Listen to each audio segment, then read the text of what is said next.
Shit, did this game change? And I still cannot decide if I should melee or range. See, it started in vanilla when nobody knew shit. It was all a big adventure and we got addicted to it. Took a year to get 60, then came Burning Crusade, PvP in arenas, heroic dungeons and raids, good times. But you know another thing? Everybody lost their shit when we got the Lich King, and it was beautiful. What was all that you heard? PvP videos, always with music from Disturbed, great questing, great raids, and man, what a story. Wrath was the best in almost every category. Then came Cataclysm, Deathwing was pissed. All of Azeroth revamped, but the feelings were mixed. Was the first time numbers were dropping from the game, and the first fit on this channel, so remember the name. I've been loving it then, I still love it now. Still, I play WoW. Still, I play WoW. Getting better every day, let me show you how. Cause still, I play WoW. Still, I play WoW. It's getting harder to stay, but at the end of the day, it's a guilty pleasure, so just log in and play. What is worth fighting for? Remember when we got myths, Pandarans, new talent tree and monks using fists? Initially we hated it, didn't see through the cracks, but in the end they turned out to be one of the best specs. Warlords got cut by the developer knife. But hey, what got me back into my social life? Then Legion came through. Man, what a beauty, got my artifact weapon and was back on duty. And plus was a breakthrough, Coruscant into raids, Mage Tower gear sets and the class campaigns. A big sword in the world, moving to BFA. We got traits, but artifacts were taken away. Bad decision, bad system, everything seemed less. They try to fix it in patch 8.2, and the essence is moving in the right direction, although some still doubt, especially now with 8.3 being out. The finale was weak with the ending of Nissath, no big plot, but the big sport still in Azeroth. Either you hate it or love it, the cycle never ends. Marcelian online, baby, see you in Shadowlands. I've been loving it then, I still love it now. Still, I play WoW. Still, I play WoW. Getting better every day, let me show you how. Cause still, I play WoW. Still, I play WoW. It's getting harder to stay, but at the end of the day, it's a guilty pleasure, so just log in and play. Whether it's classic or retail, I'ma do a /vow. Still, I play WoW. Still, I play WoW. I've been loving it then, I still love it now. Still, I play WoW. Still, I play WoW. Getting better every day, let me show you how. Cause still, I play WoW. Still, I play WoW. It's getting harder to stay, but at the end of the day, it's a guilty pleasure, so just log in and play. Whether it's classic or retail, I'ma do a /vow. Still, I play WoW. Still, I play WoW. I've been loving it then, I still love it now. Still, I play WoW. Still, I play WoW. Getting better every day, let me show you how. Cause still, I play WoW. Still, I play WoW. It's getting harder to stay, but at the end of the day, it's a guilty pleasure, so just log in and play. Whether it's classic or retail, I'ma do a /vow. Still, I play WoW. Still, I play WoW.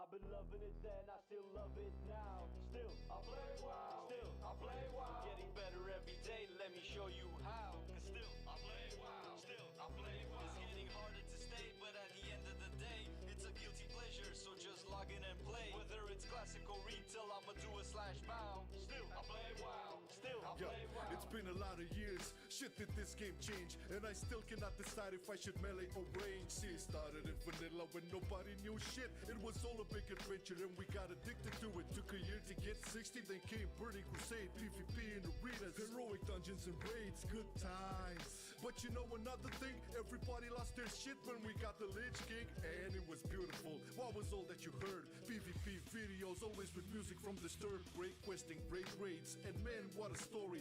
Wrath was the best in almost every category. Then came Cataclysm, Deathwing was pissed. All of Azeroth revamped, but the feelings were mixed. Was the first time numbers were dropping from the game, and the first fit on this channel, so remember the name. I've been loving it then, I still love it now. Still, I play WoW. Still, I play WoW. Getting better every day, let me show you how. Cause still, I play WoW. Still, I play WoW. It's getting harder to stay, but at the end of the day, it's a guilty pleasure, so just log in and play. What is worth fighting for? Remember Remember when we got myths, Pandarans, new talent tree and monks using fists? Initially we hated it, didn't see through the cracks, but in the end they turned out to be one of the best Nyx packs. Warlords got cut by the developer knife. But hey, what got me back into my social life? Then Legion came through. Man, what a beauty, got my artifact weapon and was back on duty. M plus was a breakthrough, Coruscant into raids, Mage Tower gear sets and the glass campaigns. A big sword in the world, moving to BFA. We got traits, but artifacts were taken away. Bad decision, bad system, everything seemed blessed. They try to fix it in patch A2, and the essence says move it in the right direction, although some still doubt, especially now with 8.3 being out.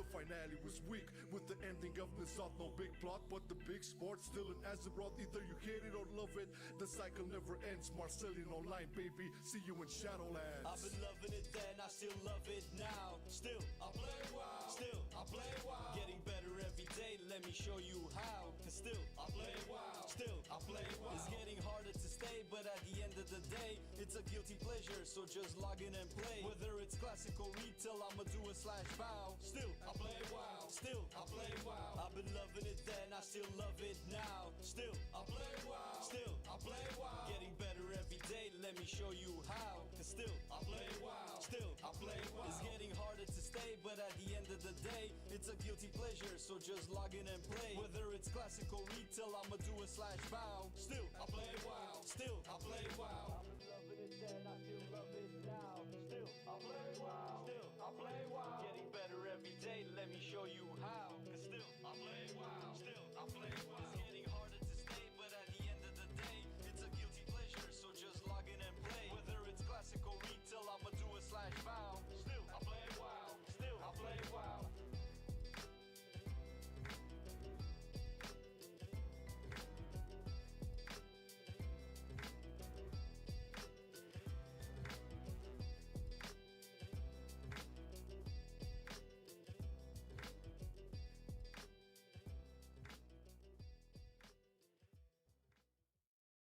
I've been loving it then, I still love it now. Still, I play WoW. Still, I play WoW. Getting better every day, let me show you how. Cause still, I play WoW. Still, I play WoW. It's getting harder to stay, but at the end of the day, it's a guilty pleasure, so just log in and play. Whether it's classic or retail, I'ma do a /bow. Still, I play WoW. Still, I play WoW. It's been a lot of years, shit did this game change, and I still cannot decide if I should melee or range. See, it started in vanilla when nobody knew shit. It was all a big adventure and we got addicted to it. Took a year to get 60, then came Burning Crusade, PvP in arenas, heroic dungeons and raids, good times. But you know another thing, everybody lost their shit when we got the Lich King, and it was beautiful. What was all that you heard? PvP videos, always with music from Disturbed, great questing, great raids, and man, what a story.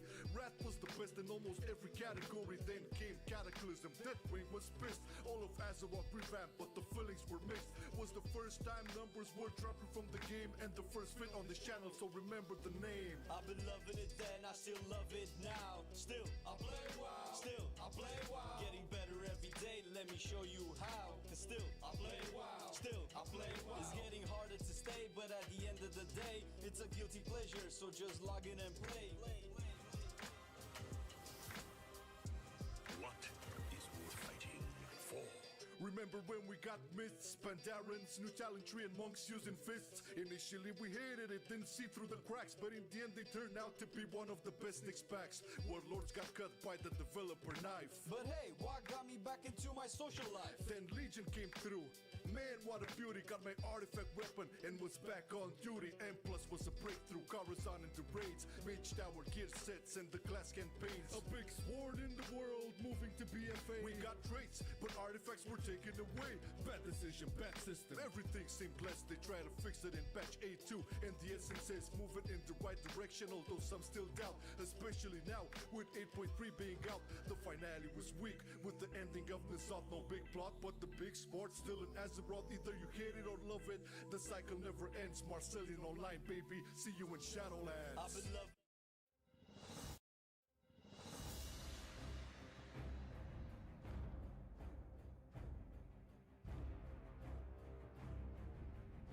I'm seeing a lot of ARMS fans today.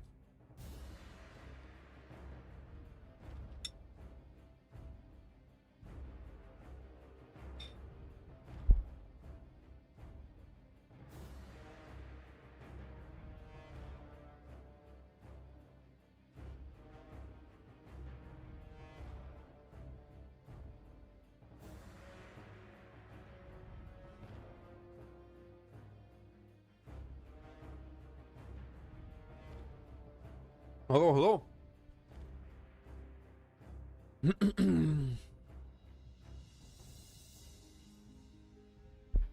Man, the arm changes that they did fucking took me by surprise.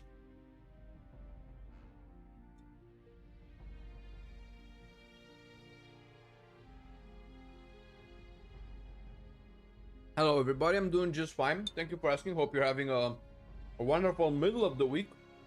I'm stuffing my face because that's how we do.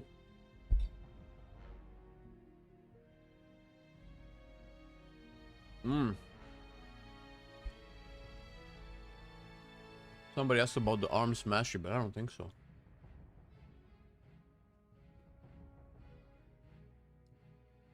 Oh wait, is this new? This is incredibly boring. Wait, what master do we have on live?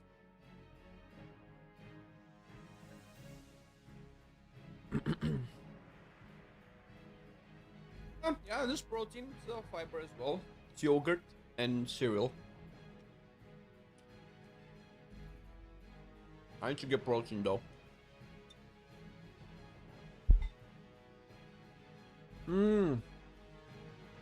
Mash on live is for bleeds. Alright.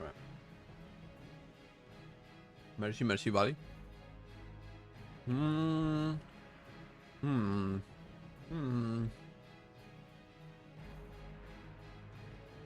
actually very pleased with some of the changes that they made. Yeah, I'm curious how they play out. They actually with the changes that I haven't actually played with, but just looking at the changes kind of pushed arms as a potential main again.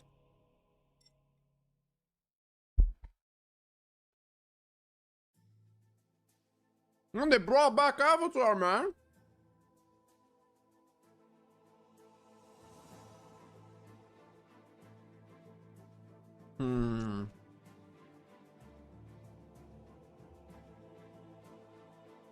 We're gonna look at these in full and see what we can cook up.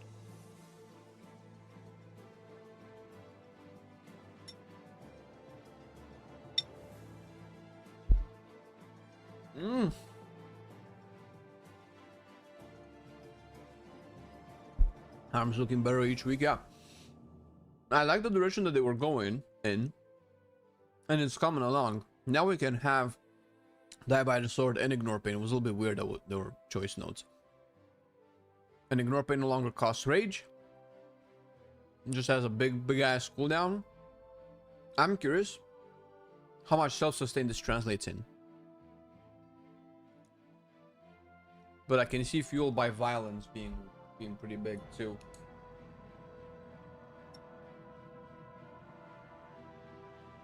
Renders AoE, yeah. You can still use Thunderclap.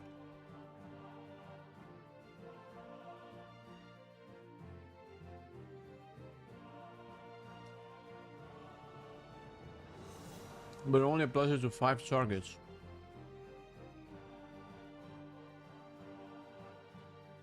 I need to test out to see if Rend is like unlimited targets.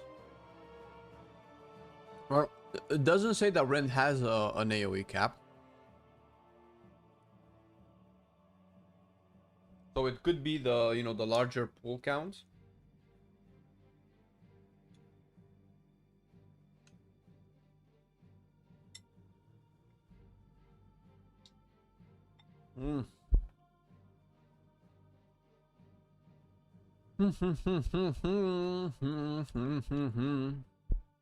Now,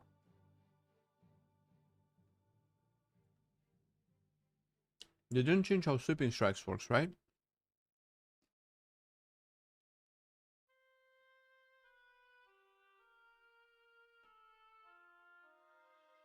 I definitely want to try this one out. We still don't have Method Plus, so that's a little bit of a bummer. We definitely want cleave and collateral damage.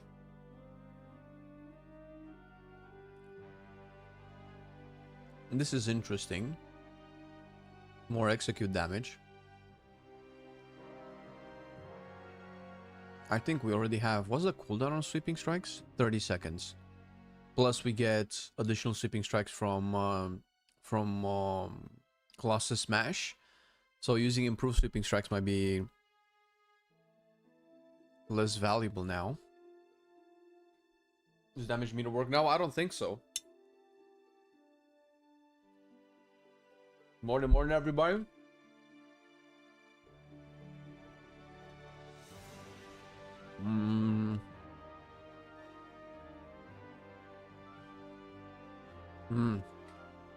Wait a minute.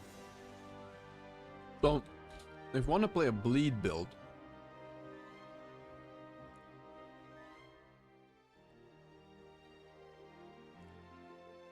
I don't know if we can play bleed. Can I get away without playing bleed on Slayer? Where game? Oh shit. God damn it.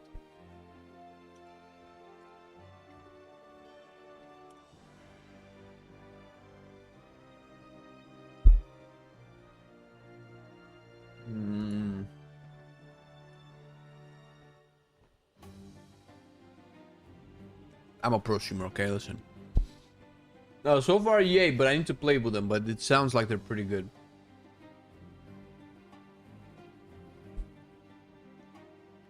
$6:30 in the States? Damn it, man.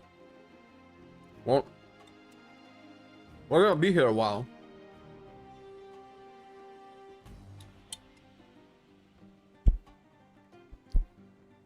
Are Bleeds really under tune?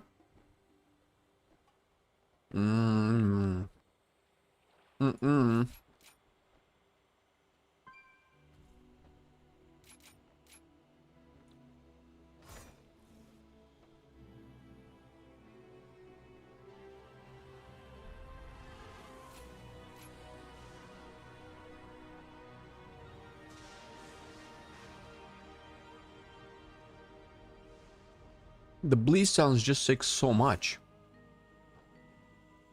Do I want Tactician?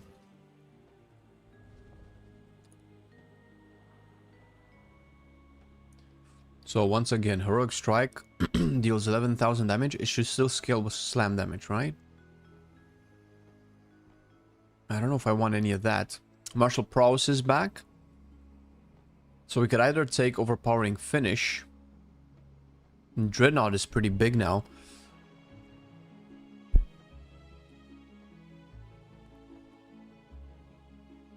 I don't think I can afford taking both of these.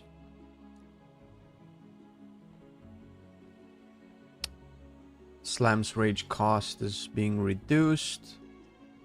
Now it's 15 rage. Do I want Tactician more? Let's try with Tactician, because that's the talent that I'm worried about. Okay. So, I don't know if this is the way I want to go.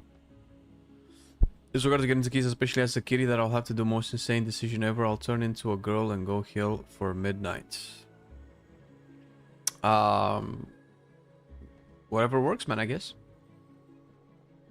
How many defenses will Arms has after the pruning? Well, you have surprisingly more than a lot of other classes.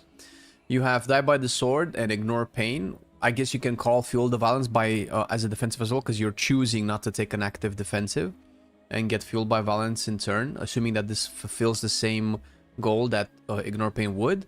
You have Rallying Cry and Spell Reflection, which Spell Reflection is a little bit of a niche defensive, rather.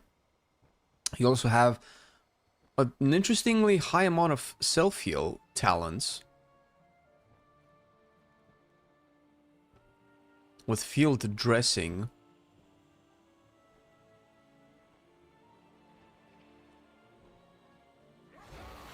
And we get movement speed with Piercing Howl. I'm trying to figure out if I can afford to take Second Wind. You can take Wrecking Throw.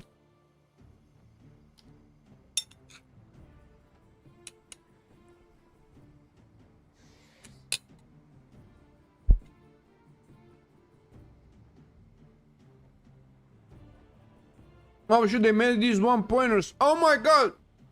Bro, I have a feeling that they've watched our last ARM stream. I'm getting so paranoid that the devs are actually watching our stream.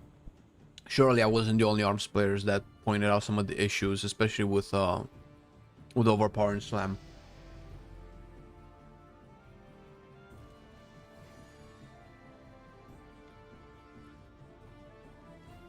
Yeah, I don't know about that, man. I'm not convinced that having one defensive is bad. We don't know yet. We don't know yet because things will change.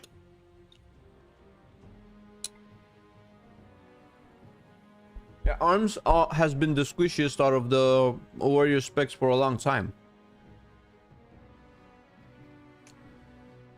It's very hard to compete with Fury because A, Fury gets almost permanent uptime on 10% damage reduction while enraged, because there's a warpaint or whatever it's called.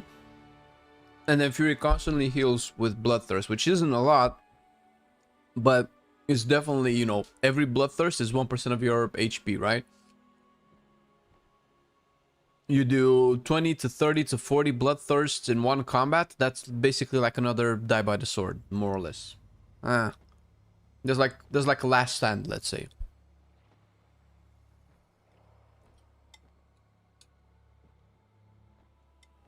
Bajira's practically the warrior dev at this point. Bro, I saw Bajira made a video and I wanted to watch it, but I figured he's just gonna do it from a PvP perspective. If you watch this video, does he cover like a more broader view of warrior? Because I don't know where to... I like to like listen to smarter people to kind of get a sense of how this might play at a gameplay level that I don't play at. And the only other person I was gonna watch was Crit Cake, but I don't think Crit Cake got alpha, so he has no alpha coverages whatsoever. Plus, Crit Cake hasn't put up videos in quite a while. I don't even know if he's still doing shit.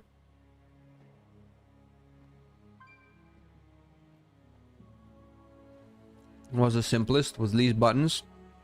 For melee, probably red.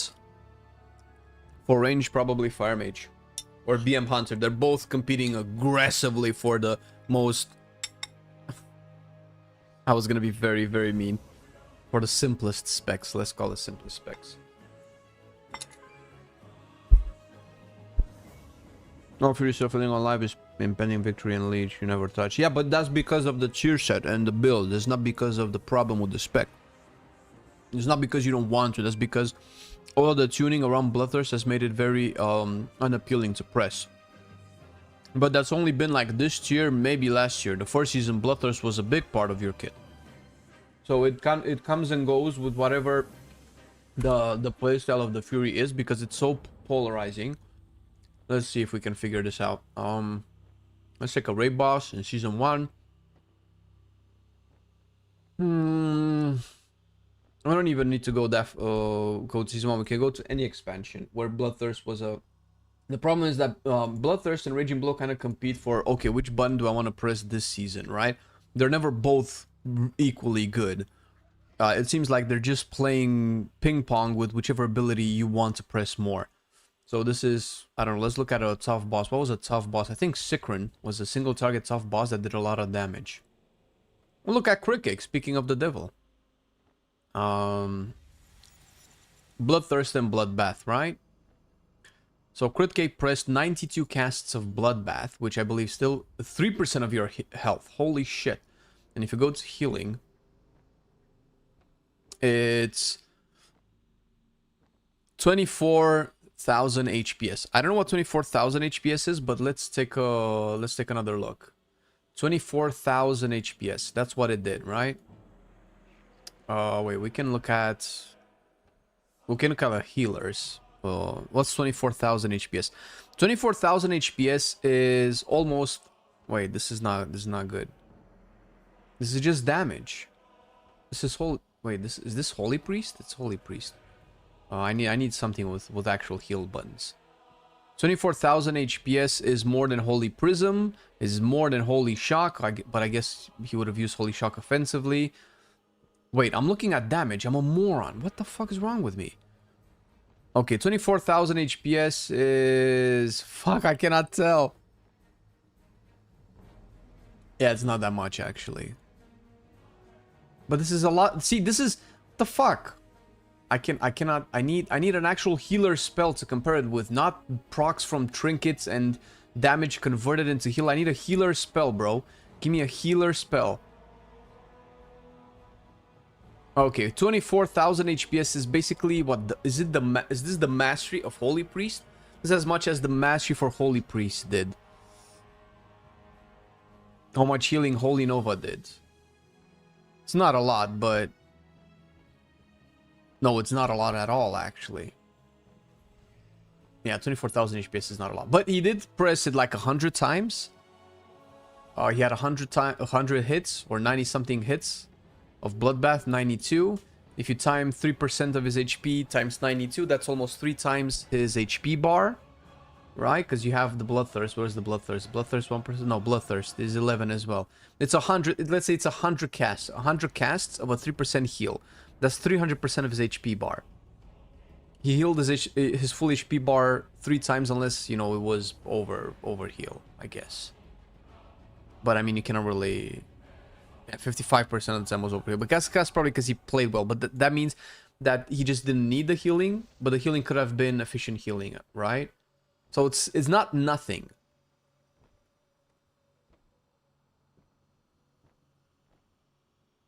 The priest forums are doing so hard after the last patch. No, they didn't mention significant shadow changes. Yeah, they're not coming with all of the specs. I don't know what to think. I can only hope that it's okay. We're still not there. We still don't have everything out.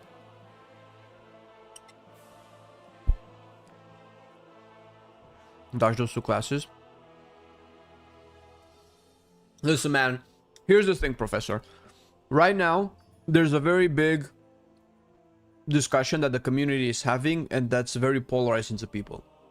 Some specs are getting way too easy. Some people think that they're not getting easy enough.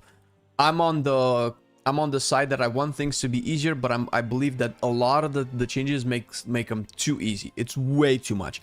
Like Fire Mage, Red, Beast Mastery, Demo Lock,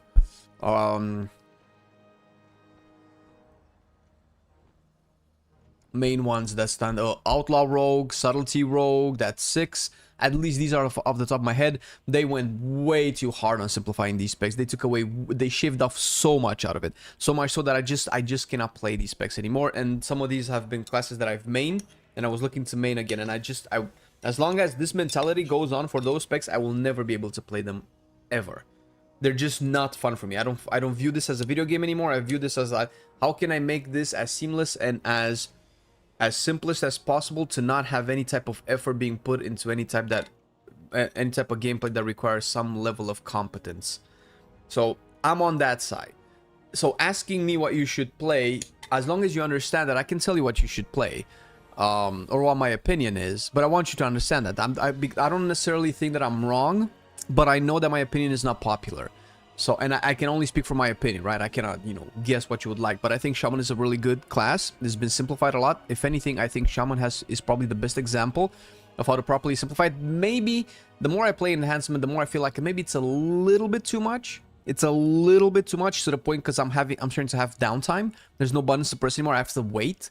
And if you want me to wait for a button to become available, you have to change the combat completely. I'm fine with waiting. I love classic WoW, but this is not classic WoW, so you have to figure it out. I don't know if that helps.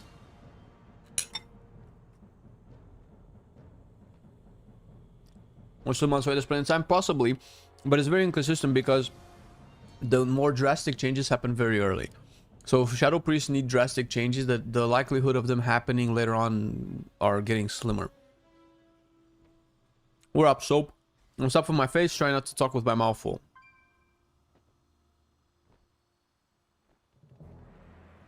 I don't know, Arja, but Holy Priest had a lot of bloat. A lot, too many. So, getting the most amount of pruning makes sense. I don't know how it feels. We would need like an actual Holy Priest main to be able to play that spec and figure out exactly how it plays.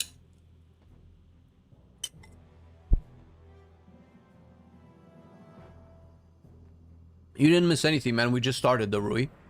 Started 20 minutes ago. What's better to choose Paladin or Warrior class? I don't understand. That question doesn't make sense. There's no such thing as better between Paladin or Warrior. You need to give me more information. You'll know Blizzard's watching your videos if they enhance shouts. Well, The thing is, last time we were on arms, I complained that these gates made it incredibly difficult to path down because there were 2 buttons. I complained about these, but I think they were kind of moved a little bit. But my main issue was with martial prowess no longer existing and overpower competing with Slam with the soften him up talent, which has been deleted, thankfully. I mean, I would have loved that in, but it wouldn't have worked with Battlelord because and I still think that this problem hasn't necessarily so the only time you would use Slam is if overpower is on cooldown. The thing is, that doesn't really happen with regular arms rotation. Overpower is hardly ever... You hardly ever have a situation where overpower is on cooldown and you don't have enough rage for Mortal Strike. These happen very rarely, and those would be the time when you want to press Slam, assuming that you have the rage to press Slam. Is that what I took? Rage? Rage? No, I should probably take Rage reduction. Avatar back to arms, yes sir. I'm choosing main, so Pal is pretty easy as tank, but I don't like red. So Pro Warrior is harder, but I still have 2 DPS specs that is better than red. Okay, then in that case, go Warrior easy. I don't think Pro Paladin is easy as tank. If you can play Pro Paladin in an easy way, that means you're very experienced and seasoned Pro Paladin. I think to play it efficiently at the same level of other tanks is maybe one of the most complex, at least on live. We're going to get to tanks eventually in our testing. But it has a lot of tools. To be fair, it's been massively simplified in Midnight as well. But I do agree with you, arms and Fury are much better than red. Is arms rage starved? I don't know. We're going to find out as I play this build. I'm just trying to figure out exactly what I want to do. I think this is going too hard on execute as much as I love execute. This makes it incredibly hard to go down there. This talent alone gates me so hard on taking more and more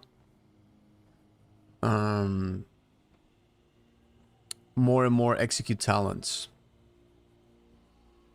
This doesn't... I don't know how valuable this is, and I really want Battlelord, but it doesn't feel like I'm gonna get Battlelord.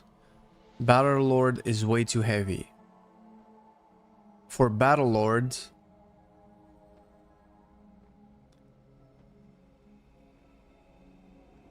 Like, this is very difficult. I'm still not... Like, I have to give up a lot of nodes here. And Slayer wants me to play execute, so I'm slightly confused.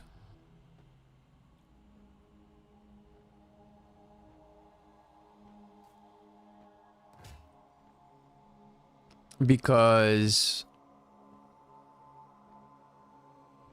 And I want to get this. What's the best way to get this so I can get Battlelord? Although Battlelord might be just better in single targets. Maybe I don't care about Battlelord. Maybe Battlelord being very inaccessible makes sense. But that means I just have to get rid of these. These are the only ones. And then I would level to like 90 and get one more talent point and put it into Battlelord. But then there's no AoE. So maybe for AoE, this is the way to play. I mean, it feels like...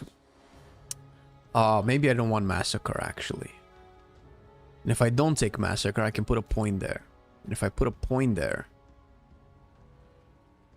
Maybe we don't take Martial Prowess in AoE. Can we get away without playing Martial Prowess in AoE? And if that's the case, we don't really need Efficiency. We can take Battlelord, but then that's a little bit counterintuitive. We can take Dreadnought, actually. And have a bleed overpower themed playstyle, but then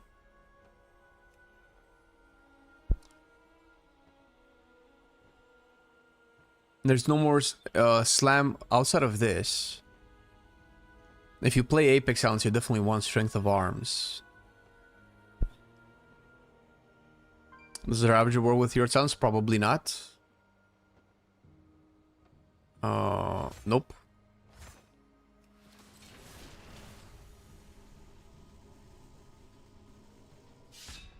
Says the interaction of the new martial prowess. The problem is this is very expensive.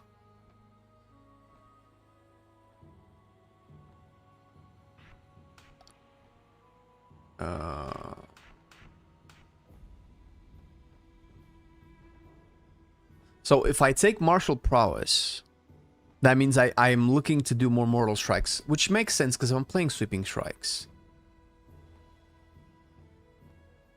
But it doesn't feel like if I play Slayer, I want execute talents. All of the execute talents are here. I'm already not getting massacre. I'm already not getting critical thinking. I'm definitely not getting fatality. That's way too much. So at least execution precision to incentivize bigger mortal strikes. So I think mortal strike, martial prowess makes sense.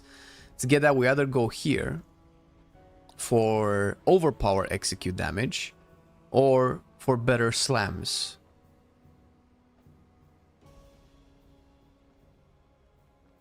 And if we go here, that means I need 2 talent points.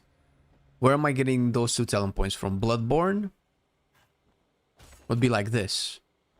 So no more Battle Lord, no more overpower having a chance to reset mortal strike. We can try that. Maybe we don't want that many mortal strikes in AoE because we can just build up. Maybe martial prowess and Battle Lord should never be taken together. I feel like they cause more problems. I feel like maybe these should be choice nodes. That would simplify it so much more. Because with this you want to cast a lot of more overpowers. With this you want to cast few more overpowers. With this you ideally want just 1 overpower to reset the cooldown of Mortal Strike and then just not cast overpower as much. Because you're casting more Mortal Strikes. But this makes you want to cast a lot of overpower. But if also these are choice nodes, and if you take Martial Prowess, then you can actually play, or whichever one you play, I think it will leave more room for slam. If overpower does too many things, like if you take Battle Lord, you never really want to press slam anymore. Why would you? Unless you're getting starved on overpower charges, and that has never happened with arms in like, what, 4 or 5 years? I doubt it's gonna happen now. Sweeping Strikes plus Unhinged is great. Yeah, obviously.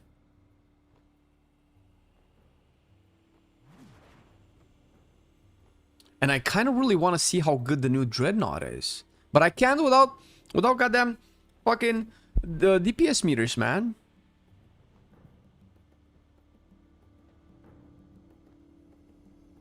I wish we had DPS meters, bro. The fact that anger management works with Avatar right now is pretty good. Slam, Whirlwind, and Thunderclap, I think I'll have to do that.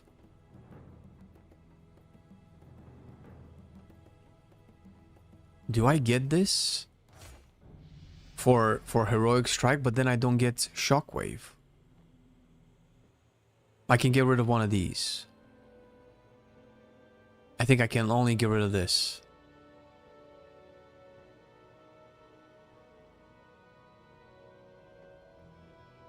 Because this is 10% more damage on Heroic Strike. Is that worth? I mean, if you don't play Barbaric Training with the Apex talents, like, when are you going to play Barbaric Training? Yeah, no, I think this is still a problematic part of the talent tree. I cannot see how you will ever pick anything else here. This is 3% attack power from Battle Shout plus a lot of utility for the shouts. This is just raw damage. Maybe you just don't take this. This is the only thing that I can see that would be worth the sacrifice for Barbaric Training. But I mean, it's a fucking ability, dude. It's fucking dope. Okay, let's play a little bit with it. Let's see how it is, how it feels. Let's see. What do I want to track? I want to track execute. I don't care about avatar. I'll track overpower. What else do I want to track? Not sweeping strikes. Collateral is definitely something I want to track. Opportunist is probably, I don't know if, is this a Slayer thing? It should be. Bladestorm, Juggernaut, Overpower. I'm not sure which part of Overpower that is. Colossal Might. Probably for Colossus. Alright. Let's see. I still have like no haste. So I don't even know how, like, this is with like the minimum amount of haste.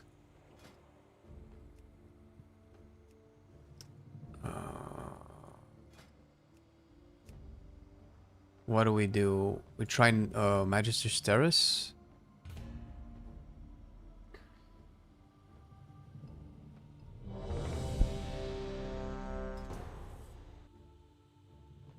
Yeah, the buff shouts seem so nice, and they're so flavorful, man. You really want to play with them. I mean, you really want in the sense that they're just cool. Not that, oh my god, if you don't play with them, you're trolling or whatever.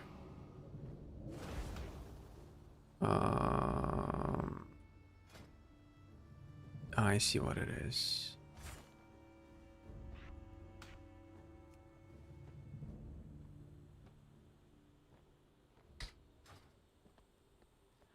I kind of want to track my stacks of sweeping strikes, though. That's what I would like to track. Which I guess doesn't matter for this guy.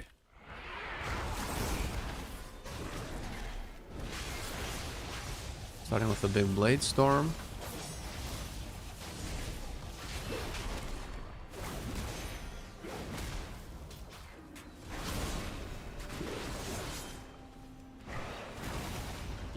Okay, it's dead. Okay, so this is just replaced with heroic leap. Wait, do we not have heroic leap anymore? No, we do. Of course, he left a message for me. I'm afraid you'll have to incapacitate the guards. I have a few items I'd like to pick up while we're here. I'll meet you at the exit. Heroic strike.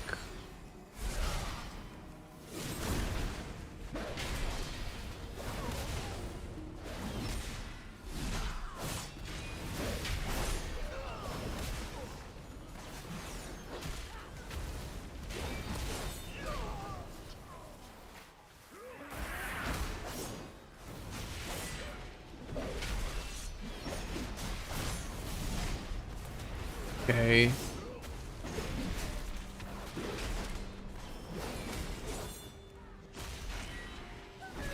So cleave normally is only good when you're hitting 3 or more targets without sweeping strikes. If you have sweeping strikes, then it's then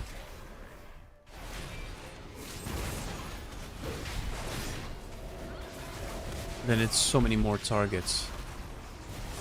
Oof. Also, Blazestone casts so long with no.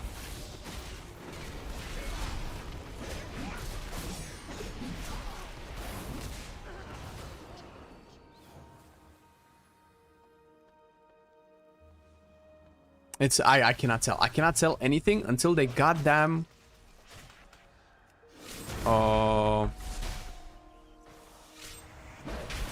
Okay, so sweeping strikes overrides the sweeping strikes stacks from Colossus Smash.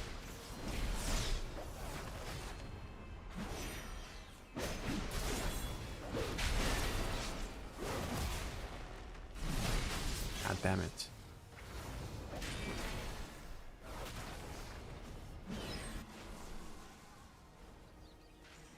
God damn it, this stun is so long. Holy fuck, dude. Just log me out of the fucking game, bro. Just take my subscription away. What the fuck is that stun?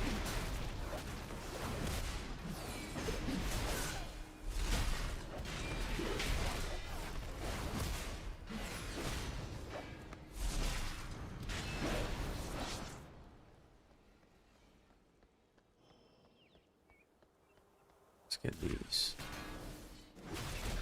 Okay, we put Rend on.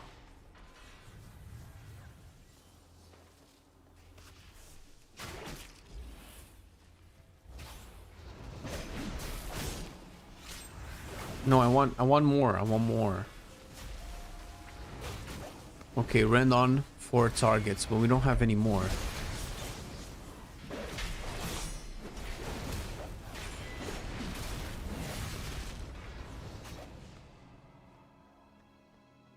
Alright, can I log this?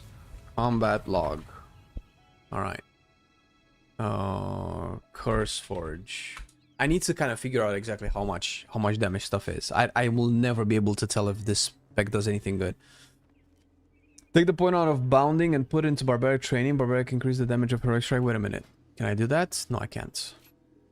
Yeah, no, I have to take a point from here, bro. I've tried it.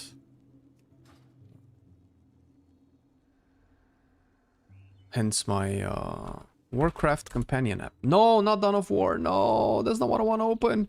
Warcraft companion app. Shit.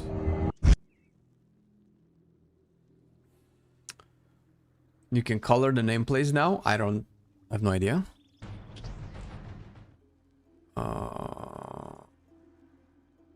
Close this. Oh, okay, it was already open, but it was on the other game. Did they add that change? Size, default, block, stack nameplates, enemy units. Always show nameplates. Style block, rarity, cast bar information, aggro display, simplify nameplates. I mean, it shows brown there, but I cannot tell. There's no color option here. Okay. Okay, render is applied to everything, dude.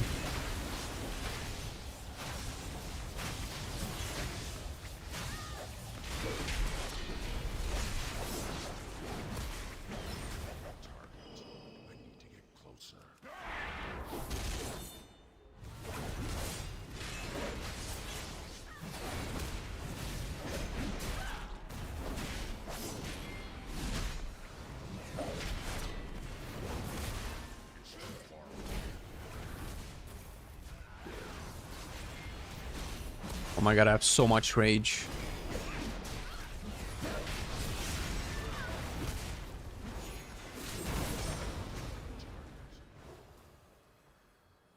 This is alpha, yeah. This library. Button bloat is gone for every spec. I don't know how arms feels just yet. It's too early for me to tell.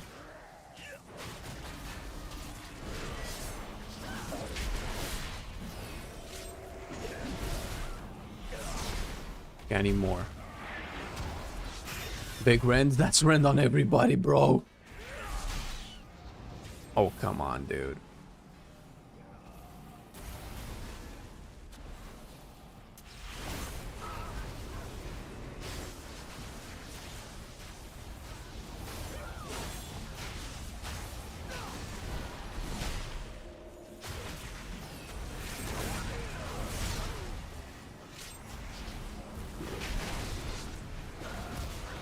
The fact that martial prowess doesn't affect the cleave anymore.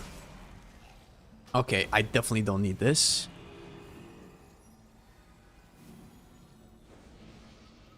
I'm definitely gonna need that.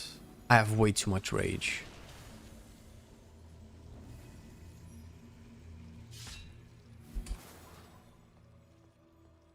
I need a target. I don't have it. Oh, Jesus.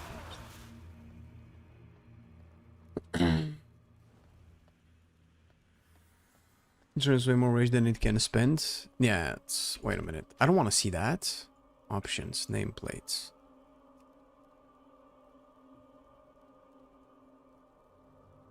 Always show nameplates.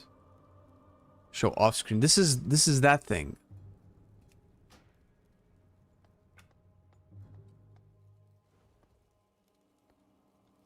How is APM now? That's not a very good question to ask me because I have 3% haste. Warrior is bugged on alpha and has been bugged for weeks, and I don't know why the fuck they're not addressing this because there's no way to test. I have 3% haste. There's no APM. There's literally 0 haste on my gear. Every piece of gear is without haste. I think I looted this from a dungeon and that's how I have some haste. I'm pretty sure.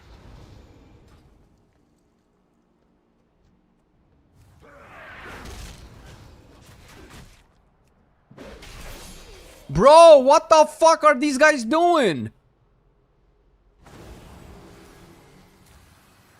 Oh my god, I can't wait to never have to see these guys ever again. What a collection of useless code.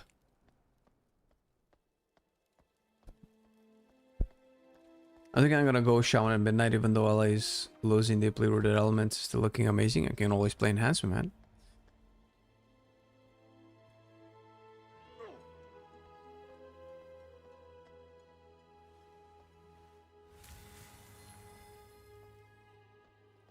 Are stairs confusing?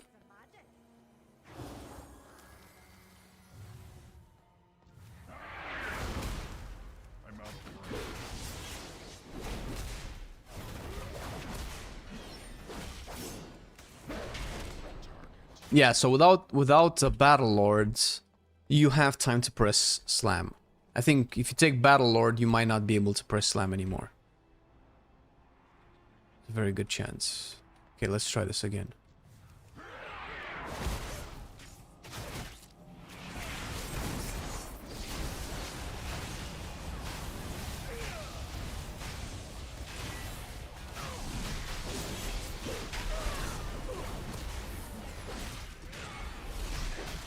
Oh my god, I got polymorphed again.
I mean, in theory,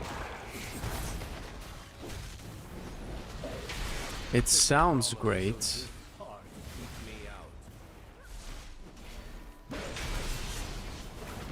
Yeah, so with sweeping strikes, if mortal strike is on cooldown and you have collateral damage stacked pretty highly on cleave, you can probably still press cleave to the 3 targets and not lose damage. You'll go no further, Umbric. These new defenses were specially made with you in mind. Yeah, there's quite a few charges of heroic strike. The construct ahead is heightening Ramath's spellwork. Destroy it. Big cleaves. God damn it.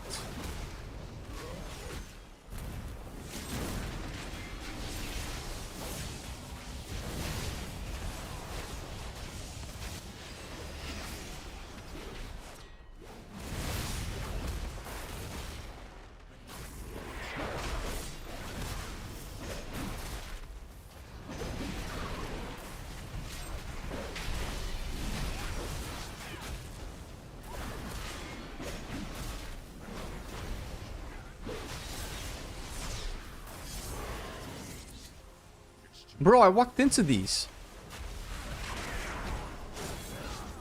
Oh my, I always die here, bro. I always fucking die here. Because these motherfuckers never do... Fuck me, dude! Oh, this dungeon is so infuriating. These AIs don't do any of the mechanic. I have to do all of them, and if you do that, you die.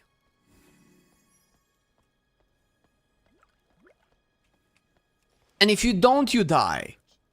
And I can never just pull the trash because they pull the boss. And if I pull the boss, they pull the trash. The only way I can fight that boss is if for some reason I just have amazing self-sustain and I can just fight this battle without them. That I never need a single point of healing. Or die 3 to 4 times before the boss is dead.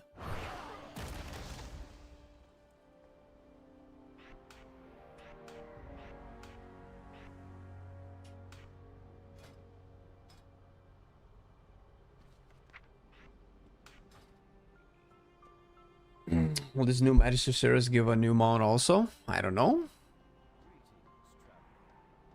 This is one of the first dungeons you'll... Actually, no, it's not the first dungeon. This is before the Voidstorm campaign. Is there a way to set the followers to take the lead and they will automatically start pulling stuff? Yeah, but that's not my problem. The problem is if I can do that. I can make them take the lead. And he's just gonna pull the boss. But there's so many packs still left.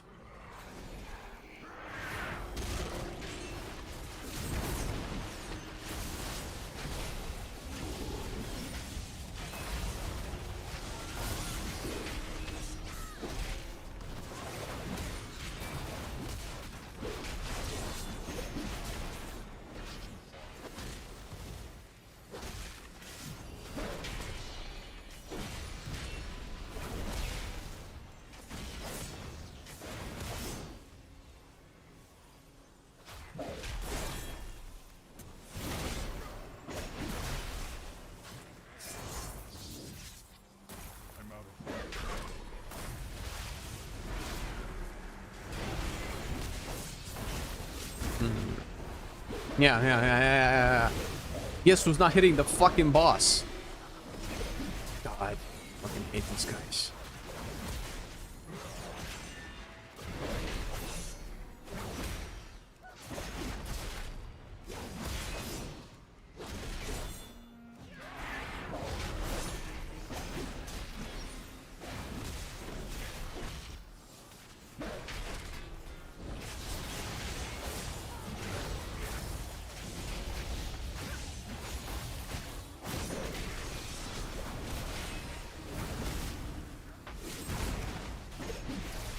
There you go.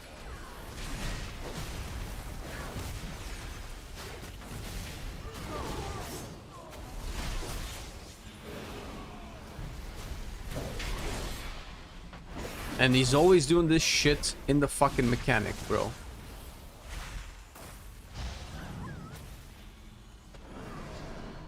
Yeah, I cannot get those. I died. That's the second time. Because they won't fucking stop pulling the fucking trash. Holy shit.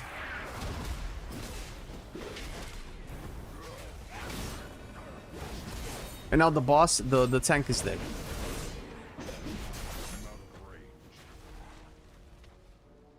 What a shit. And now the boss is just going off screen.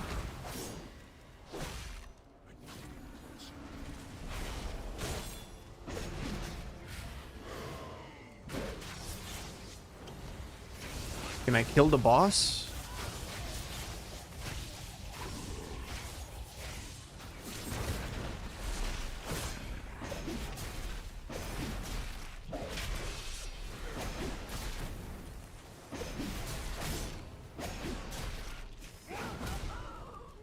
Fuck. This is the dungeon where I can pull the most in the second part of it.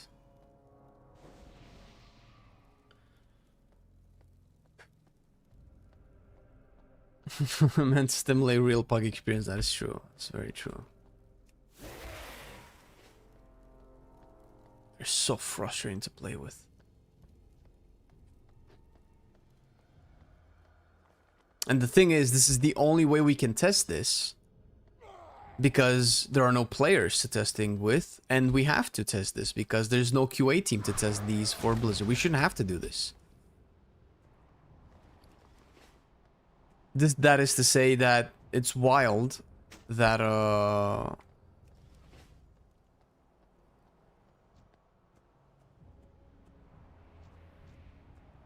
that I have to do this to make the game testable and work. That's okay. You guys can take your time. Nah, no rush, no rush. You know, a bit of party chat, maybe it helps. They're just gonna report me, man.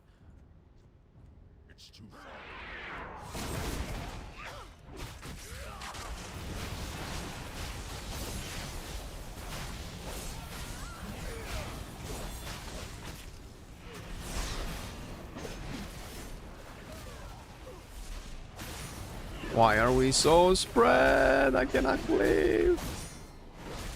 Oh, he pulled the boss. Right. It's okay. I need to kill these guys, or it becomes too much.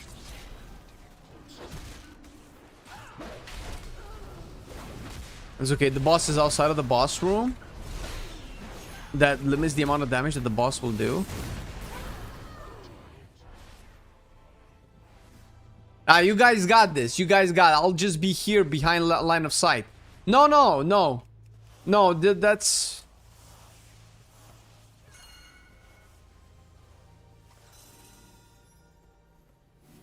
Can I pull them back?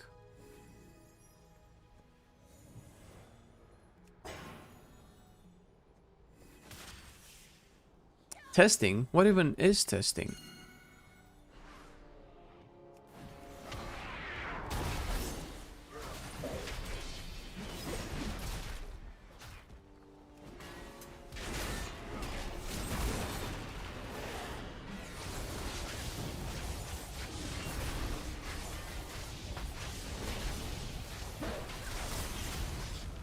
Jesus Christ!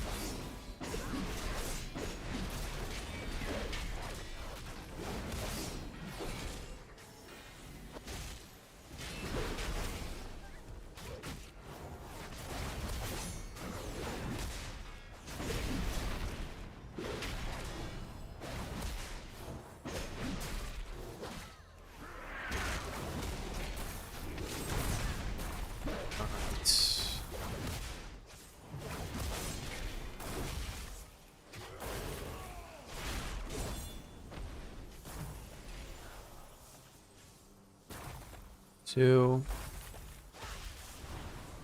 Why? Why kill me? You inept! Alright. Alright, alright. Fucking yelling at bots. Oh! I'm out. Nope, I'm out. I'm out. I'm out. I'm out. I'm out. Fuck this. Fuck this. No more. Fuck this shitty dungeon. Fuck this shitty coding.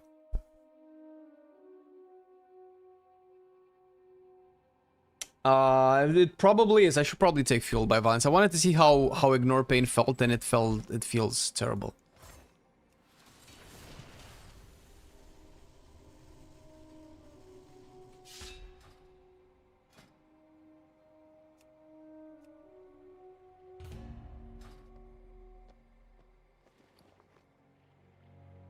I don't have haste in any of these, dude.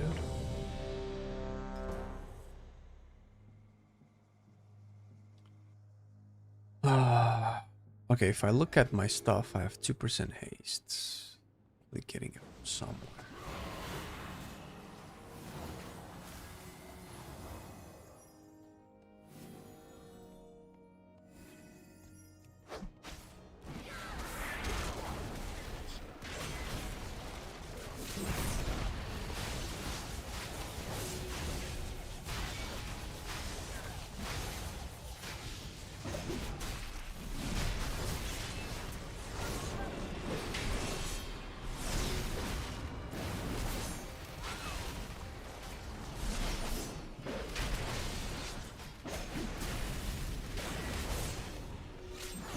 I wish I could track the charges of sweeping strikes that I have.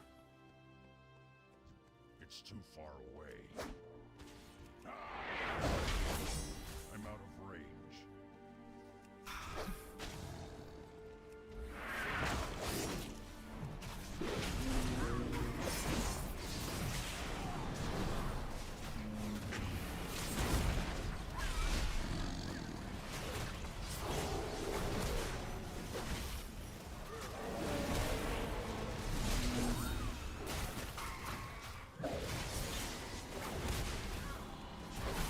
Do I have sweeping strikes left? 5 more. 4, 3, 2.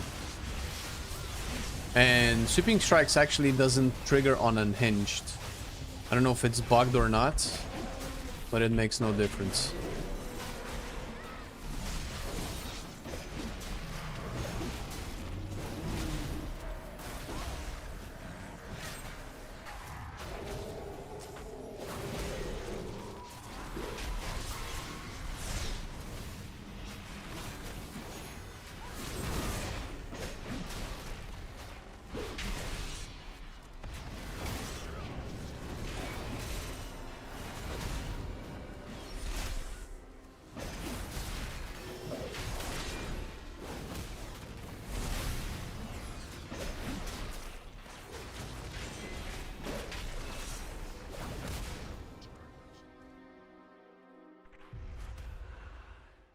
Am I still logging? I'm not logging at all.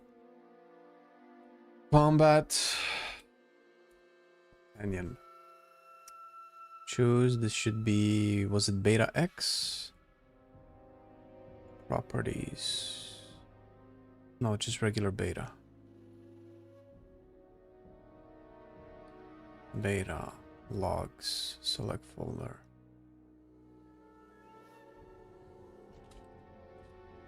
Combat log. Combat log. Okay, we're logging. Advanced logging should be on. It is.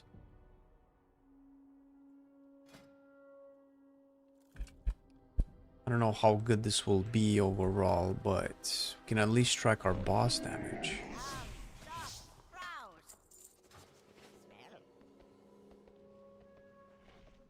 The boss is always a problem with followers. Yeah, you know. Not much I can do about it considering it's the only way to test this.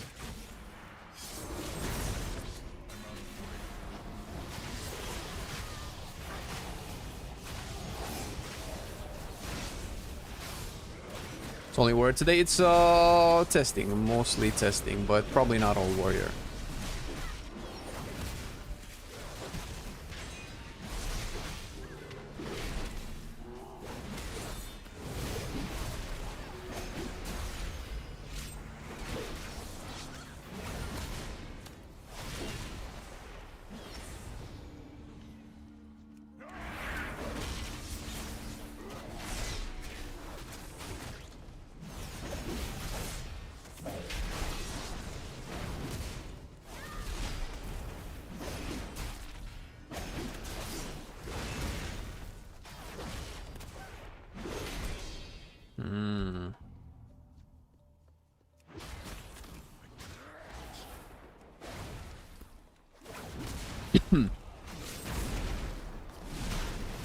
Big.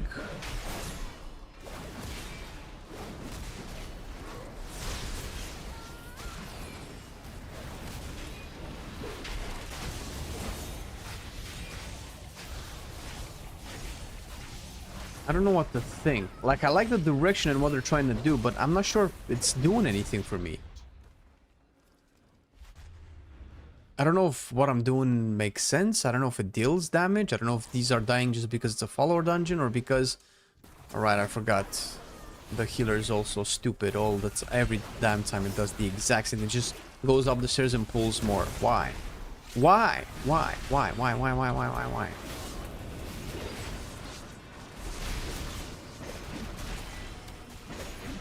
Oh, fuck. Can I climb back up? They're dead.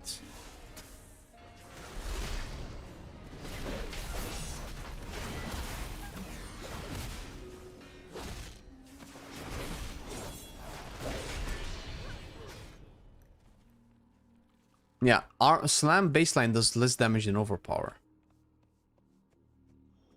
Slam is legit a filler ability. You could argue slam is legit a bloat ability that if this was the War Within, right now would have been pruned. There's not enough reasons to play it. This is that I don't have anything else to do. I'll press slam. How's your feeling in alpha? Shit, it's boring. It's a boring class.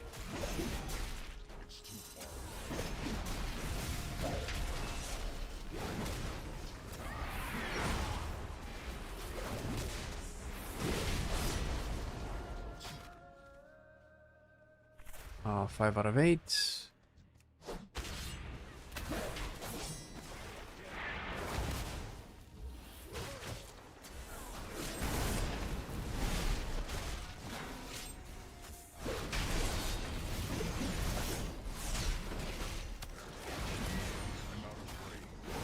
I wonder how martial prowess would feel right now.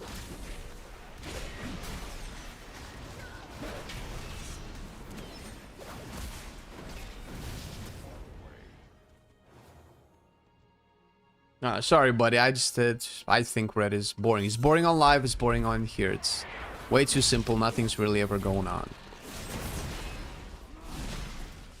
As much as I love red, it's a dog shit class. Spec. But that's just me, man. Listen, don't listen to me. If you like red on live, it's likely you'll like it on alpha. On midnight, rather.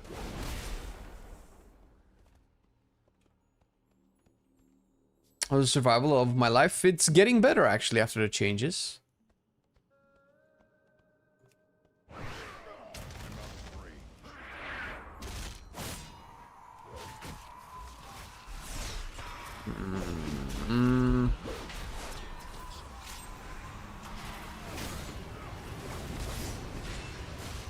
Oh no! Oh no! Ah, leave back in. Ah, this is so cool.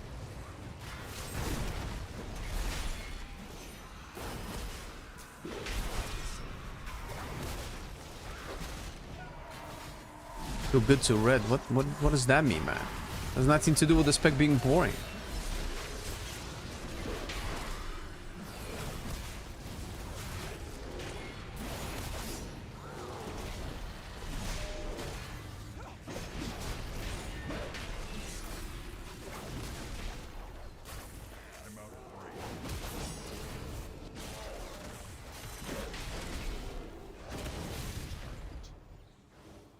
And with this, we have all of them.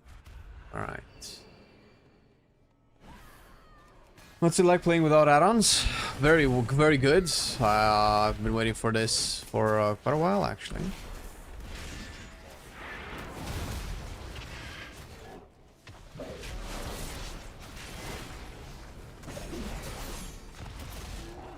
Are you ever gonna play Pala anytime soon on Alpha, so we might get a look at it? If it's red, no.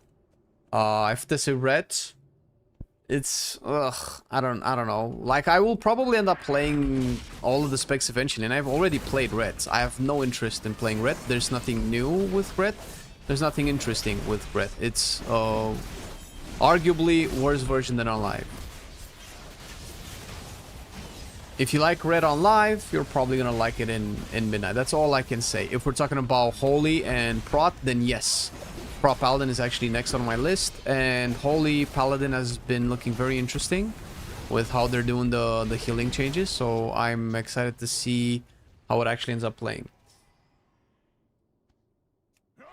You want to see Holy? Yeah, well, with Holy 100%. I'm excited for Holy, personally. Fuck, you guys are so terribly scripted. This makes it so tedious to play.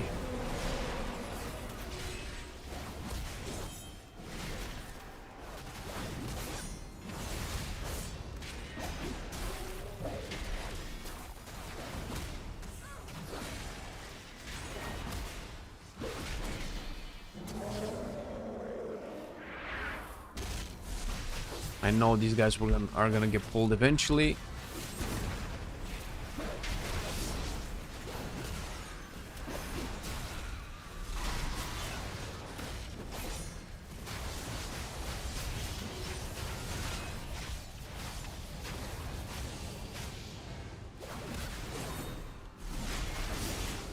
Rain dropped.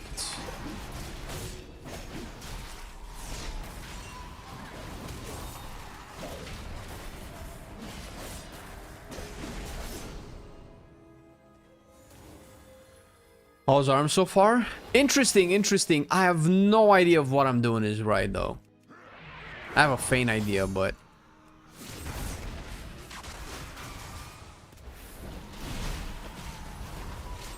I still feel like it's a little bit incomplete.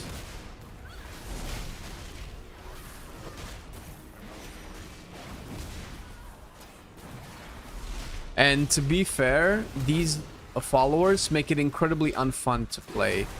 I can never hit everything with my Rend, I can never hit everything with my Colossus Smash, I can never properly cleave, because they're just being moved all around. They're so poorly tuned. Or scripted, rather. I guess you would call these scripted, right?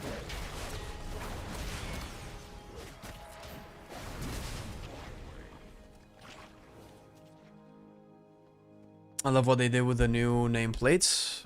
Yeah, they're on the right track. They're not finished, but yeah, they're just doing well. This game is like a drug. Yeah, well, welcome to World of Warcraft, man. It's how it is.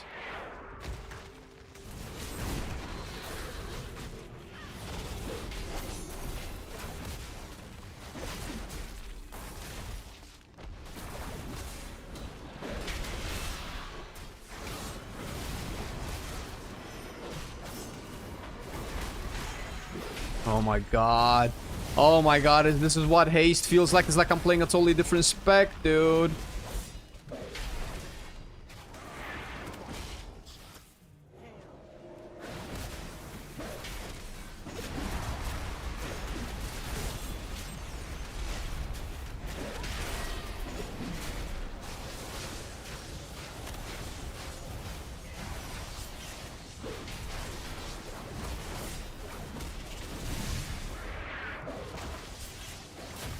Oh, this is what I was missing, dude. Just haste. Just raw haste. That's all I was missing.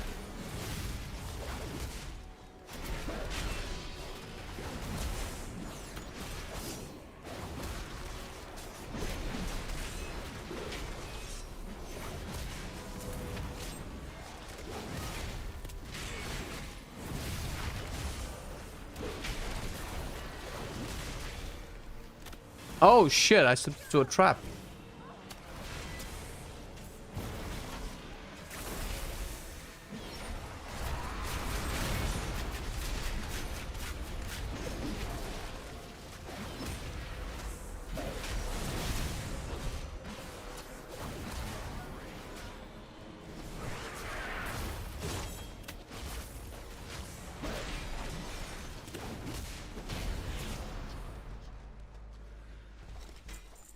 You know you want to, so just go ahead and main arms next expansion. Nah, not yet, bro. No, no, it's not yet ready. Needs to cook some more. Proper identity. I mean, it's kind of like an execute specialist, right? Single target cleave specialist. I don't know if that's an identity. Shaman? No, I don't think so. I don't think so. No, I don't know. I want to go warrior or druid the most, but they're so much more boring than demon hunter, so much more boring than shaman. All right, this is not thunderclap. I think I kind of like thunderclap more. This new rend is super wonky.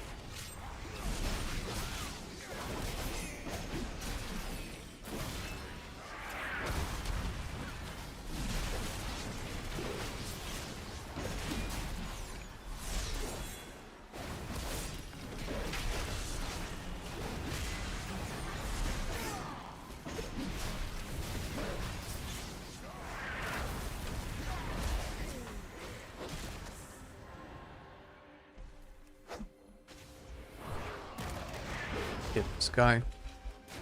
I'll rend his ass.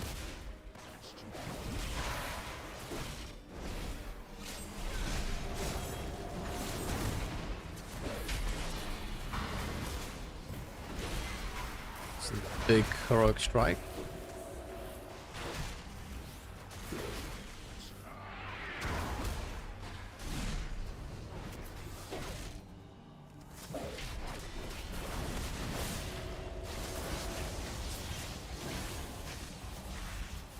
What's he evading?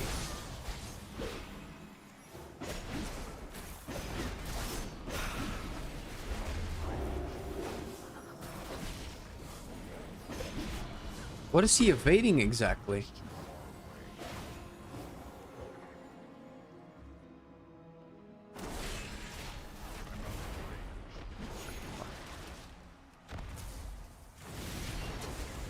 I cannot fucking hit it. Bro, how are these dungeons more bugged now than they were in week 1 of alpha? How is it possible? Or week 2 rather. It's so buggy! It's so buggy! It's so buggy! Move! I cannot hit! They're all evading! Ah! And I cannot even climb up because for some reason...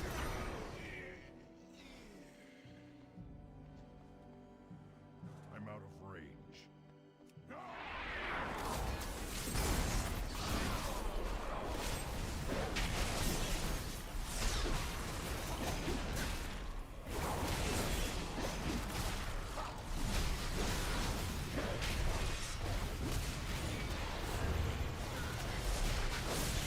Big whirlwind, Blazer.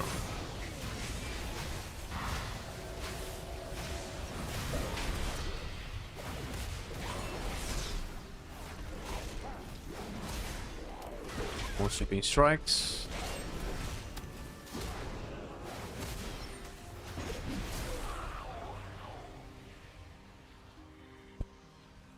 Oh, it's like highly. Yeah, it's really well designed. Yeah, it's a little bit too simple though. But in terms of their philosophy for class design in Midnight, it seems like that's exactly what they should aim for.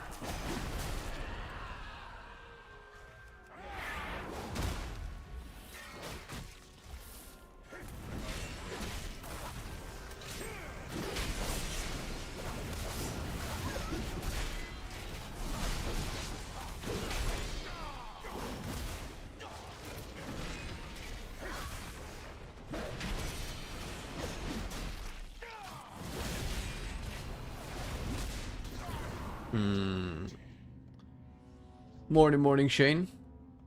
Which melee class you're enjoying the most? It's a good question. Would be a toss-up right now, because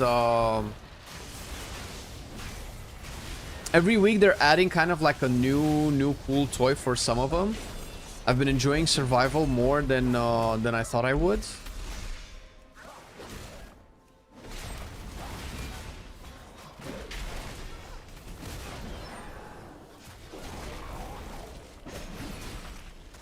And I kind of really want to play the new Unholy.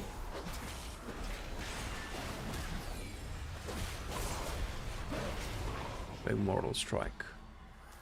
You're playing the utmost best race in the game. That should help a bit at least. You know what would help more? Is if I could actually mog my totem.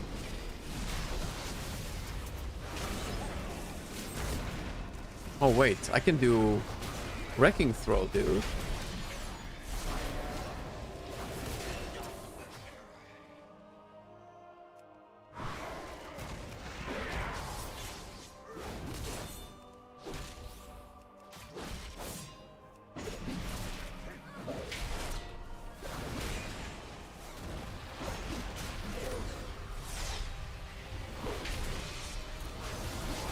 Have you tried any of the healers yet? I have not, no. But they're on the list. As soon as I'm done with arms, I might want to play 1 or 2 more melee, not today, but this week likely, and then go into tanks, and after that we go into healers. I already tested 2 tanks, so there's not that much left to test, and then we can go to healers. In your opinion, who's getting the best rework? Shaman, I believe. Enhance and Elemental. I'm not yet convinced with Resto. See how it plays out. And I really like where they're taking arms, but it's just, it feels like it's not there yet. And I don't know if it's because of the rework, if it's because of the fact that the alpha just doesn't give me any fucking haste to play with.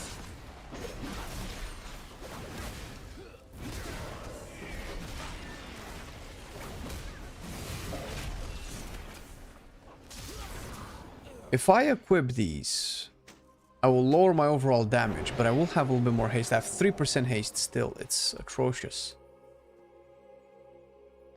I'm okay with nerfing myself. These dungeons are very easy anyway.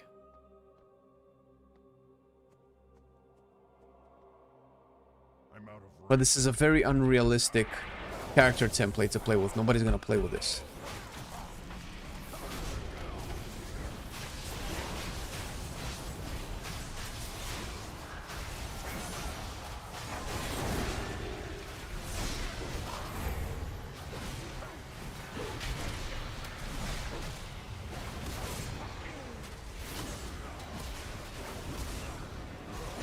One thing I would love to do is to be able to pull a lot. to kind of test out the AoE rotation more. But if I pull more than 3 or 4 mobs, this tank is so fucking ADHD that it just yo-yos between 30-yard range points of the battlefield from there to there. The mob's getting split. He constantly moves like a moron in all of the corners and LOSs me and hops on like this just plant your fucking feet on the ground. This has been one of the most frustrating dungeon testing so far on Alpha. Incredible how many bugs there are. And difficult it is to overall test. And get a feeling if the abilities are right. If the combo is good. Will the talents work this way? Cannot fucking tell whatsoever.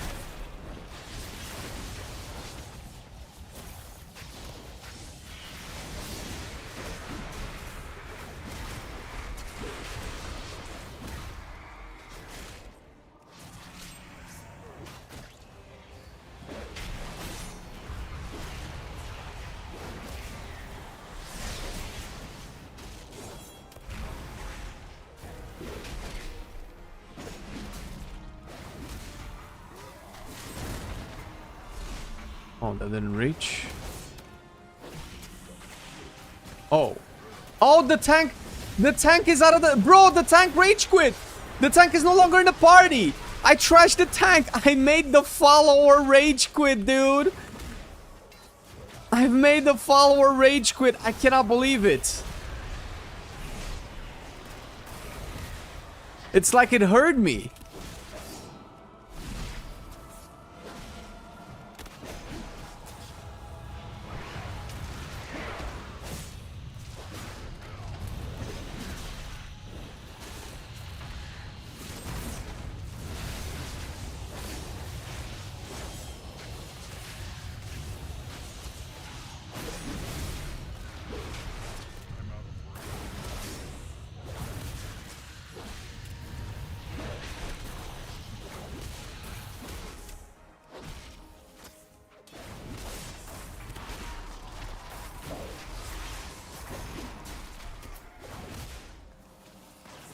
I don't have a lot of defensives.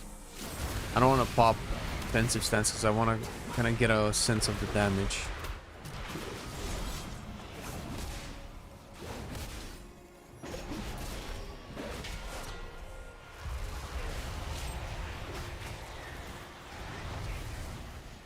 I can stun the ghosts, that's nice.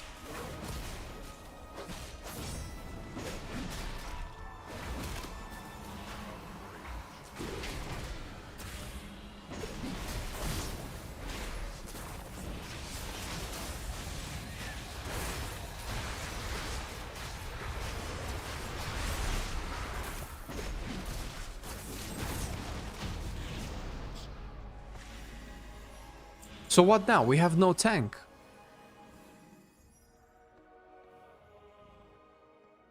Why do we not have a tank? Why?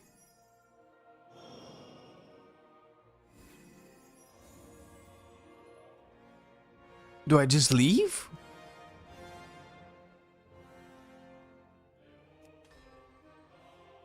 Oh, another... The healer left too. The healer left! No! The healer left!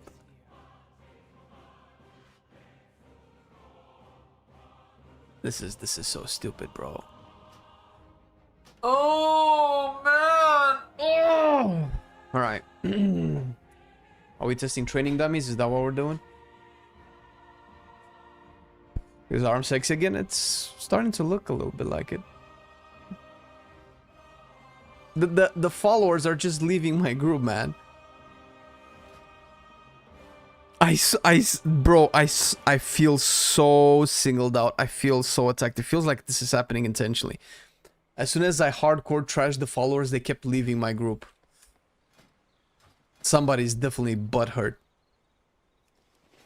Alright, I don't know what to play. It's fucking every dungeon seems insane. What if I don't play Apex Talents?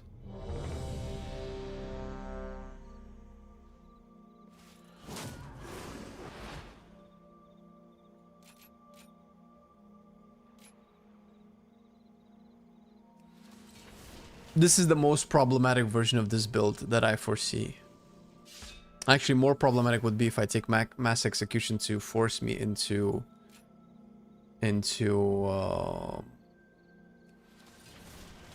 cleaving on low HP targets. They are so disgusted by our DPS. Probably it would be the only thing that makes sense. All right, do we have any numbers? Any numbers for any of the bosses? We do. Oh my god. Oh, I need to take a break from this. This is so rage-inducing. Holy shit! I can't believe I'm getting triggered by AI followers. Okay, so this was the boss that we were at. 13k DPS is very low, but we're now max level. Mortal Strike. Okay. Deep Wounds is more damage than Blade Storm. More damage than Heroic Strike, more damage than Slayer, more damage than Slam, Reap the Storm, more damage than Melee, definitely more damage than Rend. So Deep Wound does quite a bit of damage, and I could have probably executed a little bit more. Deep Wounds legit is becoming good to do. Can I see Fueled by Violence is healing for a lot? I mean, I don't know. This is 900 HPS. I cannot see any other healing because this is fucking followers. Can never tell. Let's see. 18k DPS on the duo boss. Overpower way harder. Bro, how is Overpower? Okay, average hit for Mortal Strike 26k. I think this is this counts as sweeping strike Mortal Strikes, because Mortal Strike hits for 11k now, 15k probably with like Colossus Smash and or Executioner's Precision. Execute doesn't hit as hard as Mortal Strike. I cannot believe it. Although baseline Execute does more damage. Altus Colossus as well. I need a proper Slayer testing so I can understand what it's doing.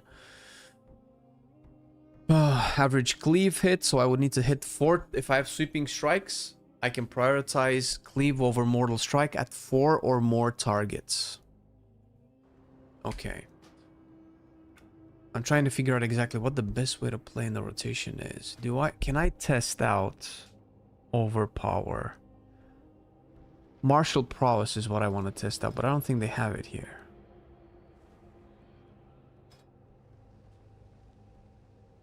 They don't. I don't see it anywhere.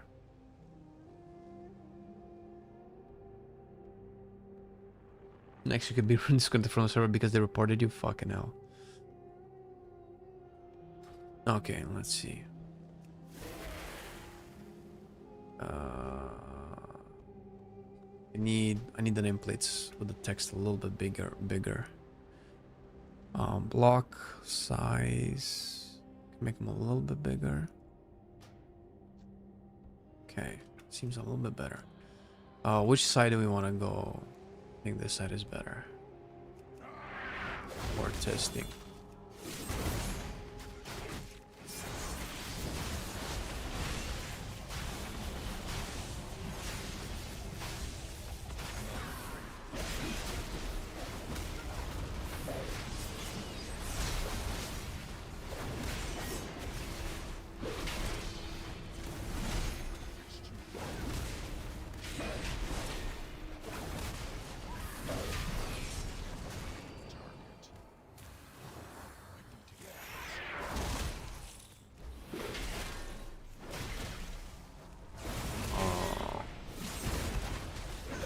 Double executes, Mortal Strike into a cleave.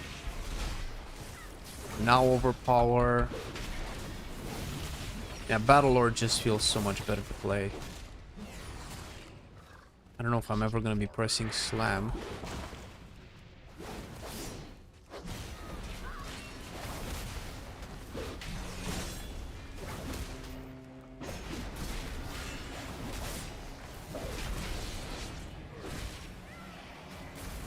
Is there a reflect cast? Okay, which way there's more? This is where more shit. Can now pull these guys and recharge this. And taunt that. And have a couple of mobs here, bro. I want to do this. I want to put up Rend, Avatar, and then Blaze Storm. I'm gonna waste the sudden death procs. Disoriented. What the fuck?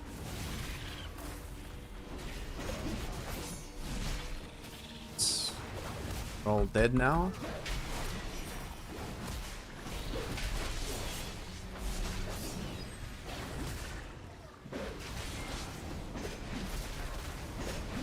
Executioner's Precision. I kind of want that too. 70% damage on Mortal Strike. Holy shit.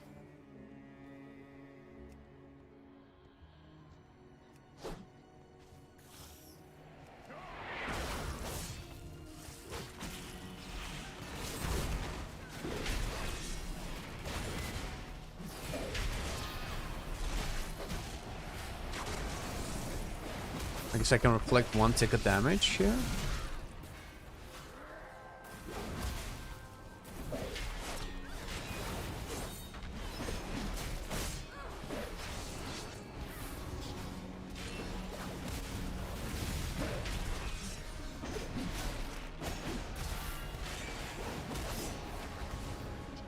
I want to see the number on my rage though. Resource, press and hold casting, tutorials, personal resource display. It doesn't show. I want to see because I want to know how much rage do I have. 100. Okay. I'm out of range.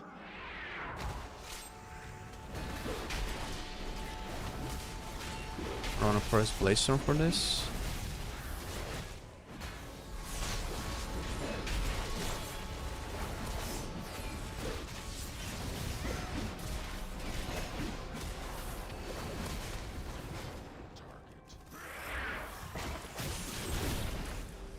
So I want to put, see how they're spreading? It's impossible to put Ren on everybody. I want to put Ren on everybody to see how this new AoE Ren is.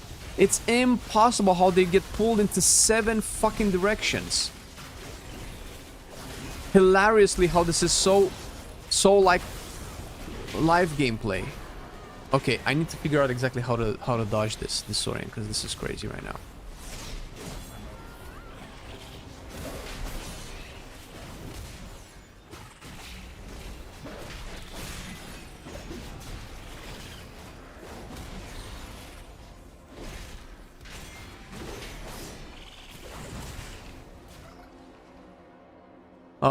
I'm liking arms. It's just very hard to tell if I'm playing correctly because A, I don't know if I'm doing damage right because there's no way to tell if I'm actually doing damage. B, the cooldown manager doesn't track like martial prowess, so I kind of have to like count the abilities in my head. I'm getting slightly distracted and constantly disoriented, so I'm not sure exactly where I'm going wrong. Because I'm tilted right now. The dungeons are buggy. I cannot really tell if...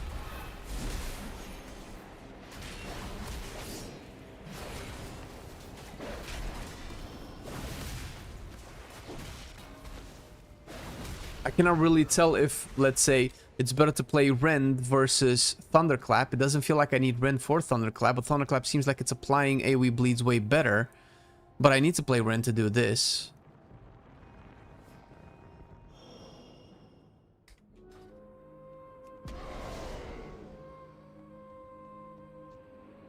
So I'm a little bit tilted. I'm a little bit toxic. I'm a little bit...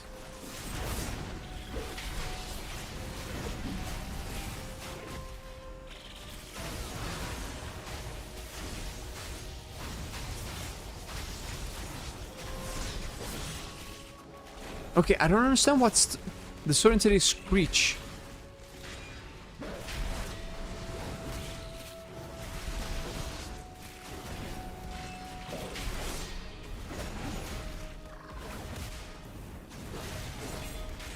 I will be doing other hero tree, yeah.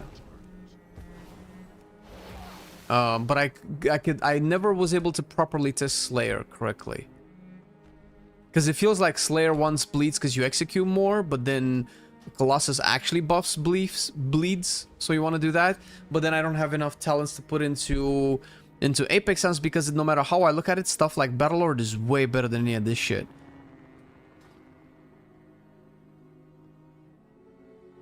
Try to buff bars feature. What is tracked on it? Yeah, it's not tracking anything. It's nothing to do with the bars. In the list of things that I want to track, Martial prowess is just not there. For some reason, I'm tracking Opportunist. I can easily track Sudden Death, which that's great. But I guess maybe because they just put Opportunist in the... Not even using Spear that much.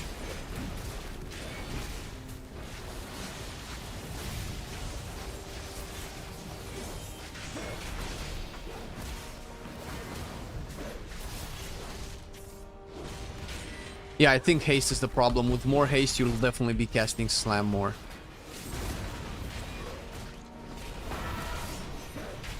Do I care? Oh, I cannot hit it. Because the target is not in front of me, even though it's eating my face, dude. And if it starts chasing me, I cannot play my rotation either, so...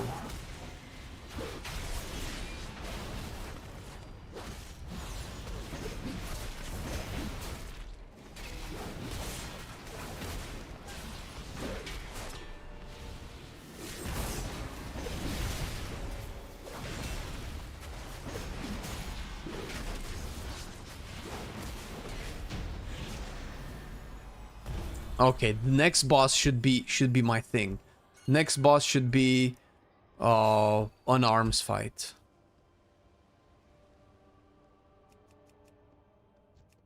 Yes, sir. Beefcake is how we roll.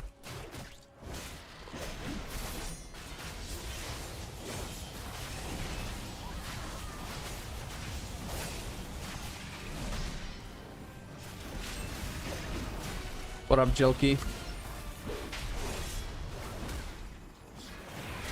Yeah, I cannot really compare arms with Devourer as well, especially after the new changes to Devourer.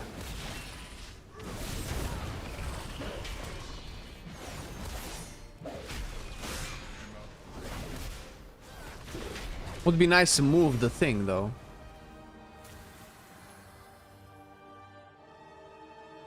Hello, hello, Orkare. Welcome, welcome. Oh, oh.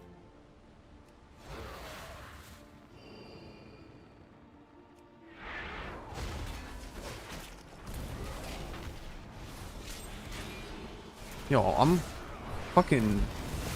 My game is spazzing out.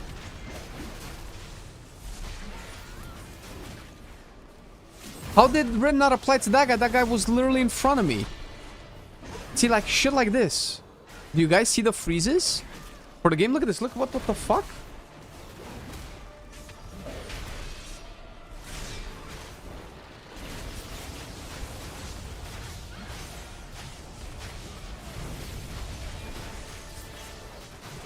Okay, finally applied sprint to all of them.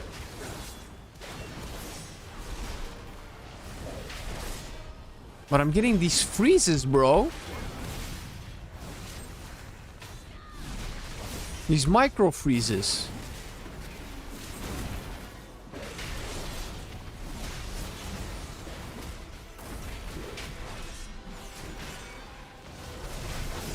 Maybe it's when I move.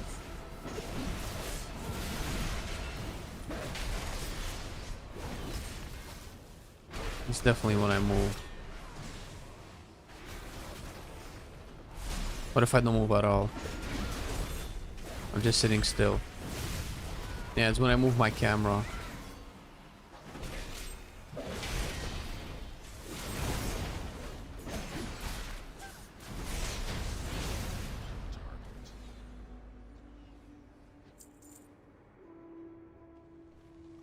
Okay, so this talent is absolutely pointless.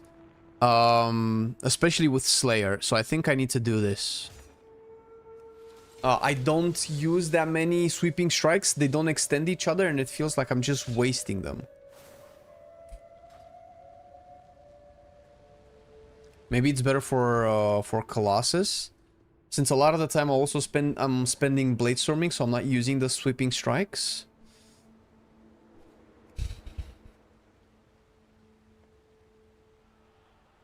Frost Mages? What? The Frost Mages not like the changes? Really? Alright, well.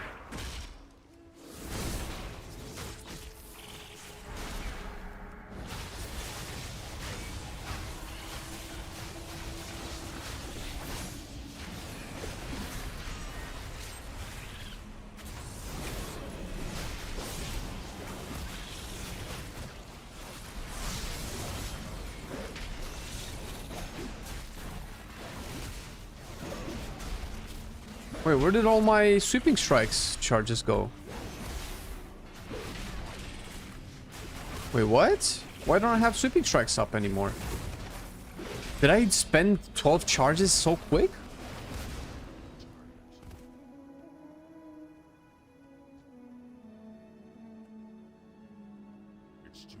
Other tree? Do you mean the demolish? I'll need to test out demolish then. What the fuck? It should consume per ability used. So sweeping strikes gives you 12 charges. Each charge makes your single target abilities hit one additional target. For 100% of the damage? Wait a minute. Why does it say 100% of the damage? Is it because of this? Holy shit. I thought it was like 80% with that. It's kind of nuts.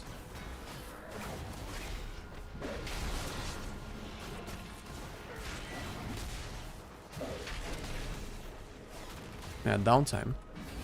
Weird how in single target I have downtime and AoE I cannot spend all my rage.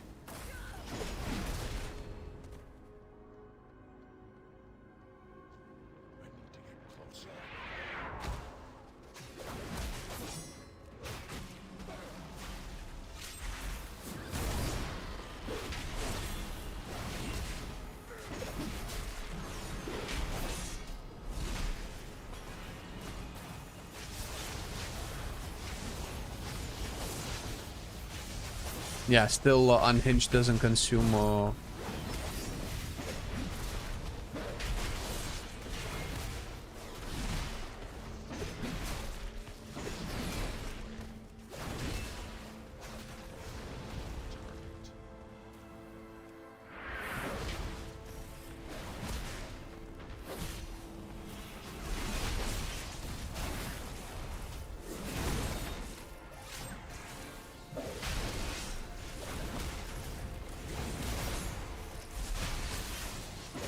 Okay, much better.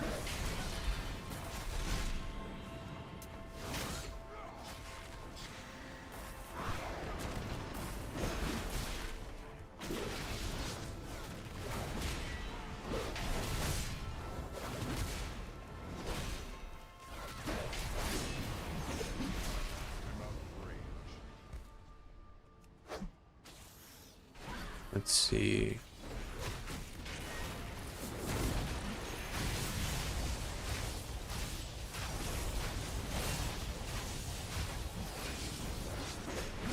Dead. Fuck it, let's just go. See how boss fights go. Is that spell reflectable? Nope.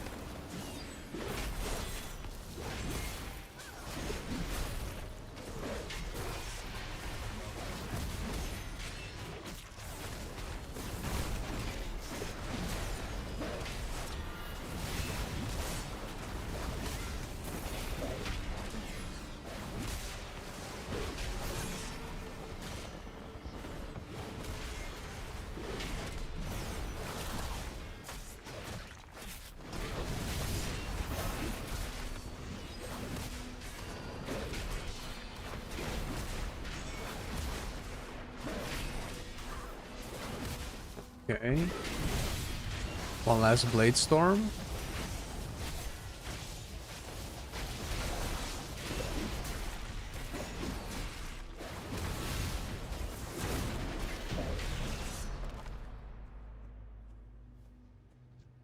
Okay, this just feels like good old arms. Which is not a bad thing.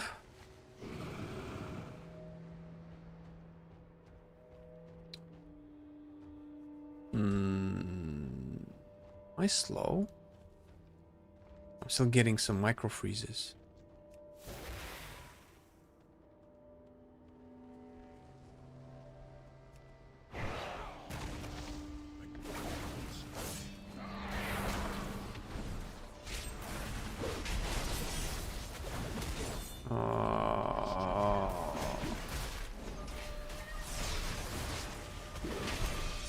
like this.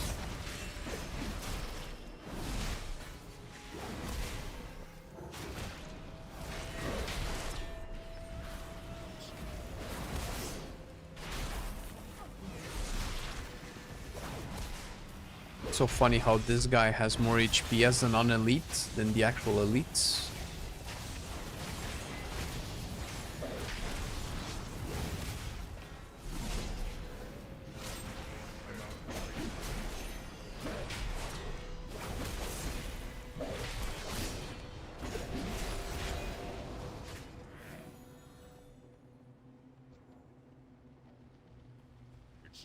I like the new collateral damage and the new sweeping strikes. I guess they kind of go hand in hand. And one day the tank will decide to actually follow and play the goddamn game.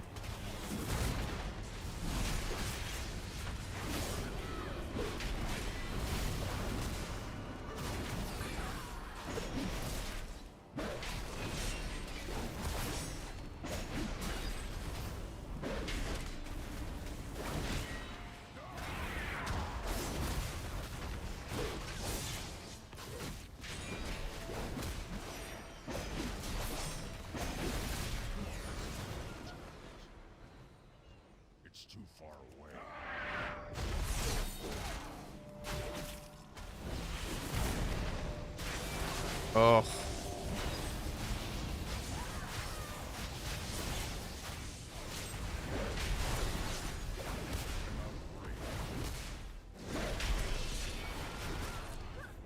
Big cleave? Not really.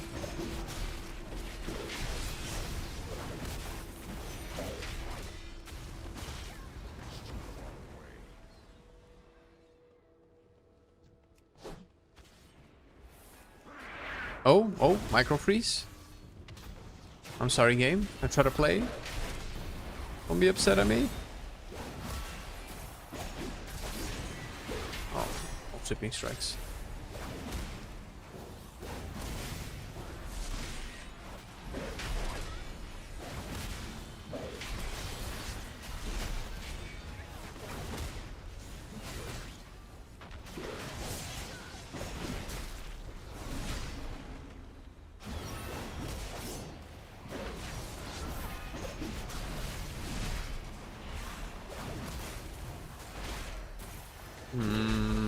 I don't want to pop cooldowns here.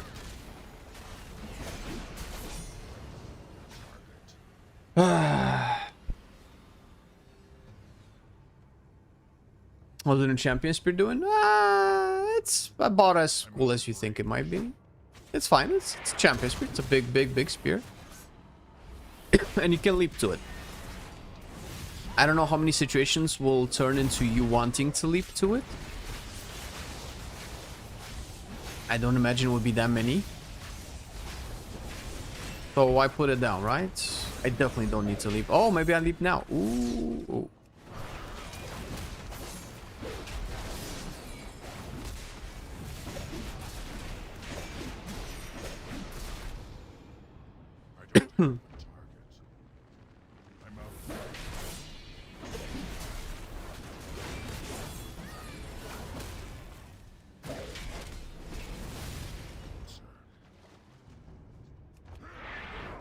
Better suited for red. Oh yes, actually.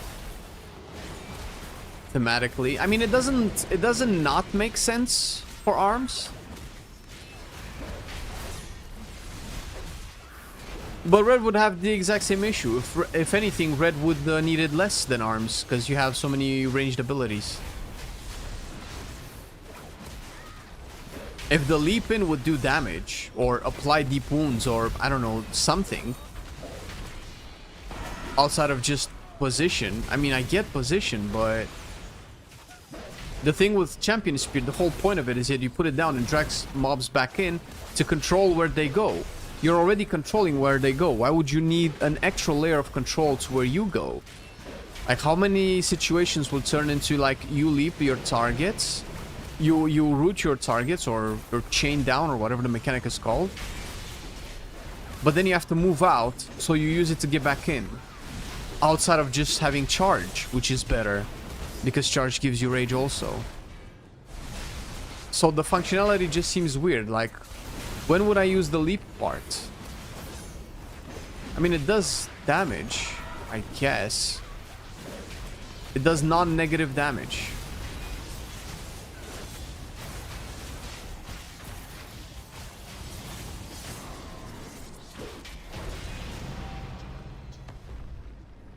Oh my god, get me out.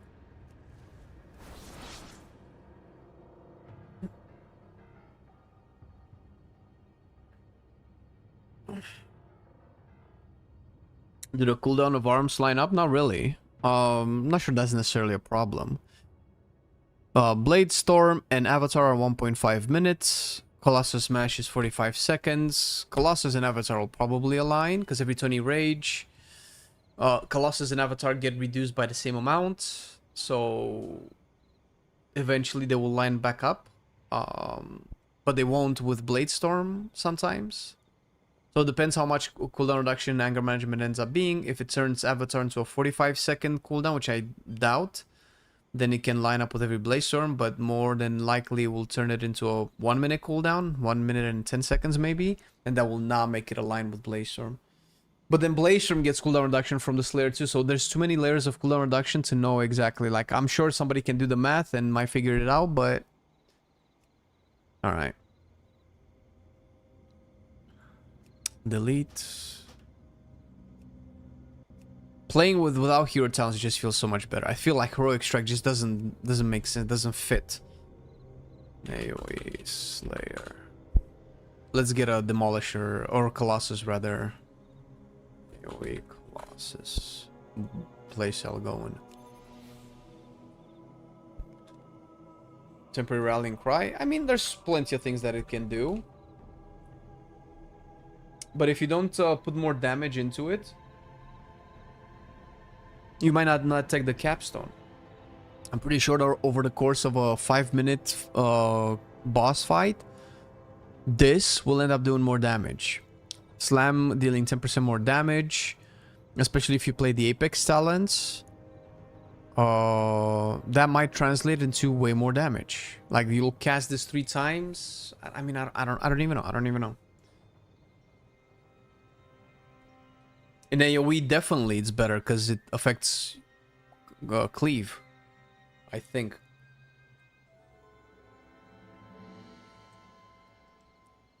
What are your opinion about new DH spec and also Fire Mage? Fire Mage is shit. It's terrible spec. Devour is actually looking better and better and better with the new changes.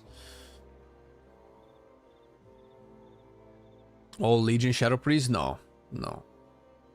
I don't understand why. I mean, I understand why people say that, but if a cooldown eats your resource to stay up, that's not Shadow Priest. That can be just Breath of Sindragosa. That's the closest people can make that connection. I don't know.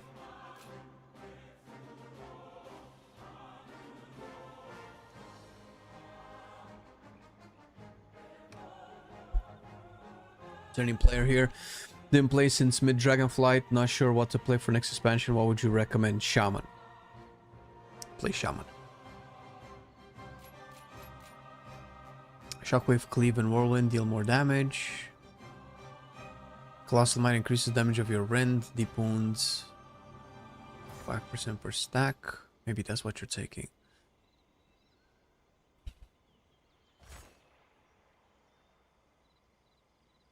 When your health is brought below 35%, you gain second wind.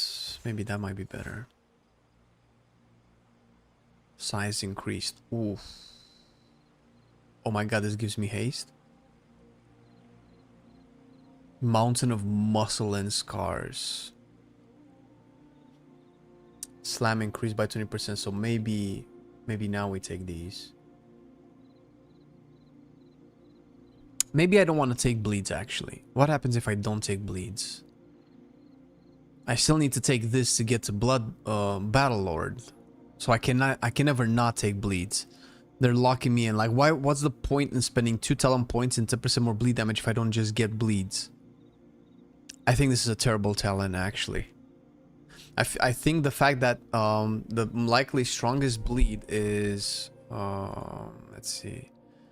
Deep Wounds.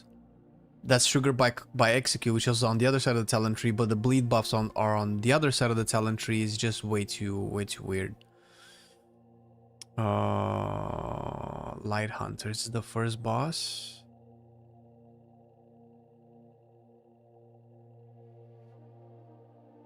Okay, so look how much overpower damage I did. Lol, this is not right. This is I guess this is Tactician. How did I do more? How did I end up doing more overpower damage when I took Battlelord?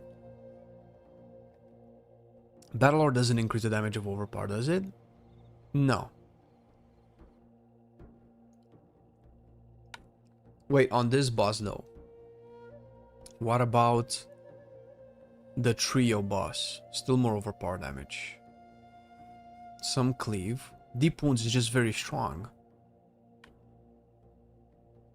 For Slayer. Considering Colossus doesn't cast deep execute that much. I'm tempted not to take deep wounds, but you're of course gonna take deep wounds because you're definitely gonna take Bloodborne. Makes sense if you don't think about it.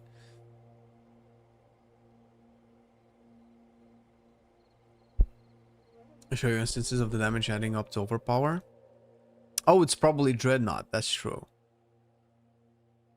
Yeah, if you take away Dreadnought. Wait, so does Dreadnought hit hard in single target too?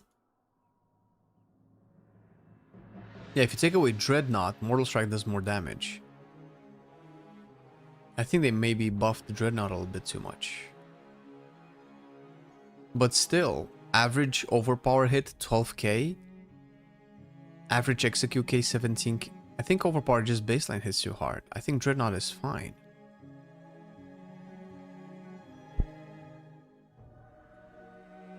This is the Druid boss. Yeah, we're probably just gonna keep seeing this. Can I see trash fights? Blaze Room is still very low. Dread overpower is just way more damage in every aspect.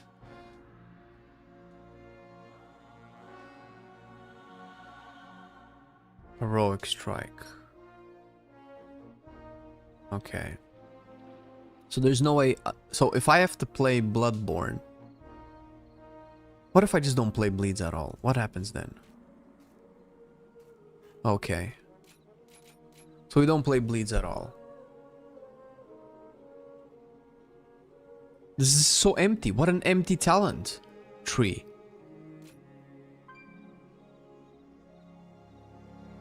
Okay, so here's the main issue that I think this this design has, and I could be wrong, but in order to get to the bottom part of the talent tree, there's too many bleeds here, and these bleeds are just blocking this side of the talent tree. 10% bleed damage, 10% bleed crit. Bleed lasts longer and have more crit chance, and more abilities apply the big bleed, which is deep wounds. And that's a big part of your kit. Fine. I like this current version of bleeds, of deep wounds. Now, the problem is that the biggest bleed is enabled by execute. But execute talents are here. And if I want to take the non-bleed buttons, I have to take bleed to get the non-bleed buttons. And it feels bad to put 2 points into Bloodborne and not take any other bleed buttons. At what point are you going to be playing these, for instance? Because they're so expensive. I guess you just sacrifice these for these two? Mortal Wounds is just very good. Because Deep Wounds does a lot of damage. Every Mortal Strike is extra 5,000 damage. And one Mortal Strike is... like, this is almost half of a Mortal Strike's damage. So this is like 45% of a Mortal Strike's damage or something. So every 2 Mortal Strikes, you get another Mortal Strike worth of damage from just the bleed. Not to mention cleave.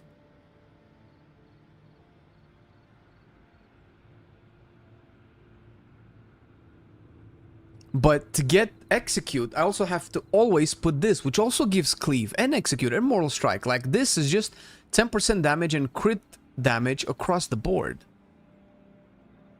And this is 10% overpower and slam damage. These just seem like mandatory. So then I never go this. Do I not take martial prowess? What up, Kai? Armor pen? Wait, is there armor pen? Oh, the 3% armor. Yeah, I wouldn't think it would be a lot of damage. Hey, what up, Matt? You're probably not gonna play... I don't think you're gonna play Apex for the armor pen. It's the extra proc of a very strong slam, which is called Heroic Strike now.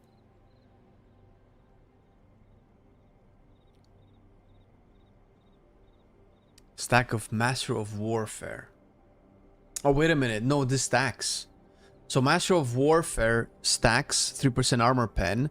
And although the armor pen can probably get to a non-negligible amount, probably the main value of it is it gives you mortal strike and cleave damage by 10% and crit damage. And Heroic Strike reduces the cooldown of Colossus Smash as well. Okay, what if I just do this? I don't take Spear anymore.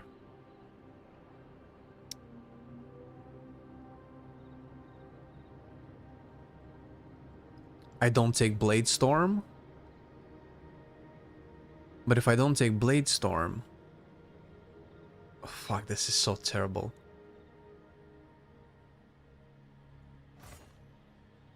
I have to take Ravager. Because otherwise I have to put 2 points here. And you would want this, maybe for single target. But this is also good for single target. It feels like everything ARMS has is single target. And then stuff like Sweeping Strikes and Cleave take that single target and apply it in AoE. Which is, I mean, a cool design. But then there's no real choice. It's what type of single target damage do you want to sacrifice for what type of single target damage that can be converted into AoE.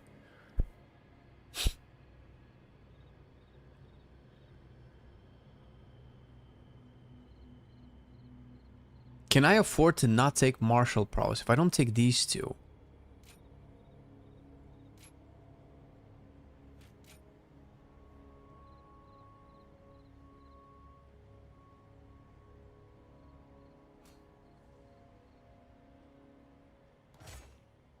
Cleave.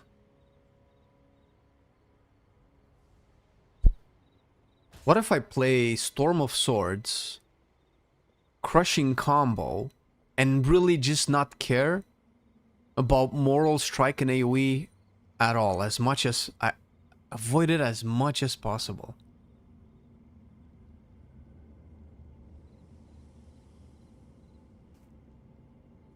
Can do this.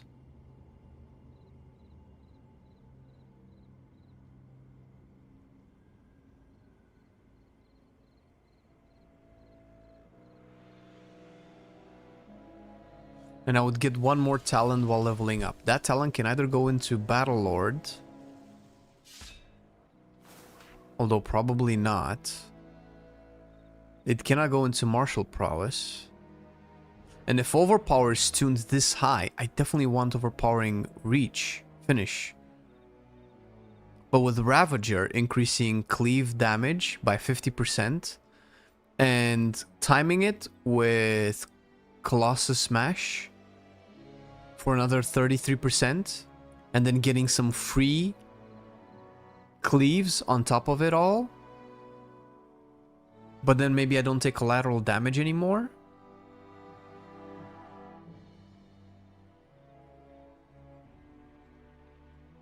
And because martial prowess doesn't affect cleave, what if I just go full AoE? What does a full AoE thing look like?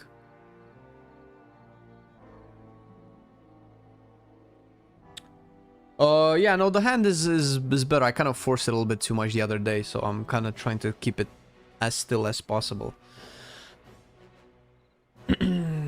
I don't know. I don't know which one looks the best. Shmoopless.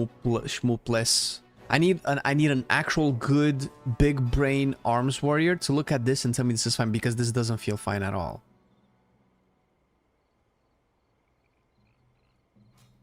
Maybe I just don't care about overpower. Maybe I just ignore overpower.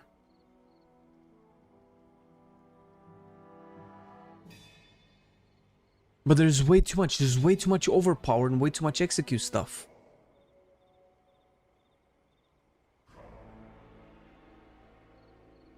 Overpower, overpower, overpower, overpower, overpower, overpower.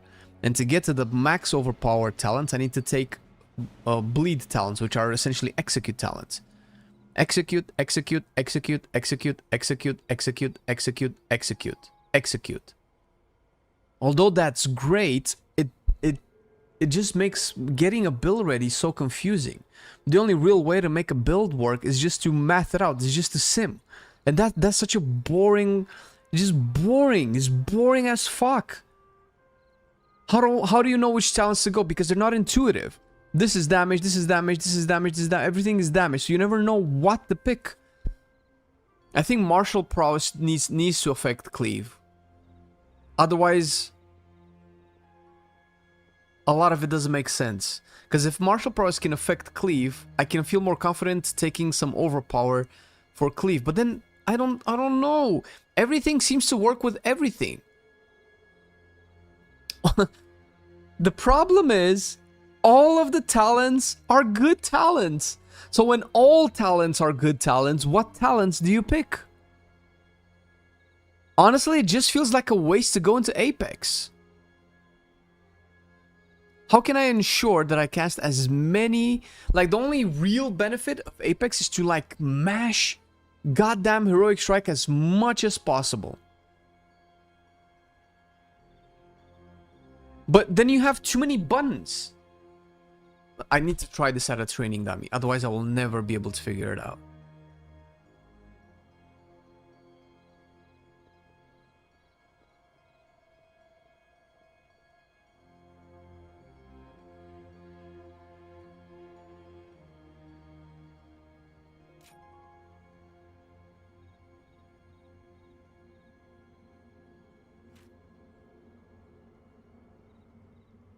So let me get this straight. The problem with ARMS is that we have a lot of choices and they are all good? Yeah.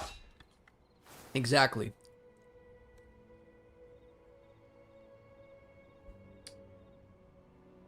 Simplifying talent trees. I don't necessarily think it's complicated. I think it's counterintuitive. It definitely is problematic. I think they need to take a page off of Unholy's book and make it clear. Bro, this is overpower stuff. This is AoE stuff. This is execute stuff. Like, I think it's trying to do way too much in too many... I don't know. I don't know. It feels like I'm stupid trying to figure this out. I want to see how the rotation feels. Am I ending up wasting... So if I charge, I'll want to Colossus Smash first, Avatar, and then Demolish into Cleave, Overpower, Overpower, Cleave, Mortal Strike. Well, probably put Rend up actually.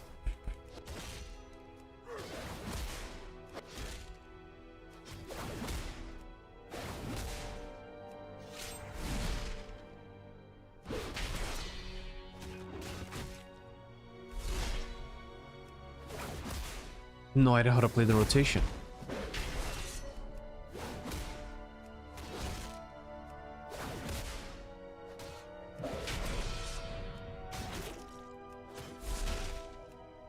Without collateral damage, Cleave just doesn't feel like it hits very hard.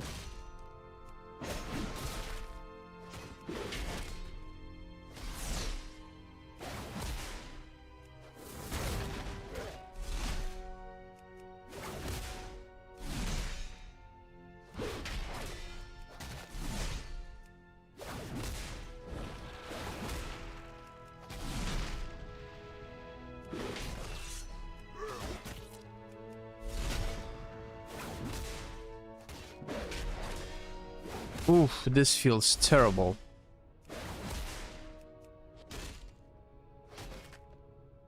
So, non-collateral damage feels ass. This is kind of pointless. If this doesn't reset the cooldown of cleave...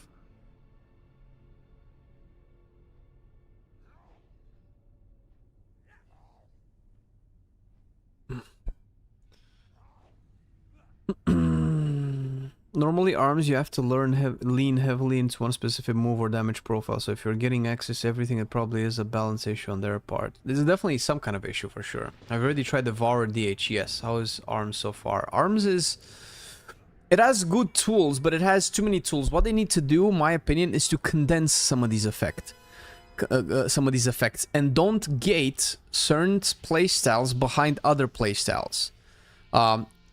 This is probably fine, but move deep wounds here somewhere. I don't know how to make this. Bloodborne, deep wounds, and mortal wounds has to be more or less on the same side of the tree. If we want bleeds to be a central part of arms, so because they're very central, then take this shit away. Put deep wounds, I don't know, here, and bloodborne, I guess here, because this is where most of the execute stuff is. And make sharpened blades, put sharpened blades, I don't know, here maybe, or there. But this is also a Mortal Strike, Cleave, and Execute. So, if we type, let's see, Cleave. So Cleave is right side, middle. Mortal Strike is all over the place. This is bad. Like, if I want to optimize Mortal Strike, that means I'm optimizing for single target. One of the strongest Mortal Strike node is here. Strongest Mortal Strike node is here, here, here, and here. Like, look how spread they are. Insane.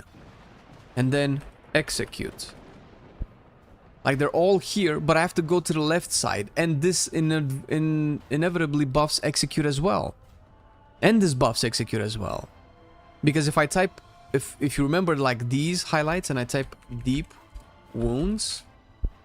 Like, this is Execute, this is deep wounds. But deep wounds works with Execute. Unless you just want to ignore this completely and treat deep wounds as a Mortal Strike / Cleave thing. But then if I want Cleave to be the source of my deep wounds in AoE, I still have to get this, which is on the total other side of the talent tree. And you cannot put it here because this is Execute.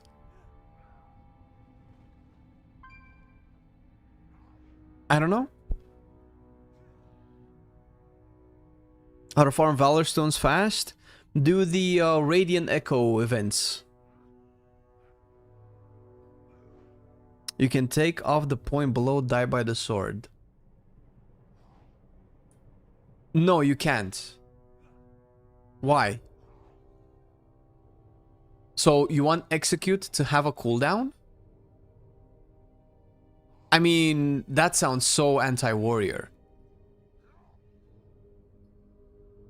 And it also gives you 10% rage back.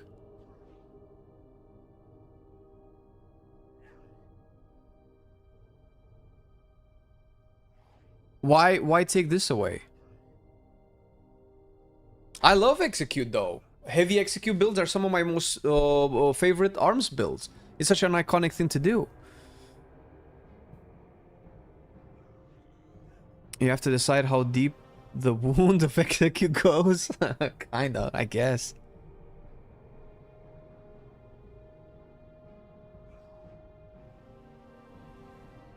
I think this is a good example of we kind of need some boring nodes.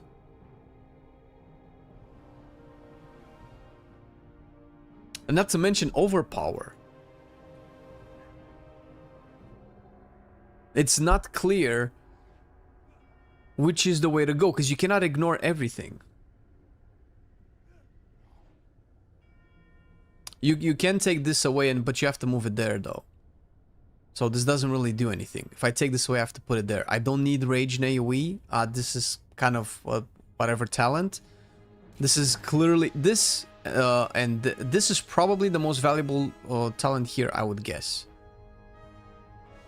No, actually it's improved overpower, because this gives overpower 15% more damage too. It's not just another charge. Yeah, these two are gonna be mandatory. You can debate if I should use Storm of Swords, Fervor of Battle, Blood Surge, or Initiative. You can debate this point, but not this.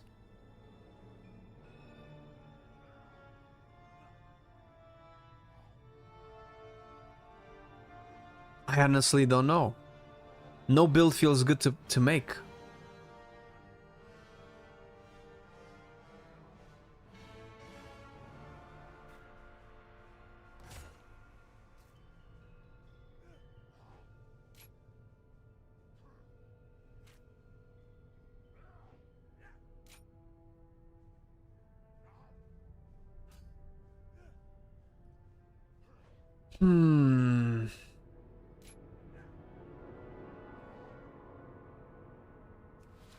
Can I apply Rend with Thunderclap?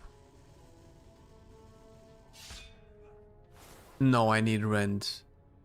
Okay.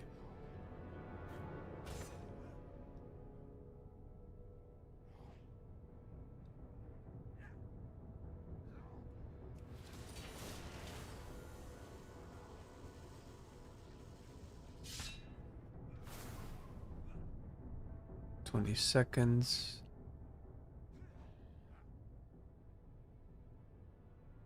I have a funny feeling that one of the skill will go a 5% buff nerf and that will decide the straightforward Talon builds. Yeah, there's no straightforward Talon build. So what this essentially means is somebody will have to do the math of fucking, what the fuck? So you have Overpower, Execute, Mortal Strike, and Cleave. So all of these go into a bucket. Right.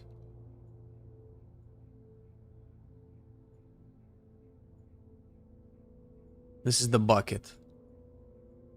Right?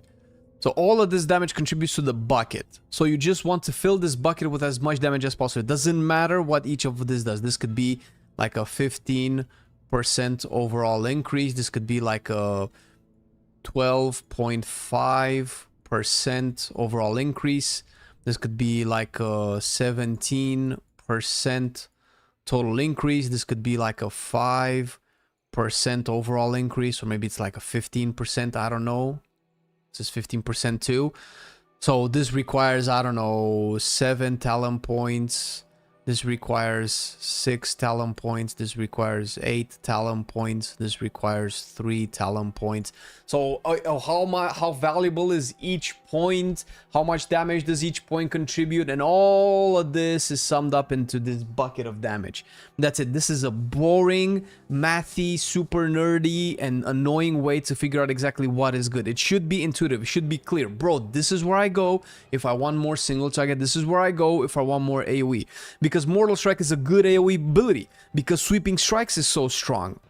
And especially if you buff it with Overpower, because Overpower, the single target ability, is a good AoE ability. Because Dreadnought is so strong. Because Cleaving is so strong. Everything just works everywhere. Cleave doesn't work in single target, that's about it. Everything else just works everywhere. We have too many single target abilities that are good to press in AoE. There should be a point where like, okay, I actually don't want to press Overpower anymore. When I'm fighting this amount of targets, it's not good to press Overpower anymore, because then you have way too many buttons to press. So then, if my rotation consists of Mortal Strike, Overpower, Slam, Cleave, and Execute in AoE, all 5 abilities, but all of these 5 abilities can be buffed by 80% of the talent tree, which ability do I buff more than the other? And if buffing Execute means I'm just gonna be stronger in Execute, but decent overall, if I buff Mortal Strike, that means I'm gonna have higher priority damage, but less AoE, and if I buff Cleave, I'm gonna have more AoE, and less priority damage, then that would be great, but it's not obvious that that's the case.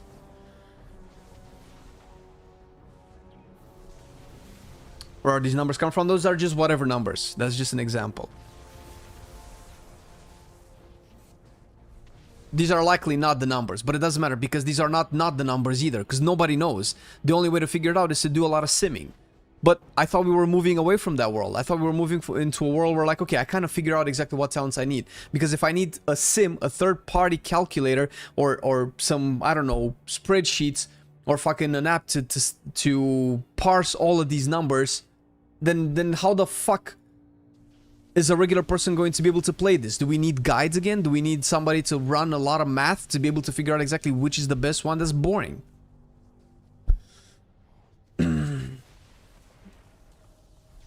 No SimC add-on? I'm not sure that's the case. It's not no add-ons, man. It's just certain add-ons. Oh, that's a good question. I don't think Avatar removes roots anymore. Yeah, I don't know. Maybe they forgot to put it in.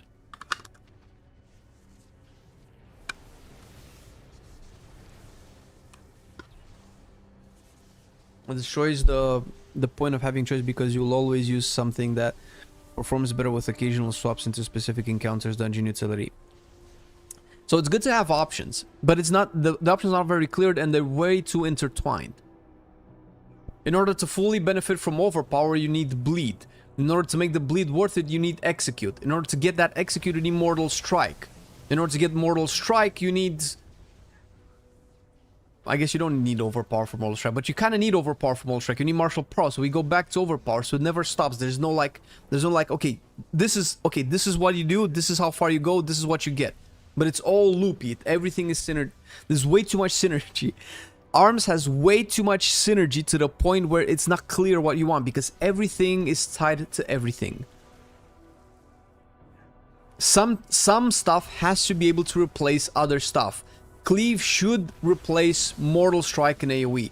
Cleave cannot be better than Mortal Strike if you hit 6 targets while in sweeping strikes or 4 targets without sweeping strikes, but then you have 2 talents of giving you almost 100% uptime on sweeping strikes. What the fuck, dude? Does that make any sense? Am I crazy here?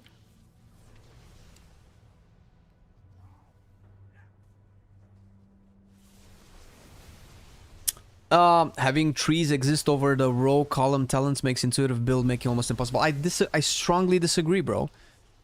If you're referring to the old talent tree system being better than this one, it definitely makes builds in the old one easier, but that's also more boring. But that doesn't mean that you cannot make intuitive builds with this one. Look at the Unholy tree.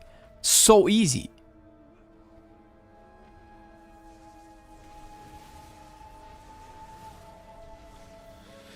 The devs shot themselves in the foot with this change. Modifiers, actives, and gameplay mechanics are all in one tree. Can figure it out without sims. Yeah, they need to. First of all, it's a little bit too complex for what their class philosophy is, but I kind of like it. Obviously, I'm a little bit stupid in the head. I'm fucked up. I like it when it's a little bit more complicated. But even if you simplify it, there's way too many interactions. Have Cleave be the absolute clear version of Mortal Strike and AoE. Have sweeping strikes, maybe keep this. This is really good. Reduce the sweeping strikes to like 6 abilities. 12 is too many, I feel.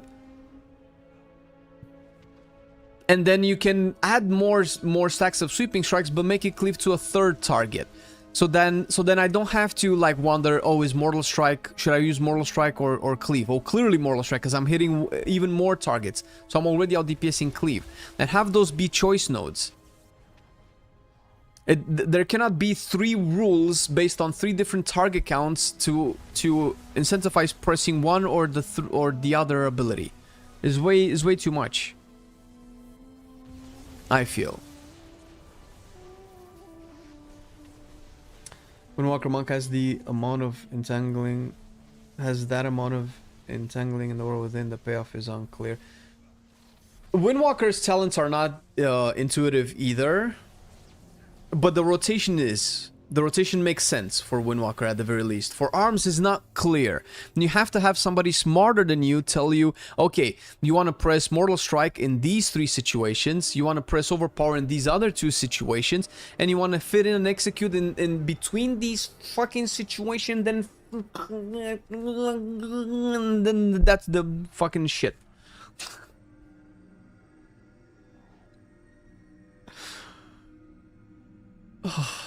And I was so excited about this. Look at this. The new Ravager makes Cleave deal 50% increased damage while Ravager is out, meaning that for 11 seconds, you want to spam Cleave as much as possible, meaning that you're 100% gonna want to use Storm of Swords. I think. I don't know, but you're 100% gonna use Crushing Combo. Otherwise, you're not fully benefiting from the 50% increased damage, because you just want to spam more fucking Cleave. So then you'll probably have to launch Ravager into Colossus Smash. Let's see if we can actually make that work. Ravager into Colossus Smash, and I don't know. Do I press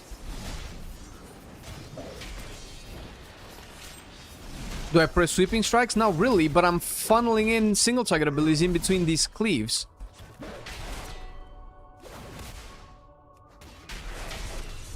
And if I'm gonna bank on strong cleaves, I definitely want collateral damage.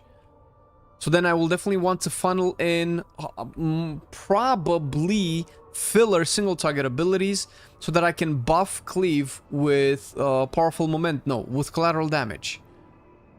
So maybe I don't want powerful momentum. Maybe I only use sweeping strikes to buff up cleave.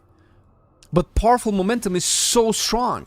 But it's so strong to the point where you might not even want to spam cleave, because you just fucking cleave for 100% of the damage. Mortal Strike right now does, by looking at the tooltip, 3 times the damage of Cleave. Meaning that if you're fighting 2 targets, you're going to use Mortal Strike anyway. If you're fighting 3 targets, you're probably still going to use Mortal Strike. If you're fighting 4 targets, you're going to use Cleave. But if you have Sweeping Strikes up, that means Mortal Strike does, 8 times the damage of Cleave, because it hits 2 targets with this one for the full amount. So you'll want to press Cleave on 9 targets once you have Sweeping Strikes up over Mortal Strike. So somebody has to do this math in their head. I'm just using paper math right now, just looking at tooltips, because there's obviously multipliers to this. There's also Martial Prowess, which changes, which means that maybe this will make it so that Cleave can only be casted at 10 extra targets, or when Mortal Strike is on cooldown. But when Mortal Strike is on cooldown, don't you just want to cast more Overpower, so hopefully maybe reset Mortal Strike with Battle Lord? Or to buff it with Martial Prowess? Unless you just don't take these, in which case you don't cast Overpower anyway, so might as well not take Dreadnought. But if you take any of these 3, then it just becomes way more complex. When do you use Overpower now? Because not only does it do a lot of damage with Dreadnought, but it also buffs the single target ability that does more damage than the AoE ability in AoE. So, and then you have Execute, because remember, Execute, first of all, can buff Mortal Strike that already out DPS's Cleave, but it also gives you the Deep Wounds buff that's buffed by 1, 2, 3 other talents. What is it? 1, 2, 3 talents. Fuck! This is the way the Fire Mage may. Alright, wife. Well, explain it to me, man. Elaborate Arms Warrior for me, bro. If I'm so dumb that I need to play Fire Mage, elaborate Arms for me. Educate me, teach me. Teach me how this makes so much more sense for you than not for me.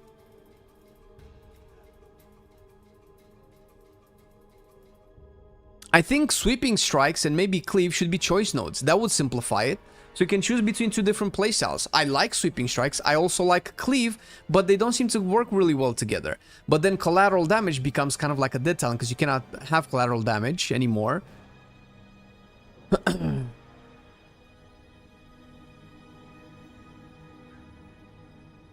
You're a Fire Mage. Alright.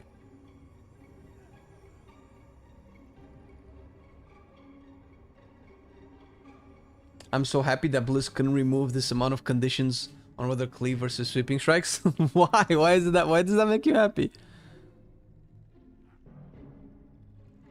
Does Cleave still slam the primary target? Yes, with Fervor of Battle. Yeah. Slam feels so bad, it should be meaty. Yeah, I'm not even gonna go into Slam, bro, because if you play Master of Warfare, if you play the Apex Talents, you're obviously going to be slamming. Or you don't really need to slam, you just need to heroic strike. And there are no talents that buff slam, thank God. But then slam, you'll want to reset overpower as much as possible. So with the Apex Talents, you want to cast a lot of overpowers. because overpower gives you a chance to get heroic strike. And to cast a lot of overpowers means you have to reset a lot of overpowers. And to reset a lot of overpowers, you need Master Tactician, first of all. And maybe this Brute Force, which gives Slam a bigger chance to increase, to reset overpower, more than anything. So does that mean that Slam is better than Mortal Strike to reset overpower? Probably not, but then, I don't know.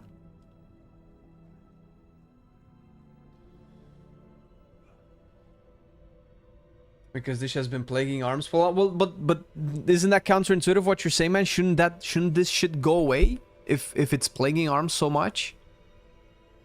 I legit want to go into a dungeon, but I don't know what to do. I don't know if this build is good or not. It feels like I'm just winging it. And I kind of like all of these talents. They're all so cool. But you can never have the build that you want. You can never really get to where you need to go. It's so frustrating.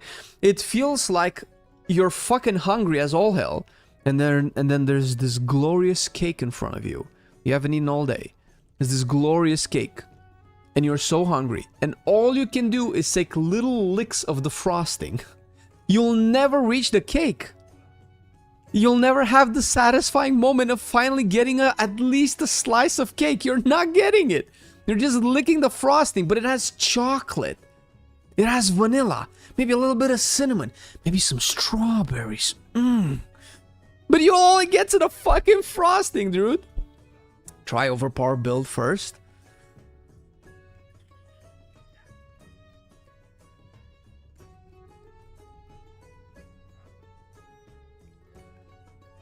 Let's see. What if we get rid of cleave? What if we only play sweeping strikes?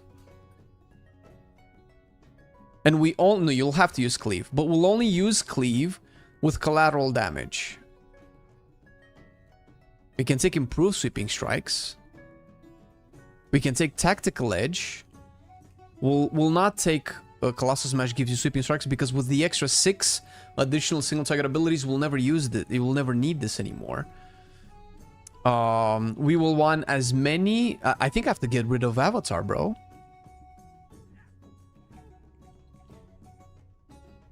I think getting rid of Avatar is the way.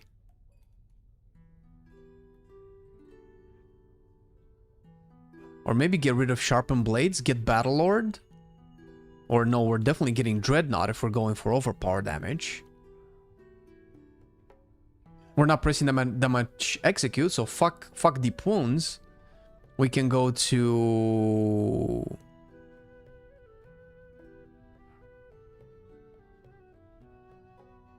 Martial Prowess. We might just get rid of Avatar. Fuck Avatar. I love you, Avatar, but fuck you, honestly.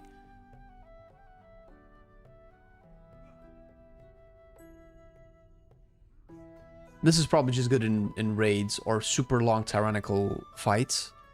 So Battle Lord. And now the only purpose of cleave, we're not even gonna take this. Okay.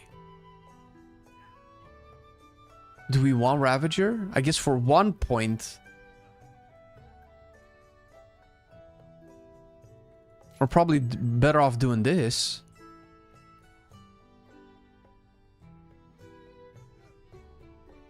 Or maybe 1 point here and still take deep wounds. This is probably more value.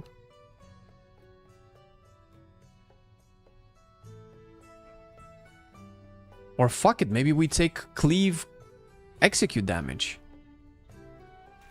But is it better to have 25% additional execute damage on cleave, or have 7% mortal strike, cleave, and execute damage all the time?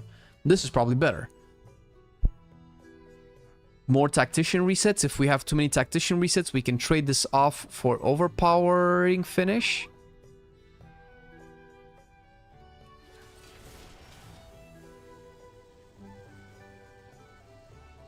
There you go. Actually, this is interesting. It feels like I'm building towards something. Fuck. Maybe I like this spec because it's giving me so much of a fucking headache, dude. Oh my god. I'm so exhausted. Alright, which one was which? Fuck. What was Nexus Point? Oh, Nexus Point is the Lorthraxian one. This is the first time I actually don't like dungeons, but I think it's because I'm playing it with followers. Followers legit make dungeons so unpleasant to play. I think we played Blinding Veil, right? I kind of want to see if... I want to record some footage for some videos, but I don't want them to be like just the same old dungeon. Yeah, it was Blinding Veil. What is this? Well, this was the one that bugged out. Magister's Terrace? Yeah. Okay. So then... Can we go Mycera's Caverns? It feels like every dungeon right now that can... Let's go Den of Nalrak. Fuck it.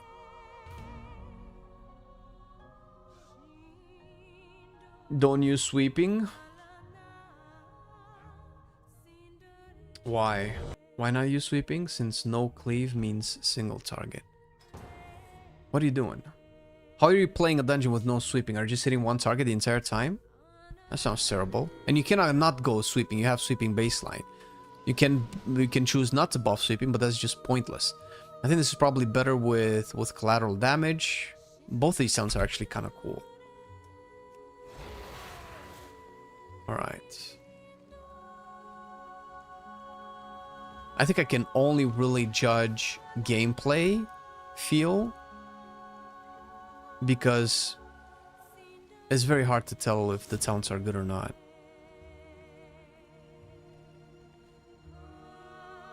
Okay, no Avatar, no Ravager, just demolish.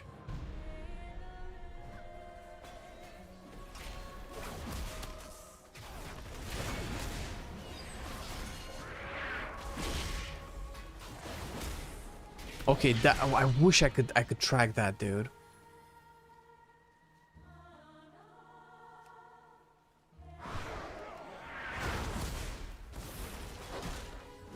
So I have 2 stacks at 28 seconds. Does the first one drop? Or do they extend each other? Oh my god, they extend each other. Oh my god, they extend each other? No. No, the first one dropped. Never mind.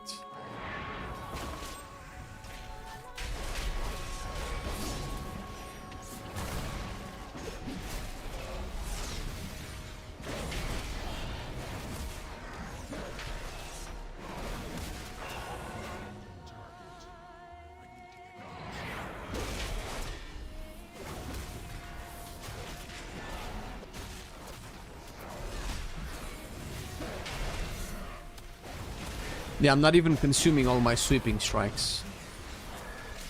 Okay, so this gives me permanent uptime on sweeping strikes, at least at this level of gear.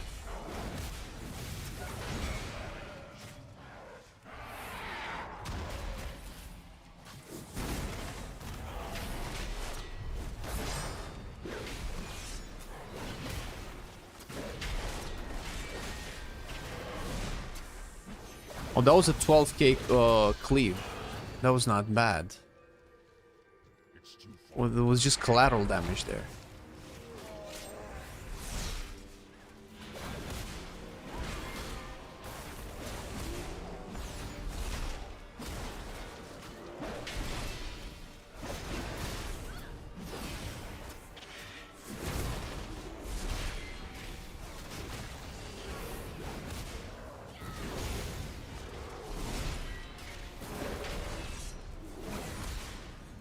Was that a cleave execute?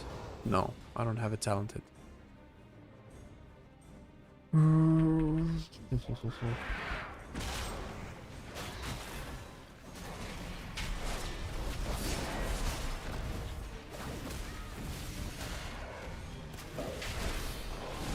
Fucking Mortal Strike hits like a fucking truck, dude.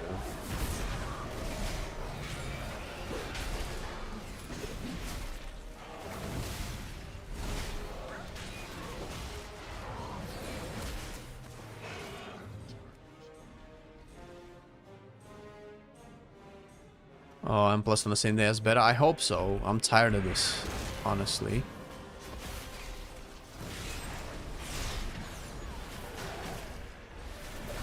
Oh, I forgot to take Fervor of Battle.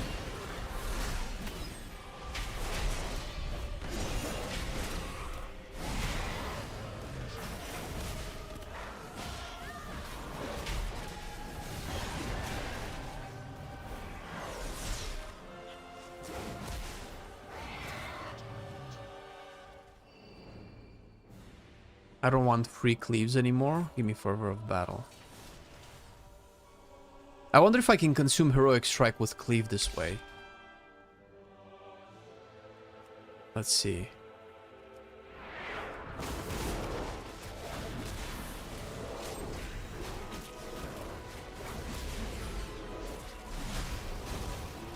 No, it doesn't consume. Wait, do I have to strike through more targets? Yes. Okay, maybe that's why.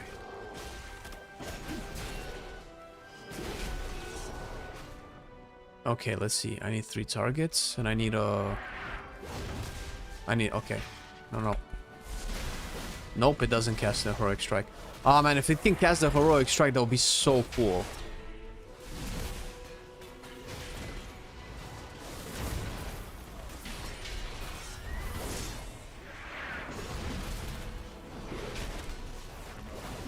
What a fucking meaty Mortal Strike, dude.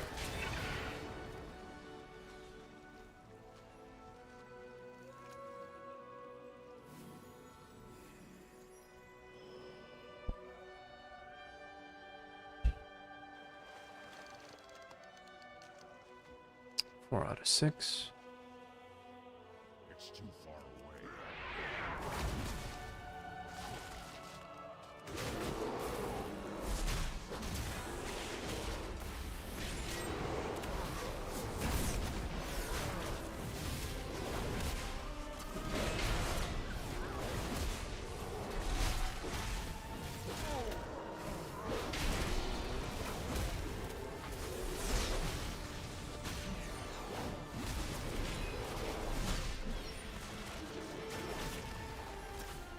Wait a minute. Holy shit, wait a second.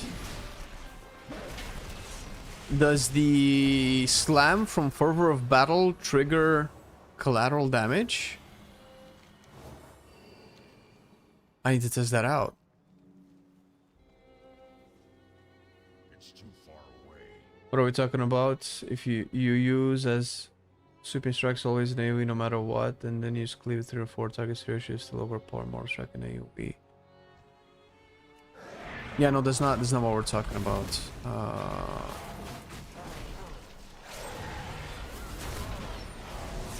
Yep. Yeah, the slam from Fervor of Battle triggers a collateral damage proc.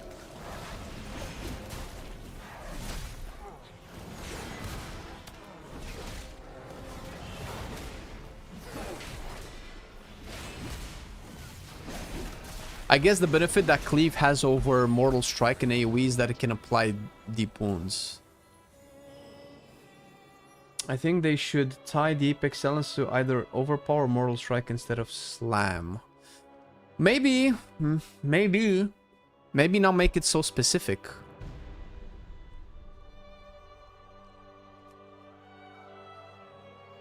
Maybe that's the way. I like Heroic Strike, bro. Such an old iconic warrior ability. I love it.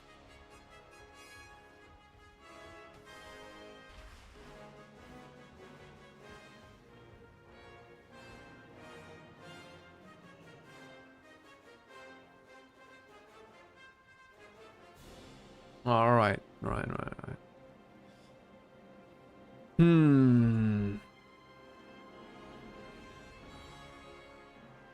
This feels slightly better. It feels like I've simplified my goals a little bit. And it feels like I have a clearer path to what I want to do with this build.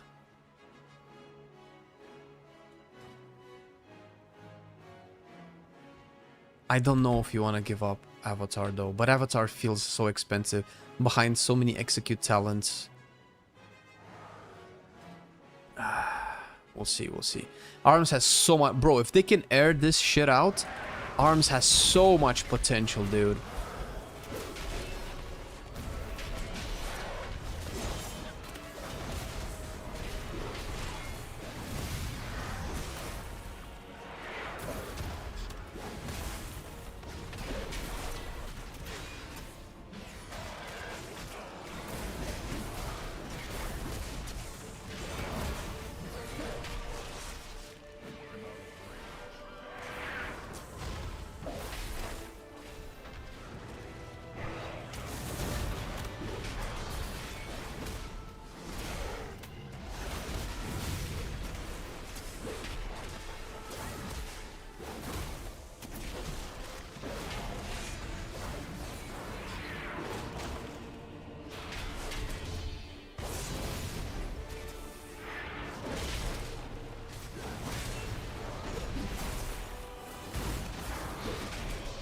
I think without Executioner's Precision, you just never cast Execute anymore.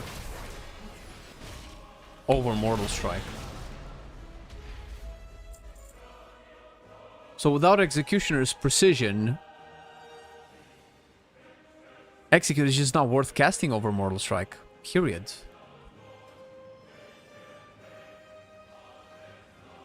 Unless you're like flooding Rage and you want to dump Rage. What about the utility? It's getting better with the shouts. Should be fine with utility. I'm out of range.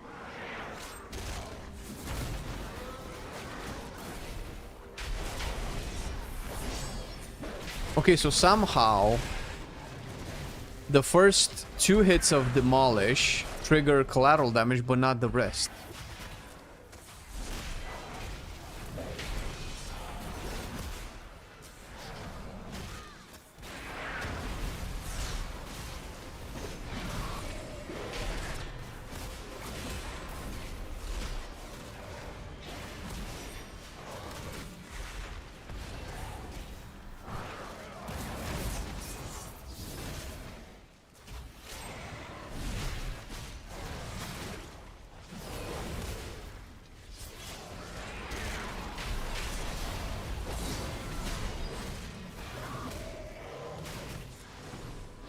I like the vibe of it. Like, I really dig it. Big, slow, deliberate hits that absolutely destroy. I love this style of arms.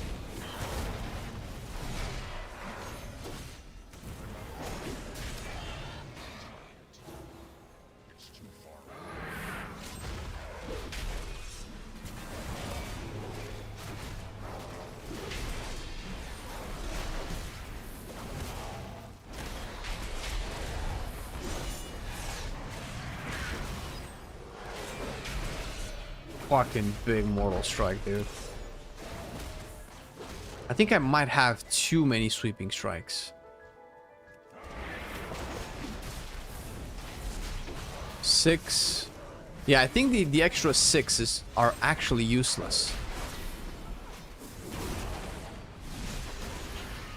Let's see.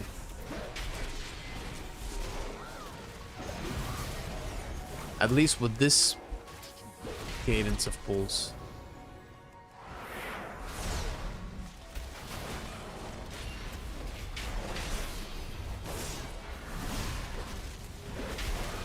Nine, 8, 7, and it's back. Okay, this is actually useless.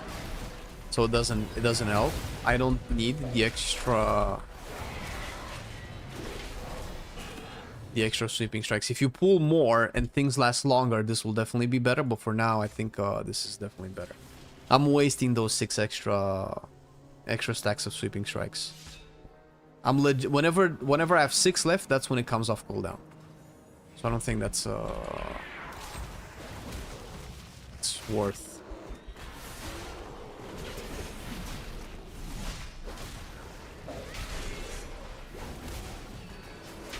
And even with Fervor of Battle, that gives me like a extra consumption of Sweeping Strikes. Okay, I have 1 stack left and everything is dead. I have 6 seconds left. That's because I also do more damage, so things die even faster. A little bit counterintuitive.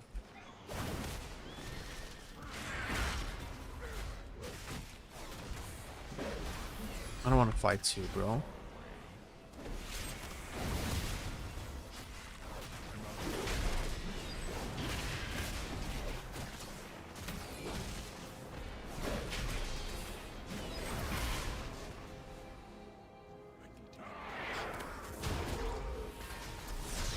I lost it.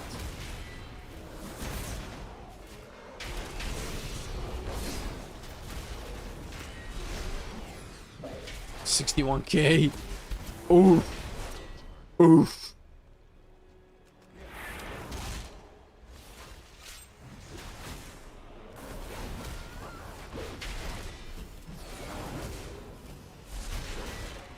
Big deep wounds.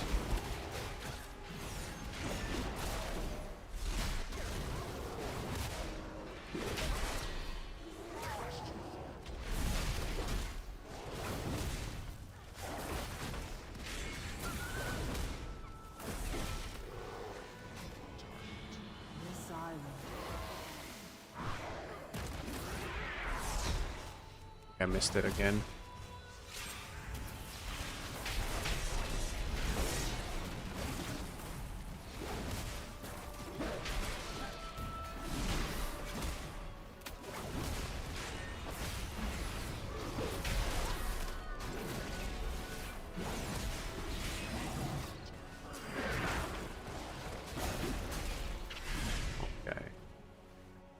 I need some funnel.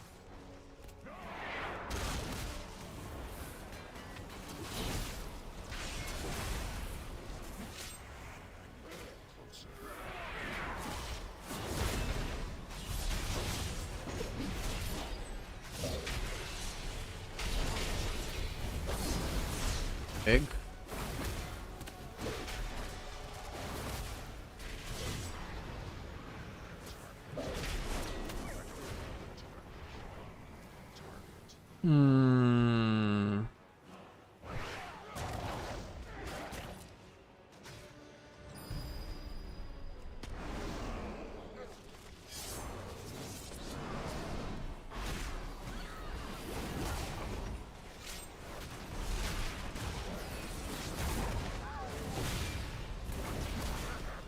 And Dreadnought feels like it hits like a truck.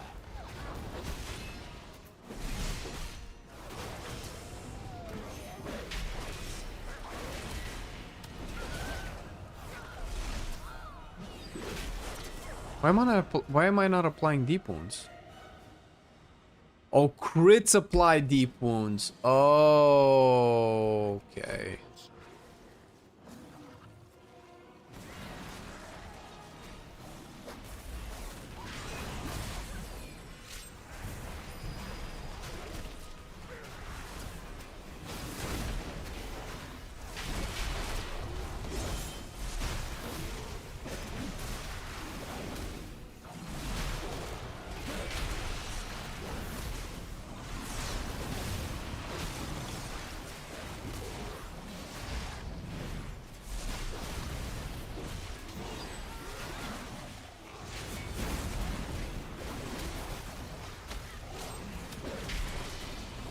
Big.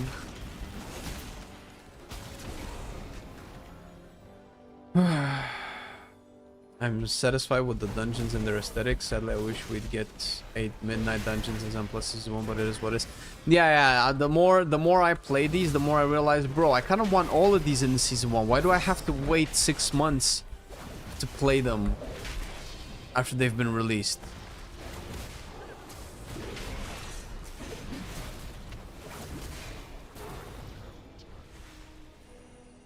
They just need to like do what I said. The new dungeons are all available season 1, and then they add 8 new legacy dungeons, 16 dungeons and plus pool. Let's fucking go. It's 2026. We can handle more dungeons. We're big boys and gals.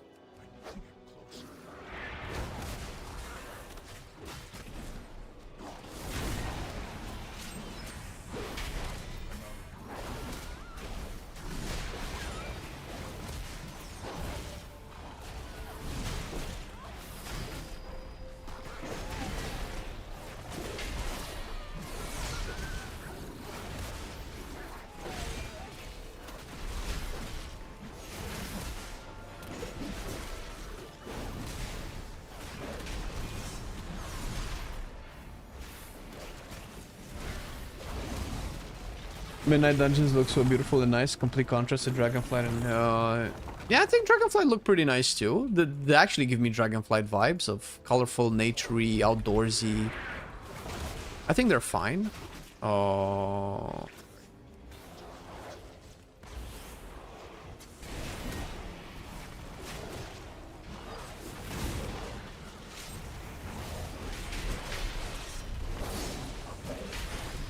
Big fucking... strikes. Big cleaves. Not as big.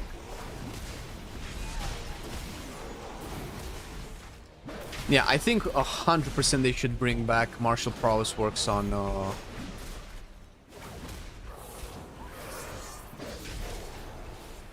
counter the Pulverize so that she can fucking survive.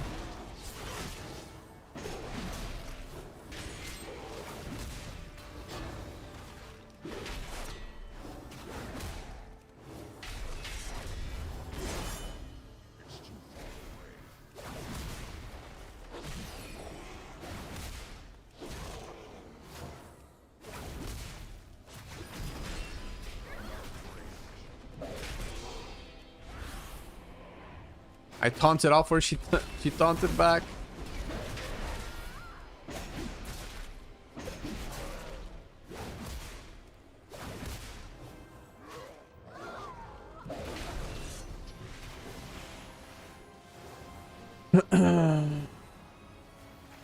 So many good legendaries that got skipped because of remix.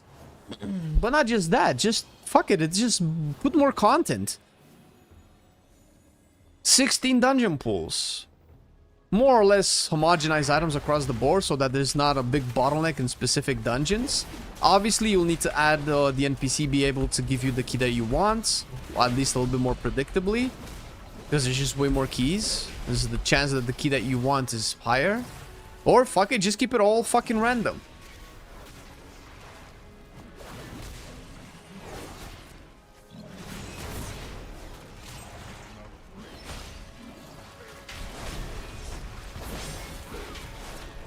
Change the formula. Let's go.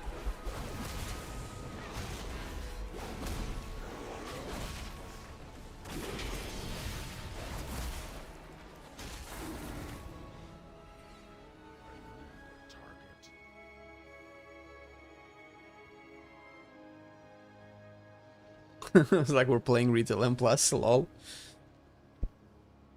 8 new and 4 legacy. Yeah, sure. So I say fuck it, man. Don't half-ass it. Just go all out. Balls deep. Full legacy. Stop designing dead trinkets.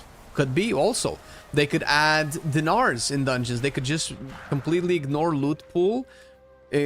Come up with like 20 new items per season.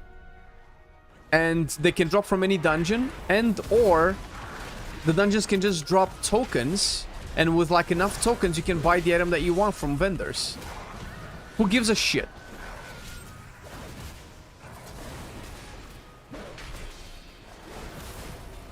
Oh, of course it crashed. I was hoping it wouldn't. Well, let's see if I can get back into the character. Nope. This might take a few minutes. It usually does this, so now my log is fucked.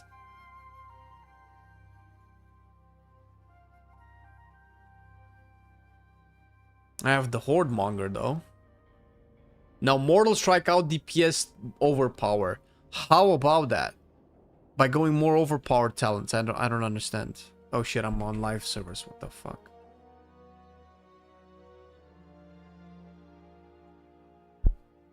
What's your top 3 specs to play for fun at this time? Do you mean on Midnight Alpha or on retail? Being able to pick your key would be nice. Perhaps a bonus to getting resilience. Sure. They can give you a bonus if you haven't done a dungeon in like 10 dungeons or something. It drops more Valor Stones or whatever the fuck. On Alpha. Devourer. Havoc. Destro Warlock, by the way, which I've done off stream. You guys don't know actually what I've discovered with Destro Warlock. I like arms. It's just wonky as fuck. Shaman, I guess I said 3. This scares because it's easier it is to get gear, then less people will play. Meaning less chance they will be next month's subscription. Yeah, that's because they don't believe in their own content design. Yeah, I'm gonna have to wait for a little while. Arms since last expansion, yeah, well. Yeah, Enhanced looks really nice too, but the more I played Enhanced, the more it felt a little bit downtimey, but it could have been just the gear, so it might just feel perfectly fine at max level with like Season 1 gear. And Season 2, I never got a Myth Track Sack Brood until Dinars came out. Many weeks of bad vaults as M+er. This season, my warrior has Myth Track weapon and both Bitch Trinkets by week 5. Sure, man. Listen, like, when I say the Dinar stuff, it could take, like, a while. It could take, like, I don't know, 20 dungeons to get one item. They could also augment this by making you able to scrap your items for currency to buy other items. So you need, let's say, 100 coins to buy a trinket, the trinket that you want. And if you loot an item that you don't want, you can sack it for like 10 coins, right? You sack it for like 10 coins, and each dungeon drops, or maybe the dungeons don't drop coins anymore. They just drop the gear.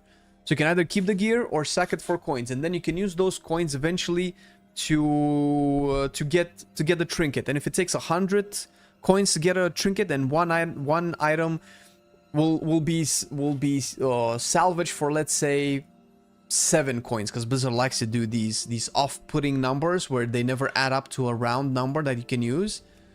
That means you will need what? 13, 14 or 15 bad items. After 14 or 15 bad items, you'll guarantee a good item. 14 or 15 bad items can be 20, 30 dungeons, which is more or less the same as we have right now on live, right? After 20, 30 dungeons, usually people get their stuff, right? Some people get it way faster, some people can take a whole season without it, so maybe that's a good middle ground. And these numbers are just off the top of my head. They're out of my ass. They can just change these. Yeah, arms is fine, but it needs a lot of polish. Have you tried the new SR Rogue? No, but actually Assassination is on my list. How did you know? Have you seen new capstone for Unholy DK? Yes, sir. Yes, sir. I've seen the patch notes that they've released. I ordered it poorly. I meant that if it's fast and easy to get biz gear, then they'll play a month. Yeah, people. Yeah, no, I know what you meant. I know exactly that's what you meant. But that's because the system is it just gives you shit items because they're afraid of a shit outcome. So everybody loses in the end. Cheers, Kegel. Appreciate it. 23 months, man. Appreciate it, dude. Keep grinding, my dude. Okay, this is dead. We can continue now.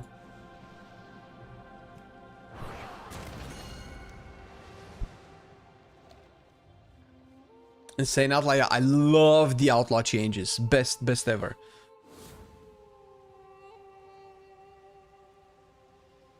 Most people play for the feeling of progress. If your gear isn't increasing, but they can just take a page out of Fellowship's book, man. They need a progress track for Mythic Plus. That's just how it is. They did it with Raid with the fucking Renown, so they're good. Oh my god, my cooldown manager is fucked. Yeah, just show me everything in the kitchen sink. Disgusting. At no point on any of the characters have I ever said it this way. Why do you not remember my account settings on my own account that I set up? Oh, constant resets. Fuck. Even before I logged in, I did not have them like this. Holy ass.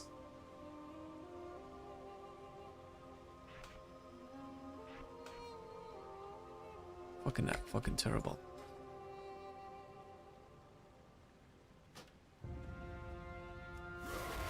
Any estimates when the beta is supposed to come out? So we should have this week. This should be the last week of alpha, right? This is phase 5. So next week, theoretically, alpha closes and usually beta opens. Maybe they take a day or two. Or maybe like a week or two. I don't know how long they will take it.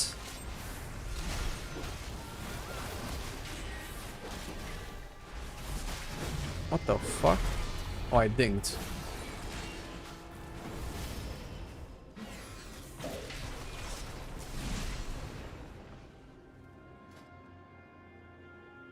Make me bigger, bro. Look at this puny human. I bring the beef. Oh my god, this is so cool. Look at this. I'm so big. I love it.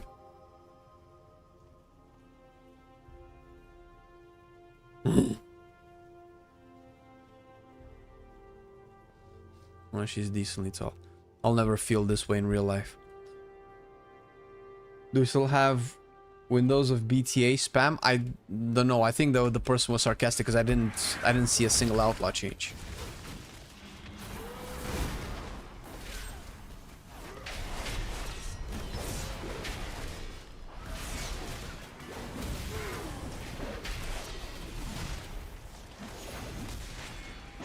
Yeah, I think I need to take out that held my damage stuff. So far, nobody has been able to use it properly. I thought it would be a lot simpler to help people out with that stuff, but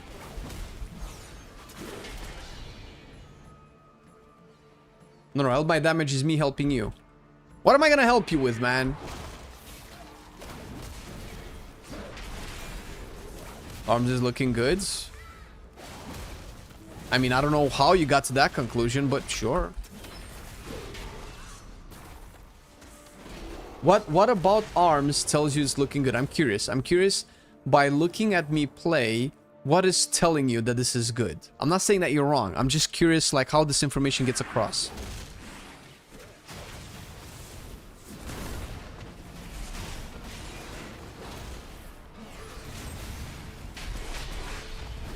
This is literally, visually, I cannot tell what the difference between this and live arms is.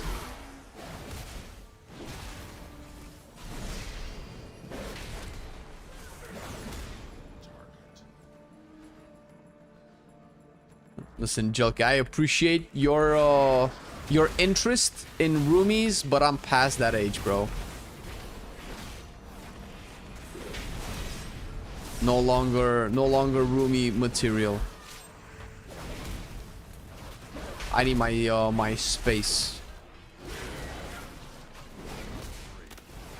The only way we would be roomies if you had like awesome tits or some, I don't know. Which sounds crude, but it is honest and true.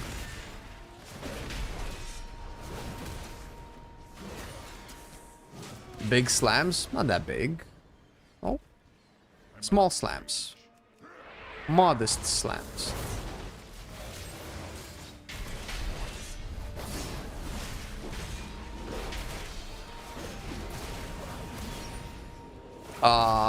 I haven't done a bigger number with any spec outside of arms.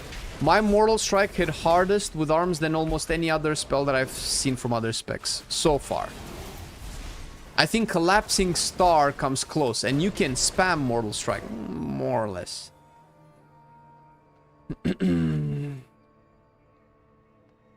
Yeah, but the gameplay is the same as live. I don't see what the difference is between this and live. So, yeah, I mean, arms is not necessarily bad, but at least it's more meaningful. It's chiseled. It's better, but I don't feel like what makes arms good is easily translatable as you watch me play it. Like, I'm struggling to see how whatever I do makes you feel like arms is good. Maybe I don't see it. Maybe I need to be converted.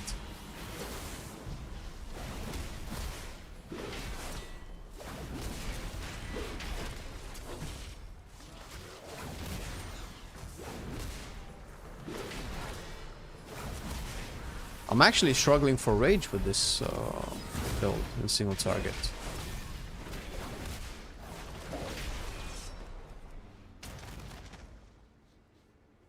They're gonna nerf Mortal Strike? I don't think so. It's fine. I hope not. It feels refined. Really? Okay. I mean, hey, if that's how it looks for you, maybe I'm doing a better job than I thought, lol. What did you think of the Windwalker nodes this phase? What? Nah, nothing's interesting from what they're doing with Windwalker. For me, I don't see how that's interesting. They've renamed the cooldown into Zenith. It's just a fancy name for what was before iconic.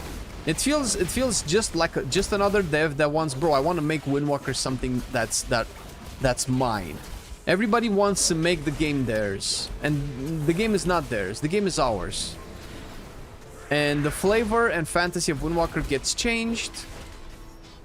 And I don't know. It's just not for me.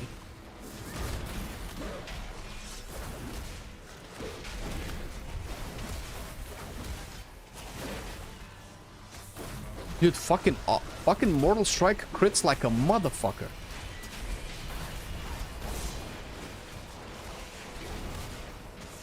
I'm mostly talking about, I'm sorry, Asley. I'm mostly talking about the theme, the concept of stuff. I haven't directly played with it because there's only so much time. I cannot play all of them. It's probably gonna play fine, but the flavor of it is kind of gone for me. It's probably going to be an okay spec, would be my guess. But okay is not a success. I mean, if okay is what you're striving for, good luck. Good luck designing video games.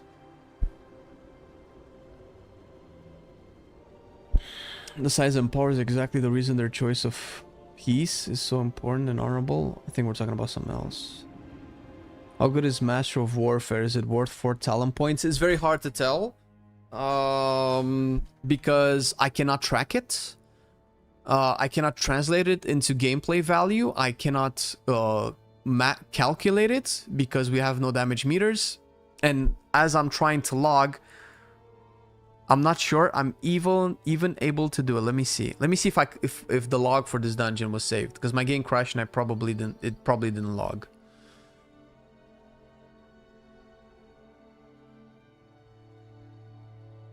Monk will function, but hoping for more. Yeah, it's kind of it. Kind of nailing it there.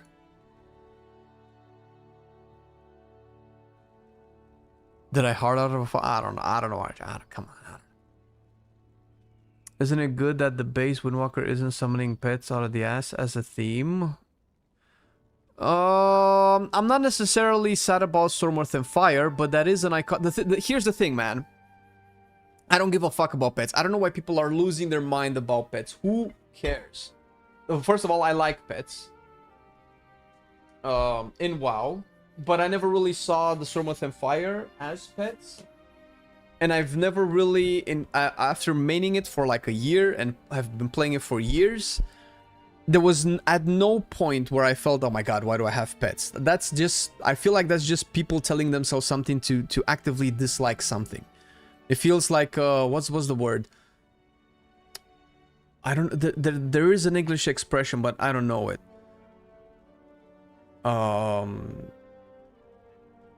It's not, if you look for trouble, you're gonna find it. If you look hard enough for something to dislike about it, you'll find it, 100%. That's what I'm trying to say. My problem with Windwalker is that it's taken away the cool moments. The crackling Jade Lightning, the big bursts and procs of Dance of Chi-Ji, because Dance of Chi-Ji just makes Spinning Crane Kick free now. The fact that they're putting Strike of the Windlord and Whirling Dragon Punch as choice nodes. I mean, it makes sense from simplifying, and I'm not necessarily against it. I think they're doing a good job, but it's killing it for me. It's just more boring. Windwalker was cool because it always felt like you were building towards a big damage moment.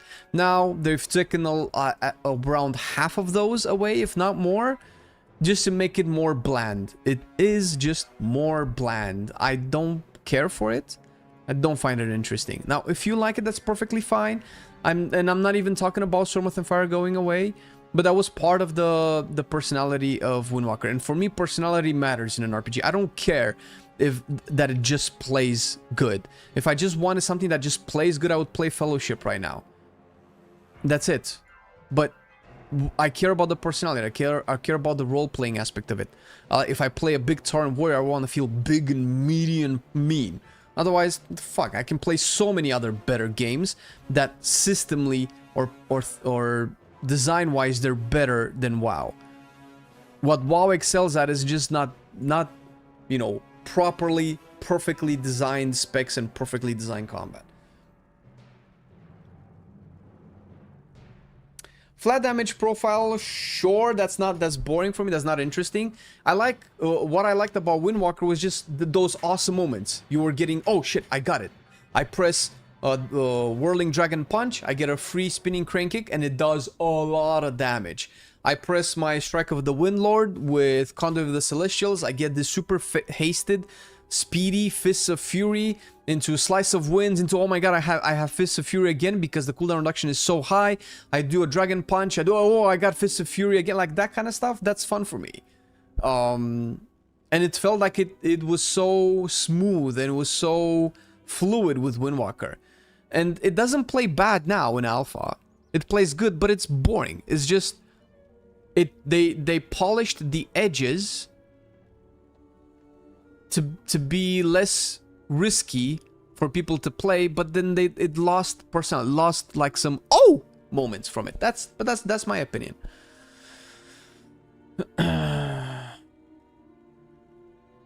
Nitpicky? No, it's not nitpicky. That's not what I want to say. The expression that I was looking for is, you know, when you're trying really hard to find the flaw in something, you will find it, right? When you want to see the bad in things, you will see the bad in things. That's, I think I know what I'm trying to say. I just don't know the extra expression. I know it in Romanian because it's the expression that exists in both languages.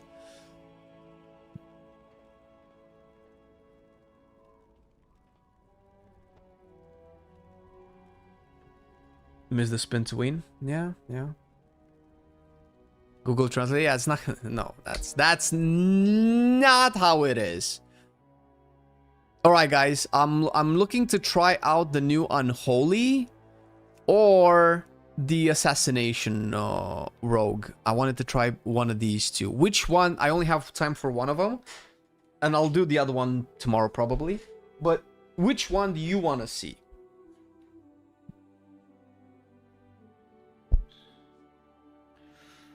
Unholy, Rogue. Fuck, it's kind of actually split. Sin, Unholy,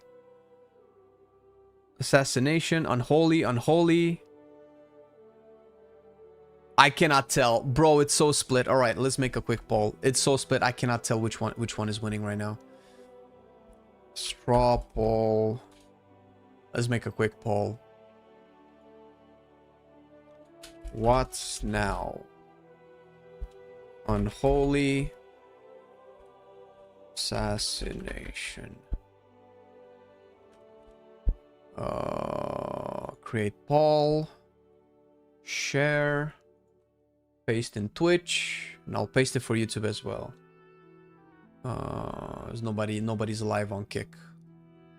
Fuck Kick. Where's YouTube? YouTube chat.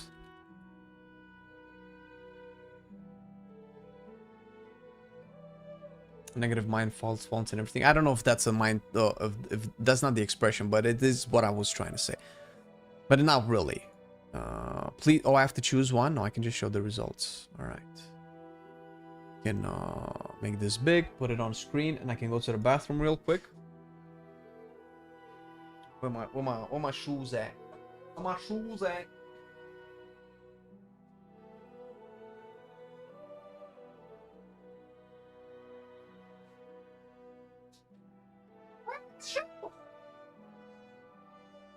Shoesies!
Oh shit, Unholy win. Is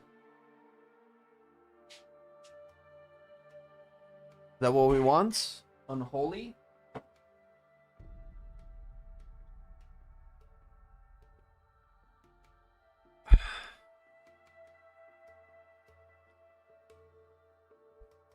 I use the poll as an excuse to use the loo. I use the loo. What a funny word. Loo. Loo. I played the arms. Brother, relax.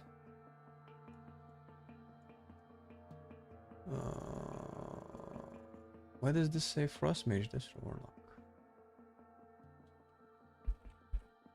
Played arms for like 3 hours.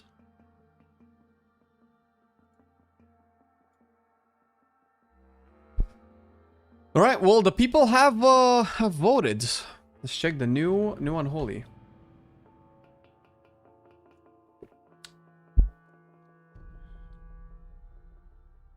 You're fake British?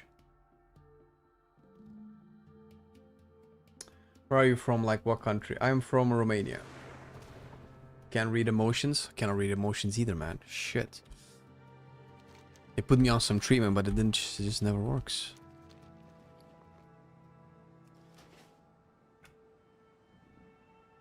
Is this the one that I want? Yes. Action bar settings.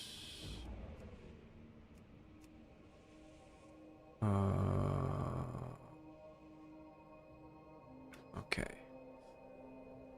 All right. Put those there. Put this here. Put that there. Put that here. Put that there. I don't know. I don't even know what I use Death and Decay for.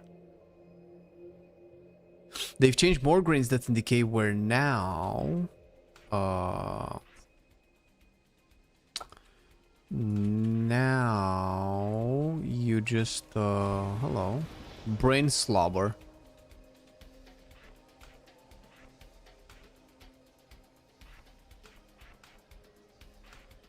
It does something. It has some synergy with your diseases. Morgan casts Death and Decay at his location that follows his position and extends the duration of your diseases. It should do something for the basic. I have 2 charges of Death and Decay. What am I using it for? Maybe they're still trying to figure it out. Movement speed reduction? Why is it important that I reduce? Okay, so artifacts of the old version of Unholy still remains. What benefits of Death and Decay? Yeah, so we're still behind on weeding out Death and Decay from the class. Super close vote, yeah. Well, listen, I've left it out for democracy to solve my issue. No, D&D hasn't been the core for a while, and I think on live you might... Do you still cleave with Death and Decay? Is Death and Decay still dead on live? On Unholy? I forget. Have you noticed in all these years that Flame hasn't aged at all? I've aged, bro. What do you mean? Oh, suspicious because I'm from Romania and that I'm a vampire? Is that the... If only, dude. Fuck. I would be cooler. I would be shinier. I would be popular with the ladies. Both specs need more cooking. Fury's Apex Silence and the announced tier set is good, guys. The tier set are gonna be ass, bro. Listen, don't raise your hopes up, man. I don't know if you've been playing the beginning of Dragonflight, the beginning of The War Within, but every season 1 tier sets are turbo boring, and that's fine. That's perfect. Let them be boring. I want them to be boring. I will fight everyone that doesn't want them to be boring, because if they're boring, you can just focus on the new class reworks, just play around with all of the new talents that we have instead of having the tier set focus you on one particular talent no for the entirety of season 1. It's fine. It's not the worst thing in the world. It's what we're getting. Unless we can get a tier set that can change effects to cover all possible builds for specs, which is obviously not going to happen. So it's not the worst. But the Apex Silence, sure, I'll give you Apex. I actually don't even know what... I don't even know what Fury does with the Apex Silence, actually. I misunderstand. Fuck! No!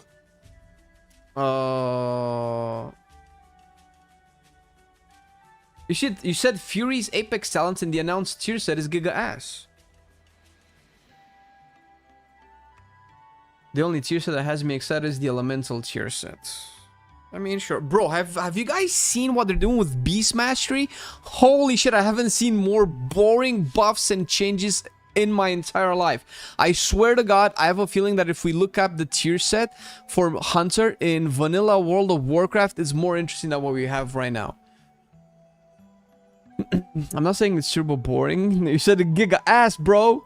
This problem boring is not a problem. The current tier set does not work with the Slayer. Oh, really? Because Blazer and Odin's Fury is a choice now. Oh, really? Oh, shit. I did not think about that. No, you're right. Fuck. I'm not allowed to sparkle. But I can be emo. If you just ask me Fire Mage question all day, I'll turn into Edward. Is that his name? Edward.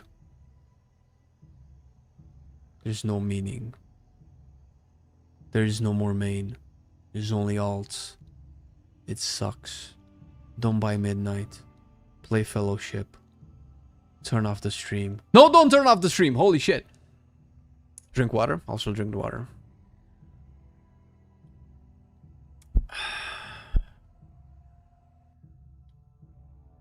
Okay. I was getting excited yesterday before they announced the new changes, which didn't really change too much, but I could actually ignore if you want. Okay, so this is what ARMS needs, by the way. Check this out. I can type disease, and outside of this one, you can ignore all of the disease talents as much as you want. So let's say, shit. Shit, both of these want diseases. But if you want, you can go full on minion, no diseases. But the middle part of the talent tree will still have the ghouls, right? So if you really want to, you can do... Do I need to check any of this stuff?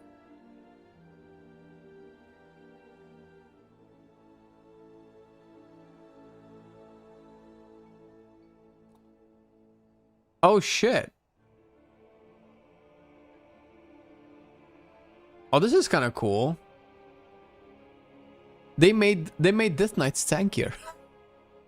Guys, I think we can all agree that Death Knights needed to be tankier.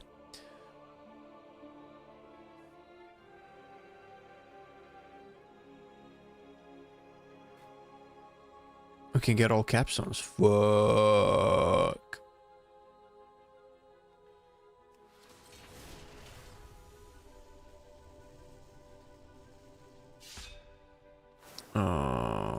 Okay. Army of the Dead. So the core is we want to do minions, right? If we play Rite of the Apocalypse, we assume that the horsemen are considered minions. And I don't, if I can avoid it, I want to not pick a single disease point. Now, I don't know if Soul Reaper is important, but March of Madness, this seems cool. Your lesser ghouls deal 30% increased damage. We're gonna take Harbinger of Doom, where Sudden Doom triggers more often and gets the 2 charges, and Sudden Doom reduces the cooldown of Putrefy. That's based as fuck. We're gonna take Infected Claws to make our Ghoulie stronger, Ghoulish Frenzy to make him even stronger, Menacing Magus to make our Magus's AoE.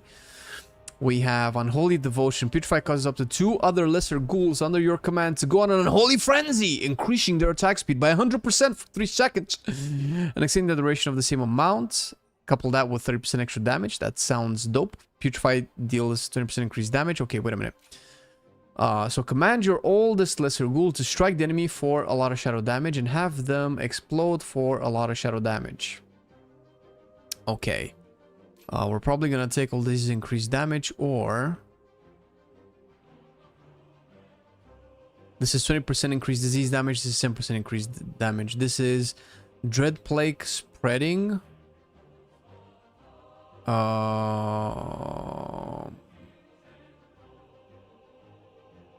think we're gonna take 20% damage. Okay, we're gonna have to take more than that. We're gonna take Dread Plague spreading. This is pure single target. We're gonna take foul infections as well. We're gonna take reaping. We're gonna take putrefy gives us haste. Maguses give us mastery. Each rune consumed gives us strength, and we're gonna take the capstone to transform ghouls into maguses. We're gonna take Giga Pets and Abomination. Gargoyle is probably gonna be our raid choice. Hopefully, this does decently more damage than Abomination in raid. Flamimo? What the fuck does that mean? Step 1, Mog Robes and Staff. Step 2, Big Kill. That's actually dope, dude. Arms looks like Unholy. No, this is arms, actually, because my character has 2 arms.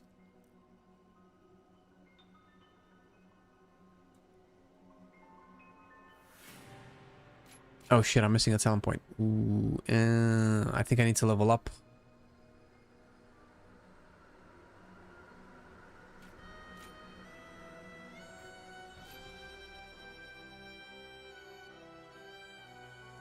And I can get rid of infested claws into something more interesting. Diseases take increased damage from you per disease that they're affected by. When Dread Plague deals damage, it has a chance to grant you 4 runic power.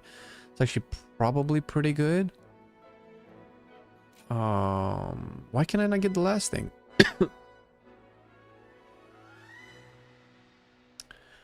I feel like this is a max level type thing.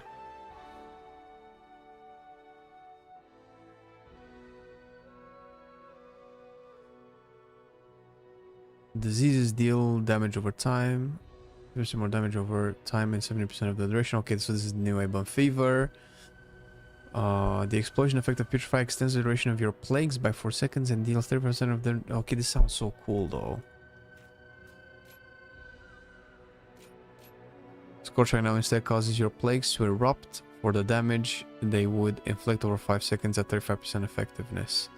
I'm definitely gonna want Festering Scythe though, because that seems more interesting.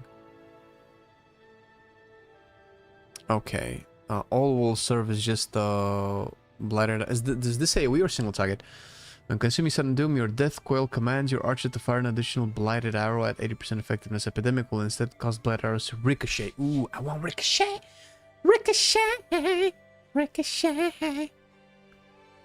Okay, I think I'm happy with this.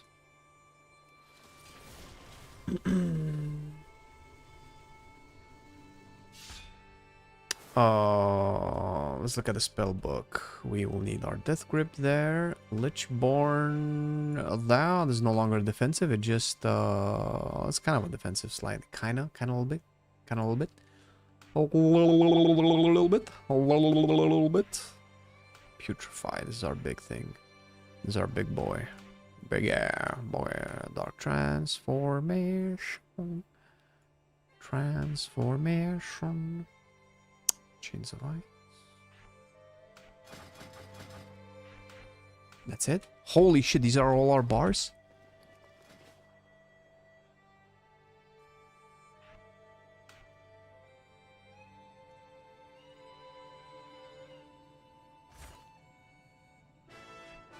It's kind of pointless, honestly. Raise ally costs 30 less runic power. Oh my god! Raise out your battle res costs is free. Oh my god. How many years? How many goddamn years?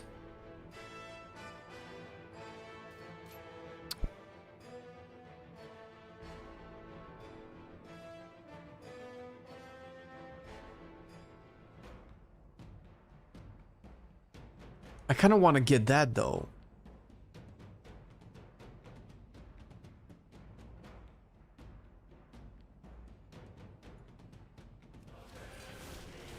Probably gonna dish permafrost for it. For what? You mean for death notes? Death notes, low. For the free BR, no, you need permafrost. Plus, you want the absorbs, man. You want Gloom Ward, so then that makes permafrost better.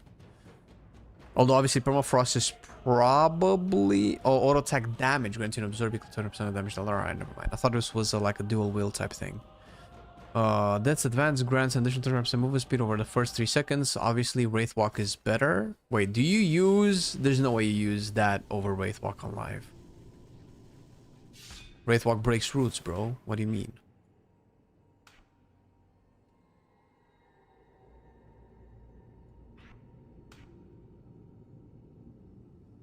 Soul Reaper would normally go there. I think we're good. Now, somebody actually said something very good and very interesting. Very...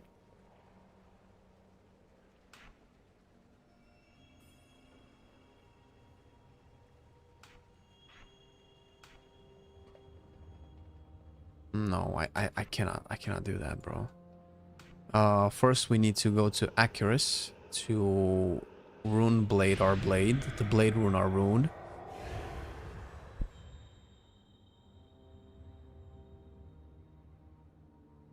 Finally a real spec. Unholy. I mean, it's looking kind of nice. I will need my yak. More importantly than rune blading our things. We need to... Oh shit, what the fuck? That's not what I wanted to do. We need to mog into something good. Please give me good mog options, please. I only have like 2 options. I have no sets. Wait, actually, no, what we could do is we can buy mogs. Can we become... Can we actually look like a lich? We can buy shit from here.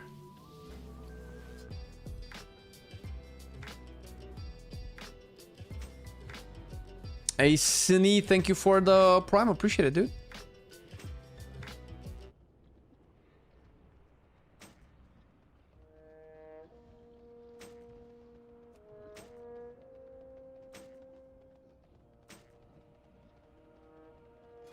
Massacre sword.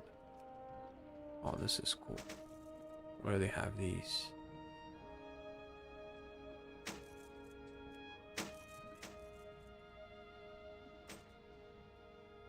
There, we've unlocked some transmogs.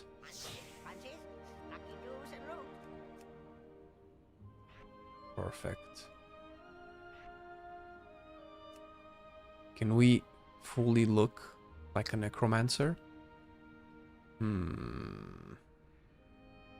Whole arms.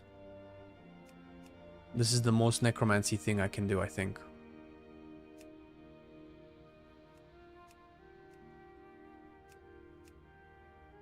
This is the most necromancy thing. There you go. Hope you're happy. Fallen Crusader, clearly. They didn't change any of these, right? Engrave your weapon with the rune that gives your ghouls attacks a chance to apply one of the following debuffs on the target. Death, healing, reduction, war, increased damage taken from Death Knight, famine, reduces damage dealt to the Death Knight, pestilence. So the target, I think they just need to add one with plagues or diseases or something. This is a little bit outdated. Oh shit, thank you for the membership, Philippe. Appreciate you, man. Very nice of you, man. Oh shit. You got a member. Hey.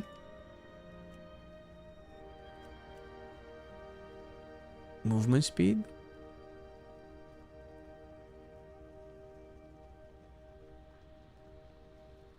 I wanna play this. Nobody's gonna check for how optimized I am. Yes. All right.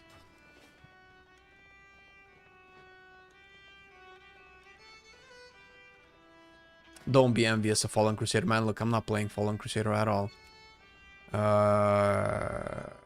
Can I afford to play? Bro, I want to play Magister's again. This time for real. This time we're going to... We don't care about these motherfuckers.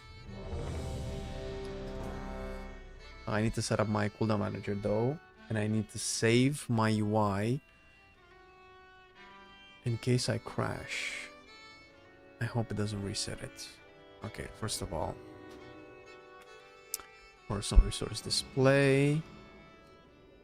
Larger, there's no more larger nameplates. Gameplay enhancement. Nameplates. Always show nameplates. Size. Modern. What's the difference between block and modern? Oh, block puts the spell name inside the bar. Okay. That's not too bad. Buff debuff skills, that's fine. Rarity icon. Health value, health percentage. Just put health percentage. I like the rarity icon. Cast bar information, spell target. That's important. But if we put spell target, maybe we want this to be modern. Nope, it's still outside. Block. Cast focus. I don't know what that does, but sure. Simplify nameplates minor. Friendly players. Minions. Friendly NPCs. We simplify those.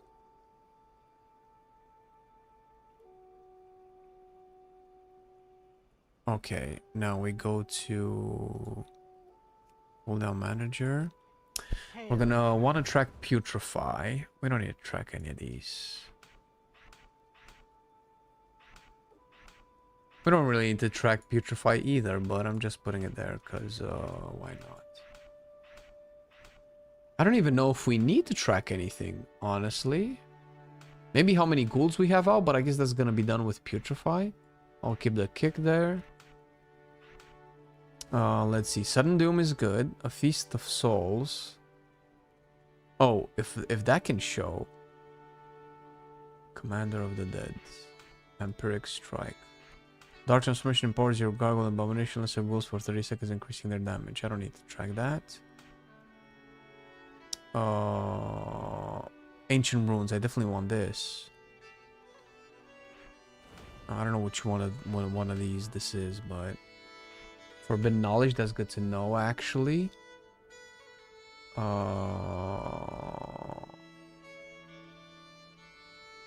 Reset the Soul Reaper cooldown, that could be interesting. What else are we gonna track? Icy Talents, no.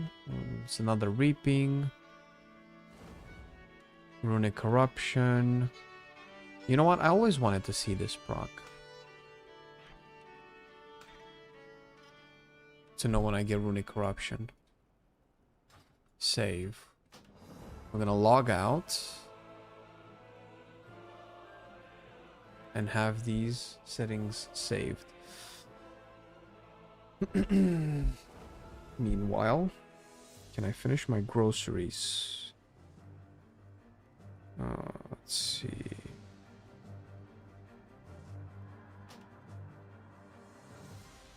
Seems like I have everything. I might need some protein. More meat.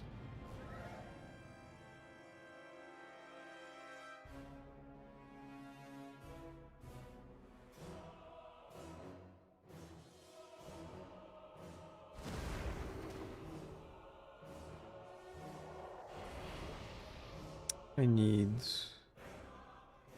minced meat. They don't have any?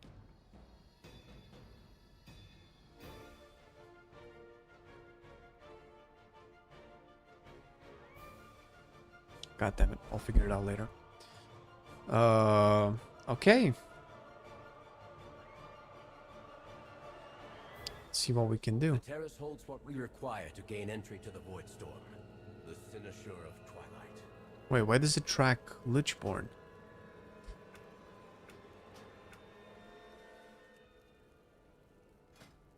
Because it's gray and I couldn't figure out that it was there. Alright.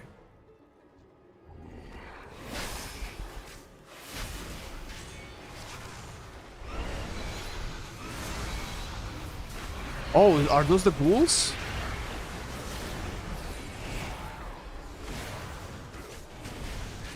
Okay, Ancient Rune shows up twice. I don't need both of those.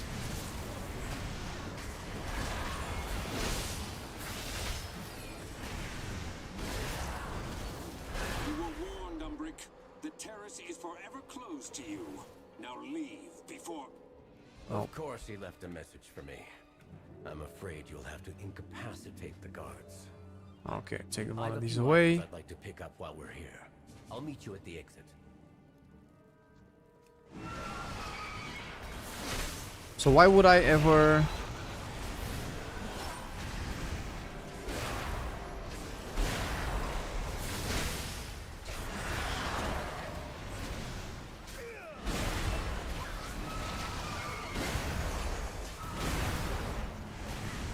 What's showing me my ghouls though?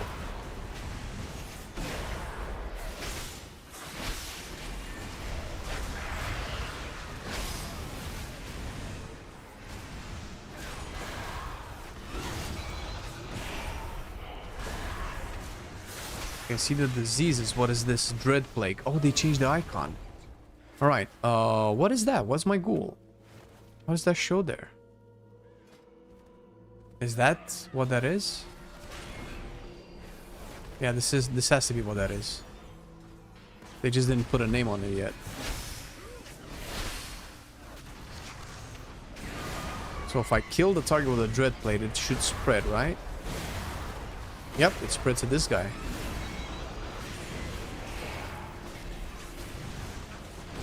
Can detonate one ghoul. Look at the boys.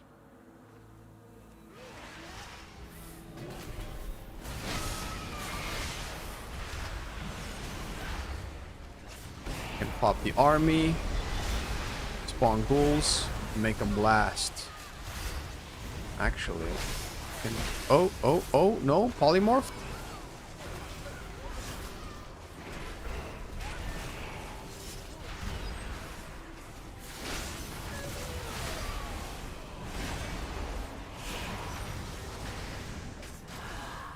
So I need to putrefy first to call out the Maguses.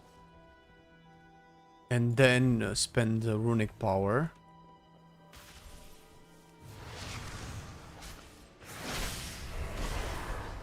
So I'll do putrefy.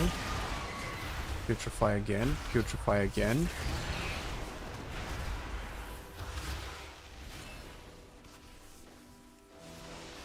Oh shit. God damn it.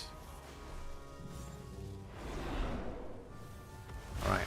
Spread plagues again. Cool. Scythe. Cool.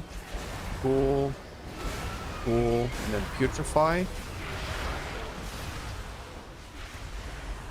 Scythe again. Putrefy. Putrefy.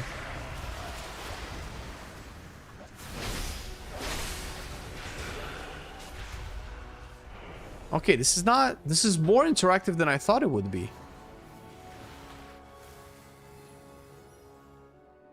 There are some combos here that I'm not pulling off as easy as I thought I would. Give me a couple of ghouls. Scythe. Putrefy. There you go. Also, Dread Plague only spreads one target, so I have to kind of find the target with the Dread Plague to keep spreading it.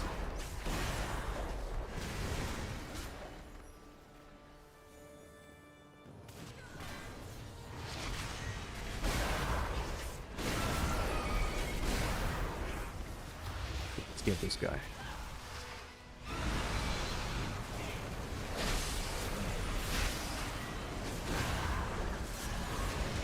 Okay, putrefy, we have 6 ghouls. Let's spoil. Summon more ghouls. Jesus Christ, look at my army. How I've missed this library. But we can't afford to linger here. This is the budget arms. This is what happens to arms when the devs that handle mage get to them. Kills the arms. It's dead because it's a death knight. Alright, listen, you get it. I didn't have a clever joke, okay? I don't need a clever joke. Let's look at this, baby. Putrefy once, putrefy twice, and then use all my magus for volleys.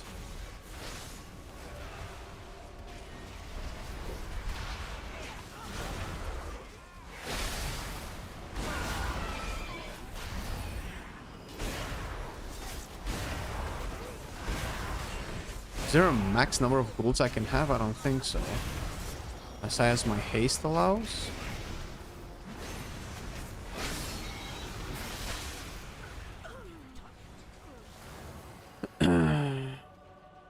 Looks like doo-doo. I don't know, man. I think it's looking to be one of the best expansions ever, dude. I don't know. I don't know, dude.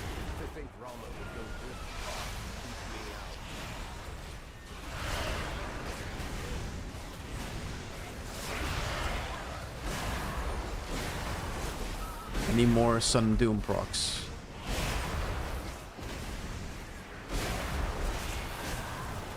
Sun Doom.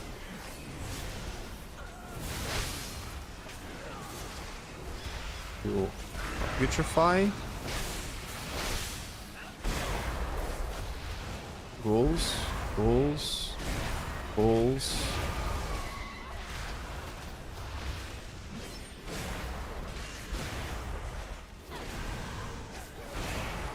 I'm not getting more Sudden Dooms. Why am I not getting Sudden Dooms?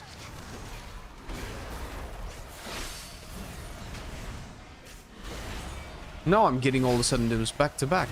You'll go no further, Umbric. These new defenses were specially made with you in mind. Dread Plague. Okay, so Dread Plague procs Sudden Doom now. What do you think is the best ever?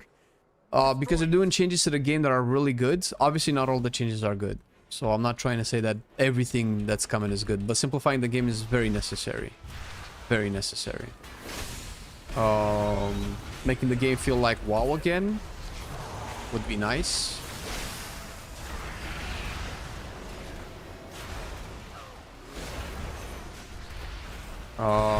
There's a very good chance that the story can become good again.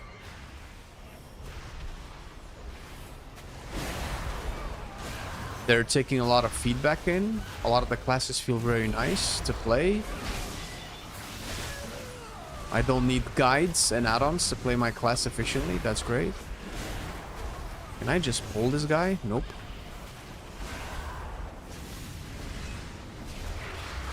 Call my ghouls in. Don't pull the boss. Don't, you son of a bitch! Alright, we're gonna have to pull these guys, because otherwise...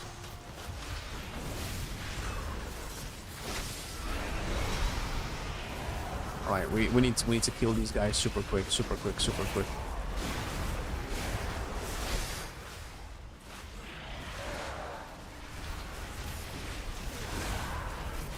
More ghouls, more putrefy.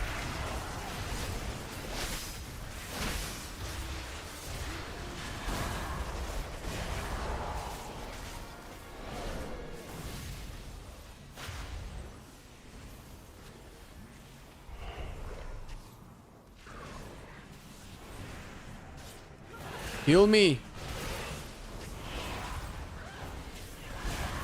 Oh my god, it killed me. Oh my god, I didn't die. Oh, is this it? Is this the video game? Are we finally alive for the rest of the fight? I'm putting down this. I don't know what this is supposed to do.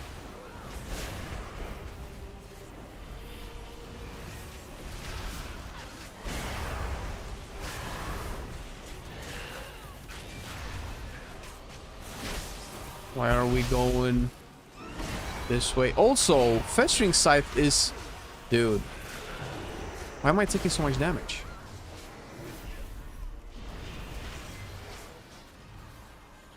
Fucking hell.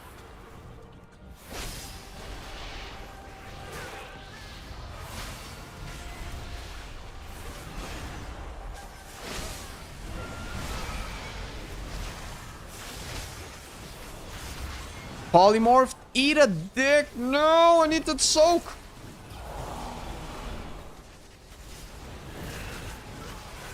No, I'm gonna die. I'm still gonna die. Son of a bitch. Oh my god, I fucking hate the followers. Oh, I hate you guys so much. Oh, you're so bad. Ah, die. Just die.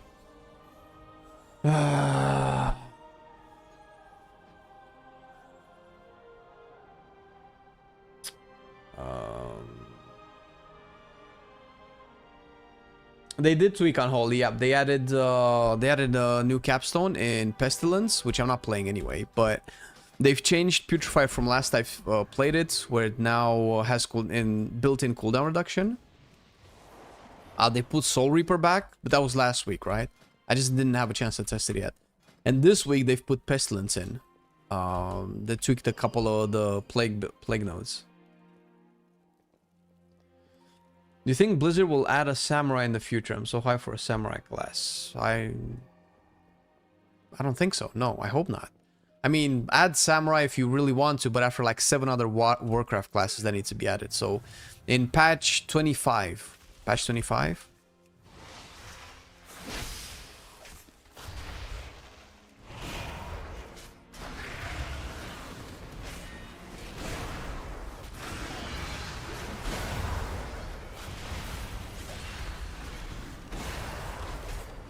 I don't know how much damage Red Plague does. To be honest, if Blizz stayed the course planned on WoD, it would have went down as one of the best expansions ever. They scrapped a huge Draenei story and so much more or less. Yeah, they did do that on WoD, yeah. But the story and content they did was good, just not enough of it. And was content drop for too long. Yeah, how long was fucking Hellfire, dude? It was like almost 2 years.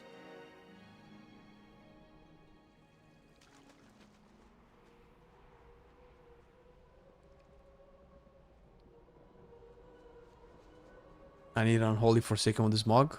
Yes, sir. We're an undead necromancer. It's the theme with alpha Mog options. All right. Did all of them die?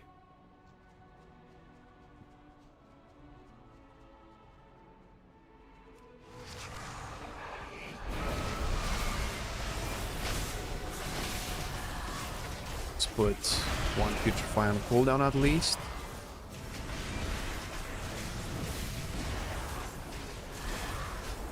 Another Putrefy, more ghouls.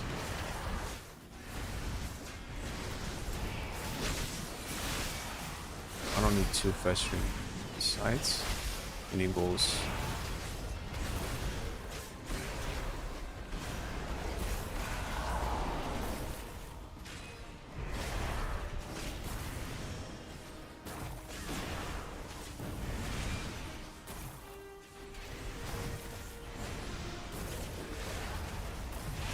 Alright, that was decent.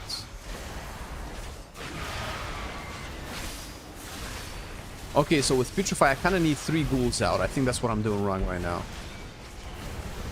Give me Putrefy now. Because it sacrifices 1 and enrages 2.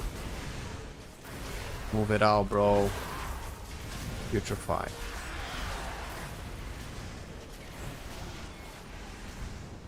Right, I can do it from rage. I totally forgot.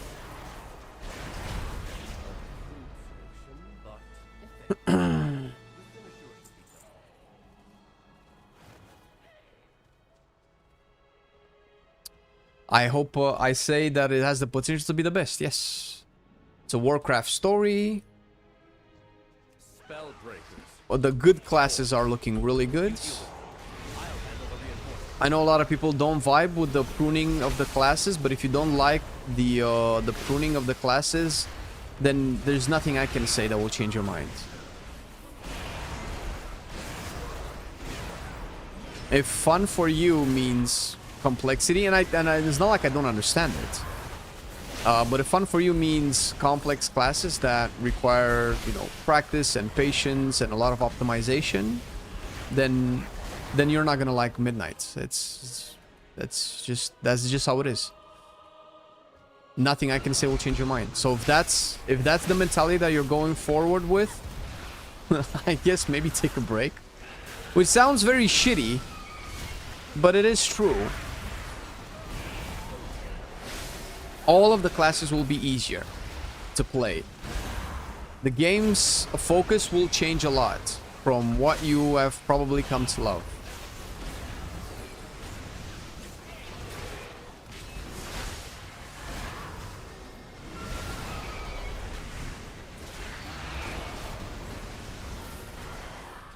But the game changing was necessary, and it still is, and this is still not enough.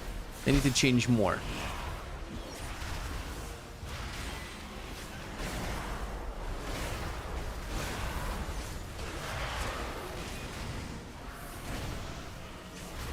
You could also argue warriors are blade masters too, unfortunately. Yeah, well, the thing is, the blade master fantasy that the samurai has embodied in the Warcraft universe has been kind of put into Windwalker, right? Literally, Samuro was the samurai of WoW. But he had Windwalk, Mirror Image, right? Which is basically, you know, I mean, kind of mage, kind of Windwalker. You cannot really think about it that way.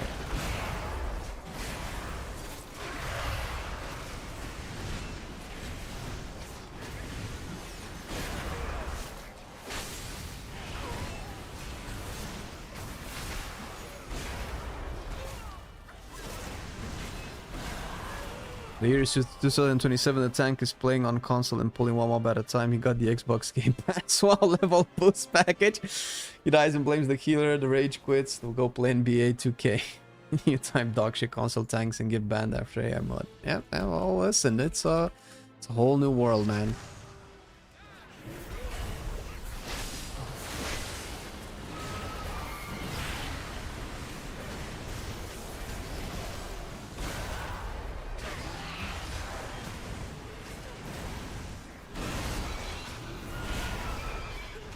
I think WoW coming to consoles is great. Should have come to consoles 6 years ago.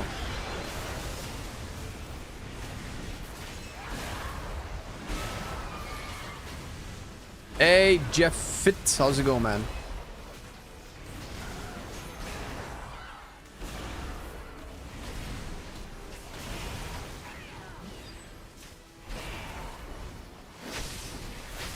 The thing with WoW, which I think simplifying it will help, but that's when why, but that's not everything, and I hope that, you know, they continue to iterate on it, is the game's focus has shifted from just enjoying a cool video game. No, that's not fair. The game's focus has shifted to enjoying the world, playing a character in a rich story with fun combat, to optimizing that character with fun combat. A lot of the focus has been that, which I'm not for.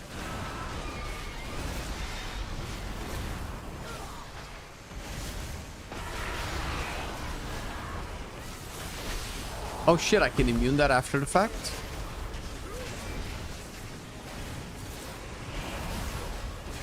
Oh, for the love of God, please tell me you're pulling it out. Don't worry, I'll pull it out for you, Mr. Tank. Oh, you're not taunting back? Sure.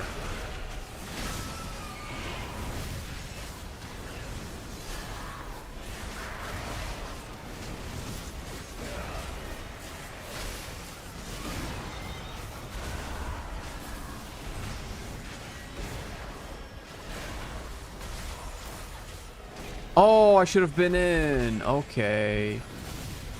Oh, that doesn't do shit.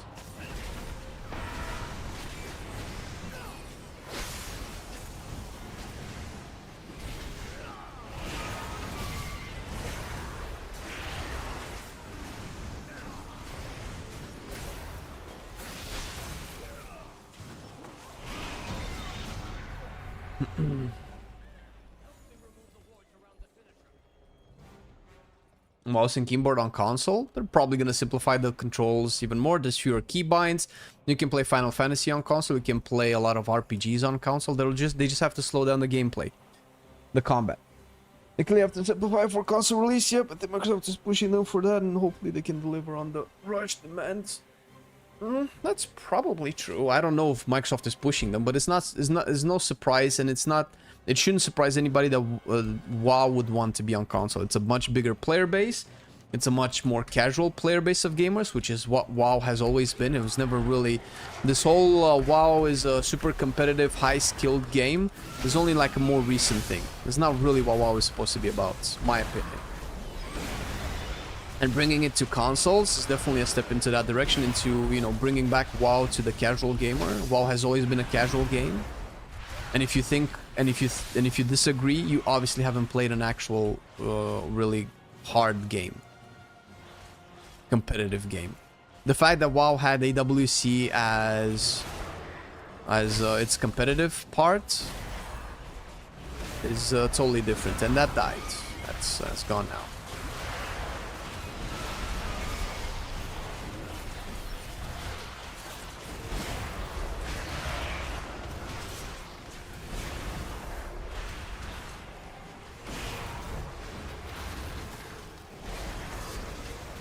Now, do they go too far? Yes. BM Hunter and Fire Mage are atrocious specs. But, you know, we've had this conversation last week, 2 weeks ago, 3 weeks ago, 6 years ago, and we're having it again. And I suspect we're gonna keep on having it. Restating my... Bro, tank! You son of a bitch! Useless AI.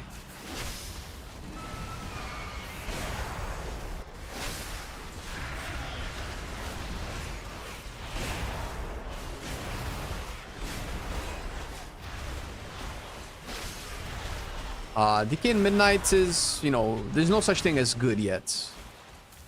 I don't know what's good, but it plays nice. AWC is not dead. I mean... Yeah, it's not dead. People watch it, but... Come on, brother.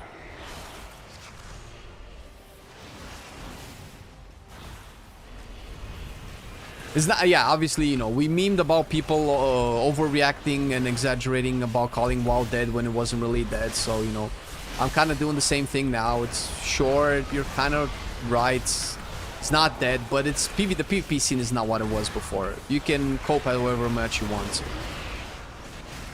PvP is an afterthought for devs. It's not a priority. It's not even a focus. If it were up to them, I'm pretty sure the majority would want PvP to be outside of the game so they don't have to waste design time on it.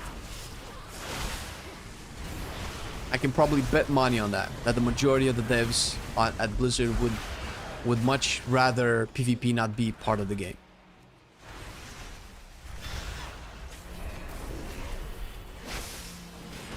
Did I miss something? But I read it like they are bringing Windows to console on any game is coming to console. And something. People are speculating, but it's you know it's too early to tell. But it's like we've had this conversation back in BFA or WAD actually. No, I think it was WAD that WoW was coming to console. This is not a new conversation. This is not, oh my god, did you know that all of this? Yeah, it's not a secret. People are discovering this now after like 6 years or 8 years or whatever, however long. WoW coming to console has always been a part of the plan, but this is not why the WoW is being simplified. People just want something to blame, something to point it out, something to, you know, call the culprit. Oh, it's the console players. Because of the console players is why we're having WoW the way it is. No. WoW needs to be simple, whether or not it's coming on consoles. Now, the fact that it's coming to consoles obviously goes hand in hand with it becoming simple, but it being simple has nothing to do with it. The game is unplayable by new players. It's way too much. It's way too over-designed, has way too many procs, way too many spells, way too many add-ons necessary to be able to optimize the game, because you have to optimize the game because that's the game. That's modern WoW. Bruh. You call it can lawyer your... The new DK mechanics. The new DK mechanic, friend, is you don't have wounds anymore, but instead you summon these ghouls. You see I have 4 out. You can see them around me. And then you sacrifice these ghouls. They go and die and explode in glorious damage, and then they turn into Maguses of the dead. Where my Maguses at? I guess they died too, yeah. They all die. They never last, just like true love. So you have to constantly summon more. And there's a lot of mechanics revolving around you sacrificing these ghouls and using them as a resource.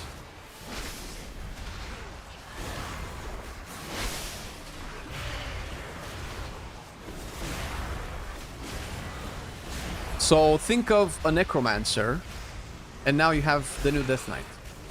It is cool. It is really cool, actually. I think the game needs to chill on rotations and worry about dungeon and raid encounters. They are bad. WoW, that's probably one of the best things that WoW does, man. I super disagree. I think the complex encounters is the problem, sure, but the dungeon design and raid design overall has been peak industry quality.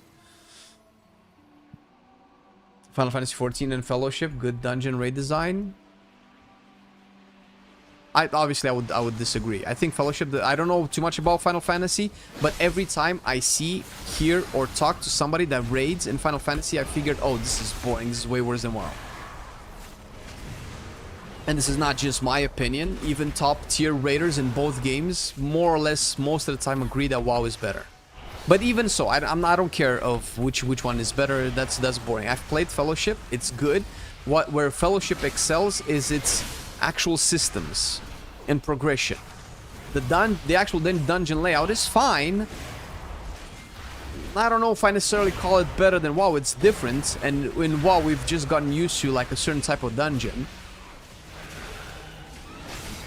But I still feel like WoW's dungeon design is superior.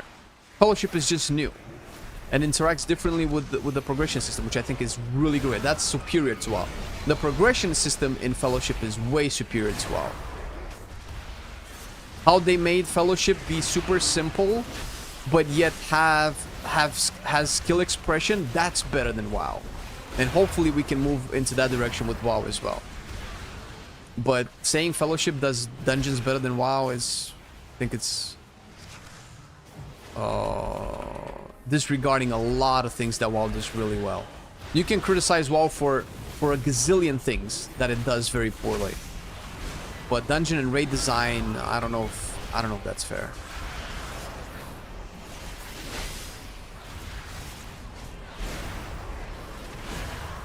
But then again, that's my opinion, so.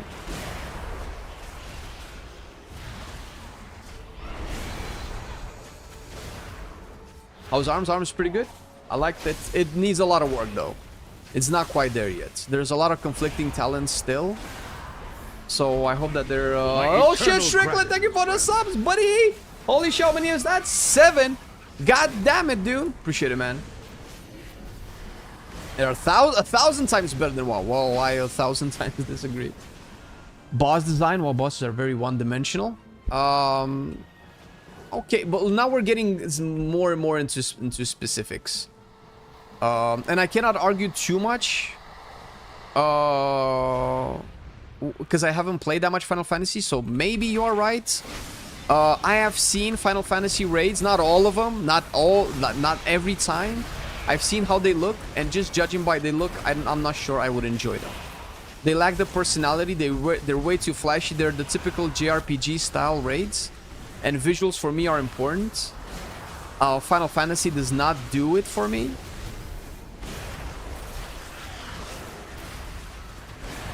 But to be fair, if you look at a modern boss design in WoW, and shit is happening there, I'm not sure if you can tell what is happening.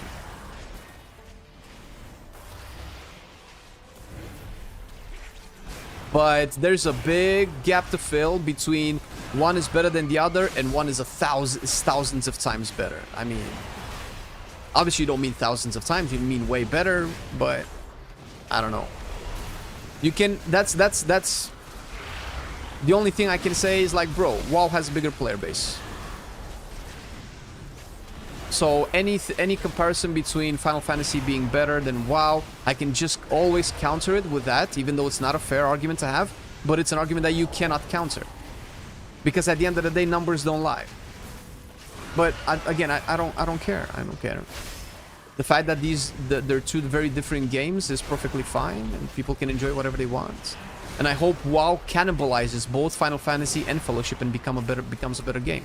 I hope it takes everything that's good with these games, that these games do better than WoW, and then just transforms into a superior MMO. That's what I hope. But then again, WoW kind of lost the talent that's necessary to make that happen. So, I don't know. Uh-oh. I don't know if that's possible anymore.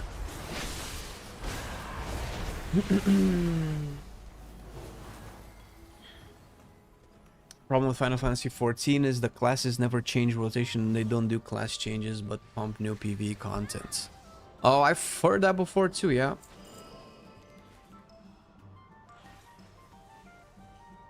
WoW is just a game for everyone with low skill floor and high skill ceiling. It's not only for casual, but I don't agree. WoW doesn't have a low skill floor. The skill floor is actually way high. It's not a new player friendly game. The only people that are not, let's say, I don't want to call them bad players, but the only people that are not high-end gameplay players are veterans that have just gotten used to WoW. That doesn't mean that the skill floor is very low. Get a new player and put them into endgame, and with the crafting system, with the gearing system, with the profession system, with the class system, and tell them that they need to play decent. And you'll have somebody that will not know what the fuck that they need to do.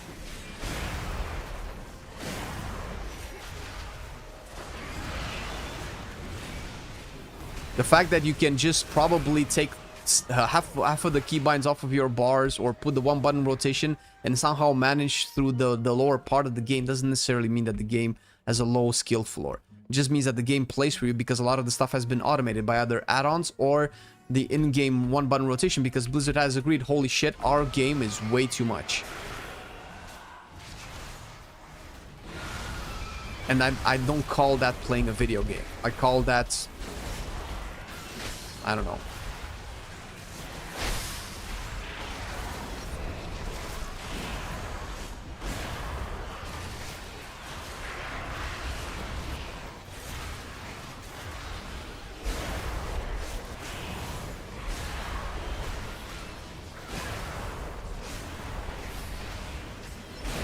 Bro, it's not ending.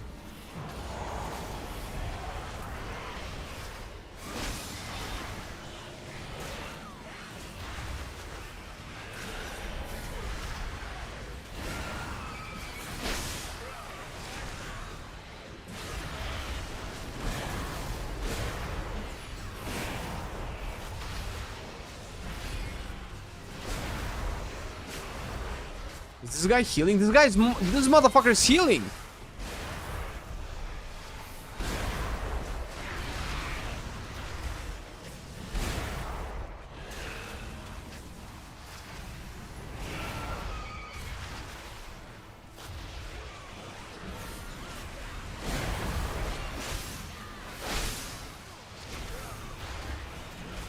I'm dead striking so much.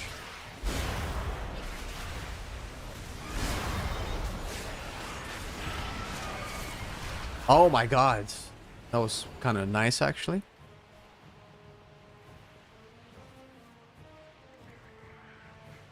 I don't think I'm managing my resources properly. Funny enough. Yo, whoa, yo, yo, yo, yo, yo, yo, yo, yo. Where are we going?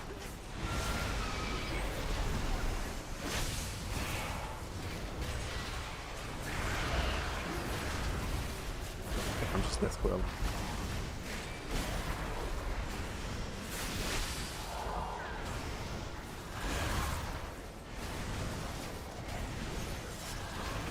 New WoW player here. I've played Final Fantasy for a while, and when I decided to play WoW, it wasn't grabbing me until I tried Remix, and it just feels good to me. It's actually very interesting that Remix grabbed you. I'm so sorry that Remix is gonna go away for you. But all good, man. Glad you managed to find something that was cool. Yo, hello, tank.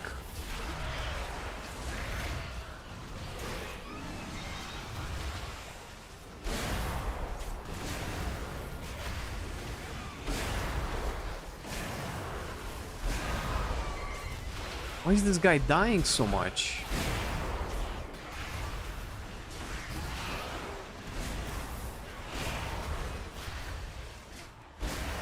Make Classic Plus. I mean, aren't there hints now?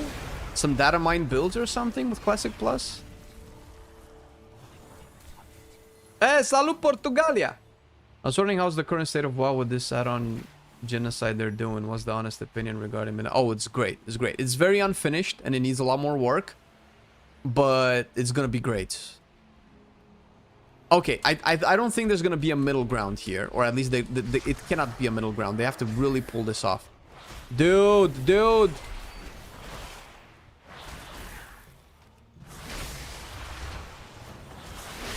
WoW needed this add-on purge for a while. Mostly when I'm mentioning this, I'm mentioning the combat add-ons. But the fact that they're doing it is very good.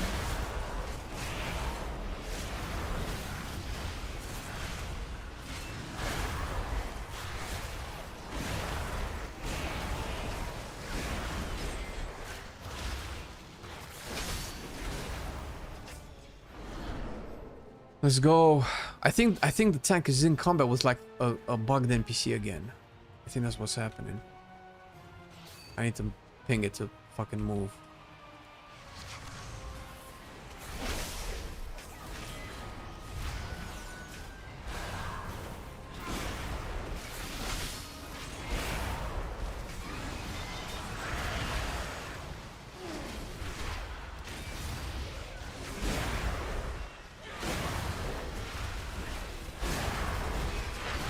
That was a big putrefy, actually.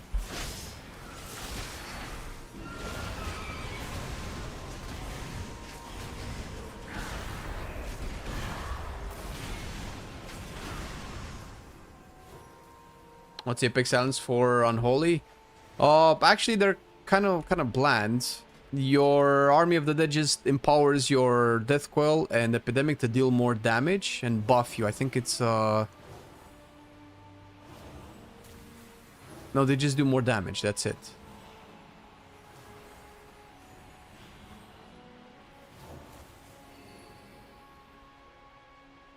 Yeah, they just empower your spenders. Champion, I know what to They're replacing with their own same shit. Not necessarily. I see what you're saying. But they're simplifying the game so you don't need them as much, but you'll still have the information on your screen parsed right. The problem wasn't necessarily, although it was in part that you needed add-ons, but the problem was that the information on the screen that you didn't need add-ons for made you need add-ons. Because the boss essentially telegraphs all of its mechanics. You can see all of the debuffs and all of the procs on the screen, but the UI was so obsolete that you couldn't realistically track one of your buffs out of 17 that were on the screen. You couldn't tell what the debuff was. You couldn't see what to dispel. The mechanics happened so quick that you needed an add-on to track the timer of the mechanics so that you know how long you'll have until they happen so that you can react in time. Those were part of like the biggest issues here. And that's what's being addressed. Now, the fact that the basic UI will also give you options to track these doesn't necessarily mean, I mean, I hope so. I hope it doesn't mean that we're going to have to always use boss timers and cooldown manager to track things. Because part and parcel is also simplifying the game. The classes are simplified, so even if they give you the cooldown manager to do what Weekaras did, you don't need that much. This is as much as I'm tracking. This is 2 things. I don't need to track this. I kind of need a little bit Sun Doom, but that's about it.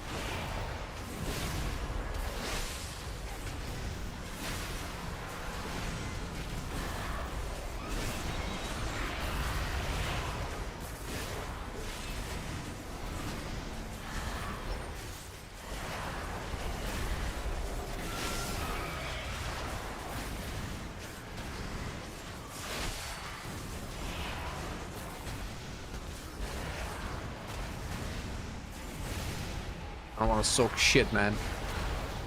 I need to do damage.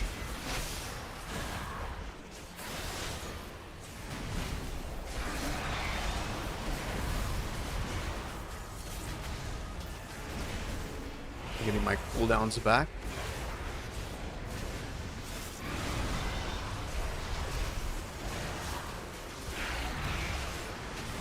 Got the army!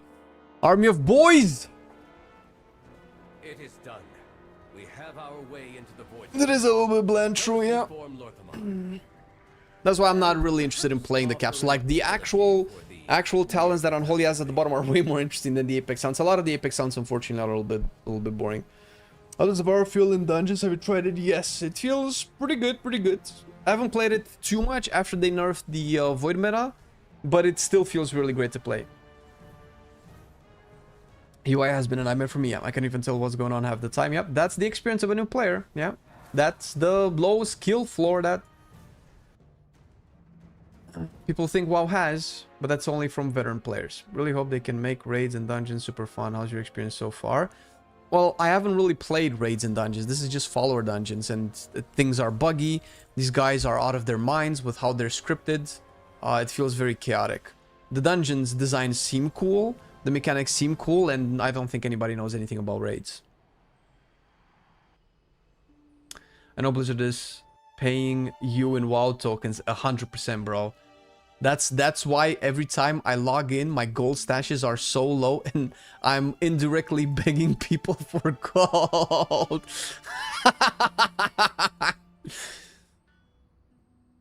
Paid actor, 100%. Listen. That's why we get all of the dev interviews. Wait a minute, we don't. That's why we get featured on their channel. Wait a minute, we don't. That's why they put us on their Twitch front page. Wait a minute, we're not. 100%. 100% Blizzard shields confirmed. Marcelian&Flame. Never trust content creators. I am so goddamn hungry, dude. What about their damage meter skin? Is that yet? No, I've had it enabled for like 2 weeks, hoping that one day I'll log in and it will work, and it doesn't show shit. I'm hoping maybe beta will make it happen. Honestly. New loadout. Rider, I guess. I want to try out Sandlane a little bit. 5-year-old nephew plays well. It's not that hard. Yeah, I'm sure, man. I'm sure everybody's just going crazy. Sandlane.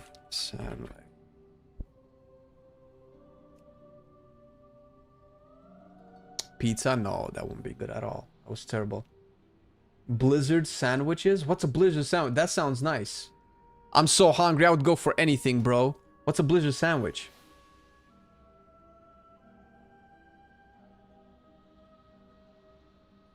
Yeah, gameplay is not that hard, yeah.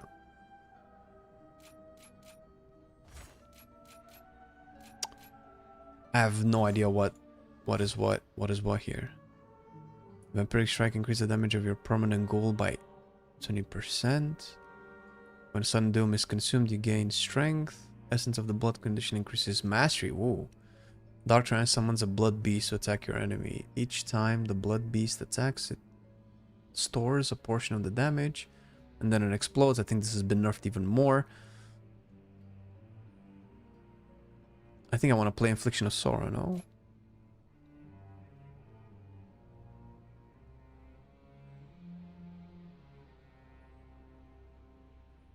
Okay, now we go for Giga Plagues. Time get us. That's terrible. Make a campfire from that Gibson SG guitar and grill some meat over the flame and turn this into a real life stream. To be fair, I would be putting it to much more use than I have in the last couple of months. Okay. Alright. I want to go with some more diseases. We'll take away... all will serve. I don't even know what to sack, because it feels like these are pretty much mandatory.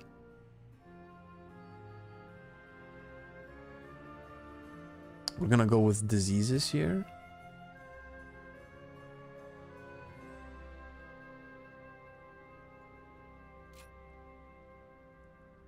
Do we care about Maguses? I guess we don't really care about Maguses, right?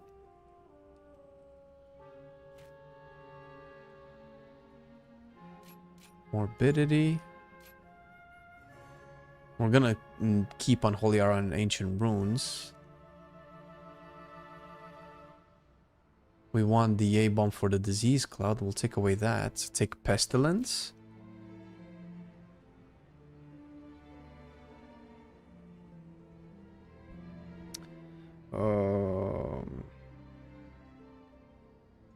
I'm almost done with my goddamn fucking grocery shopping. It's mostly like DoorDash or whatever. But I'm not finding one thing. The one thing.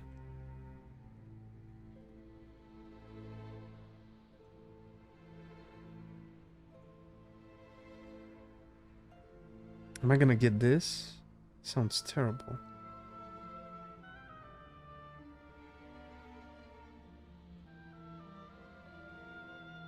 Okay, fuck it.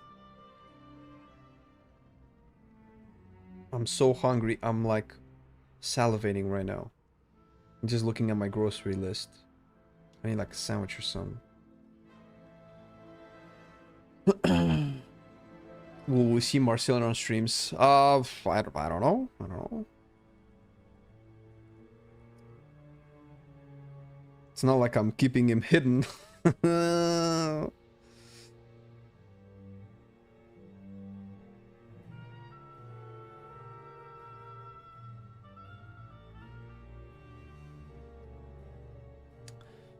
The talent trees seem useless because it's still an illusion of choice like any other game, just changes the perks or something. It's not, bro, it's not. Okay, come on, man. You have to be a little bit fair. Now you're being a little bit bad faith. Yeah, they're simplifying the game. Like, they're massively simplifying it. What we're eating? Like, nothing at the moment. I have nothing. My groceries is boring. I bought beans and eggs and a couple of snacks, but that's not food. Some meat to cook. I don't know what I'm gonna do with it, but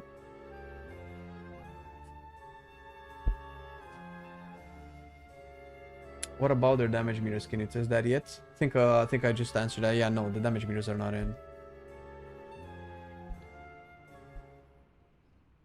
Here's how the talents work in reality. Go Raider.io and copy the top raid guild tunes. Yep, nope, that's super wrong.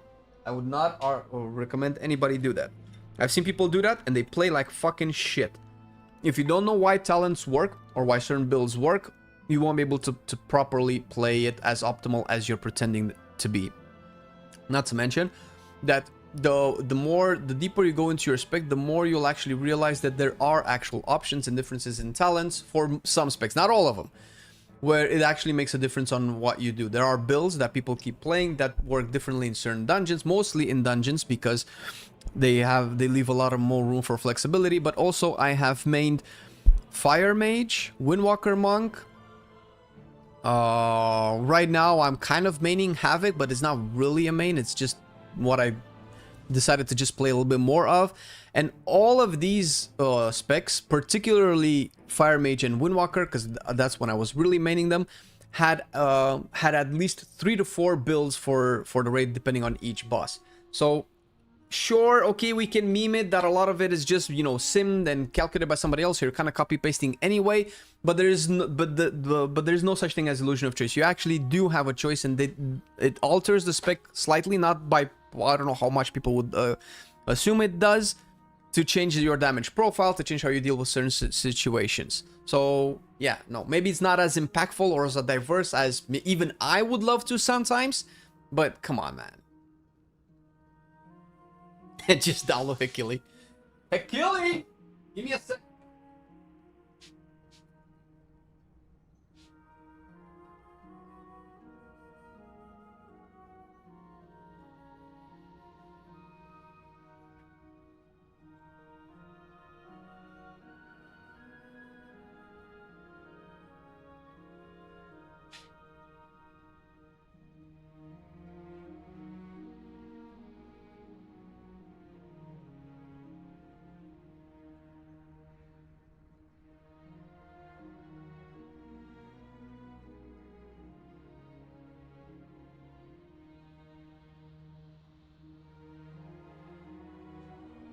A sandwich, quick sandwich, 20 seconds, 30 seconds.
Alright.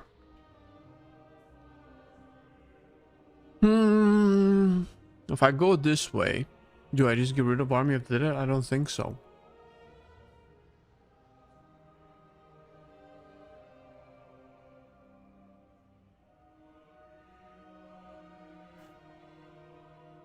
I cannot sacrifice that too much.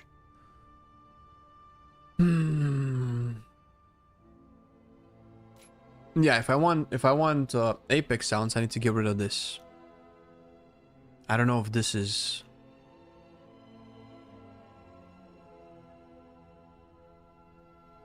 Or maybe I do this.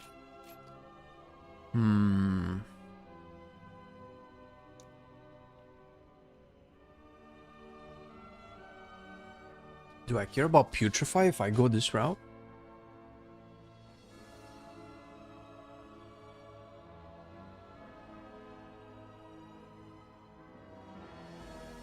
We don't have Exterminate. Soul Reaper doesn't really change anything. What does Soul Reaper do? It's just a little bit of execute damage. It's not a big deal. Harbinger of Doom is actually what makes the Spec play seem like they play differently, because Consuming Sun Doom proc actually feels more impactful. You have a lot of synergies with Consuming Sun Doom. I haven't played the new Pestilence yet, which is what I'm trying to do right now. I'm trying to figure out a way how to pick Apex talents while also having disease and not getting rid of this. I think this is just gonna have to go.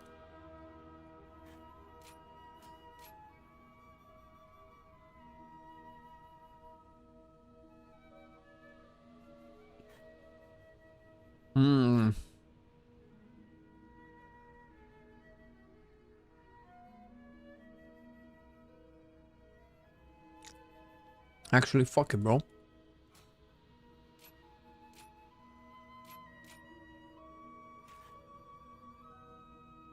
We can play with Soul Reaper, fuck it.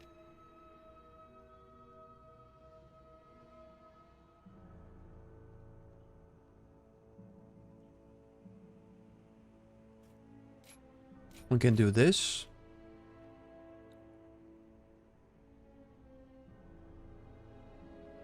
We don't care if they do more damage, we care if they last longer. We could get Magus of the Dead.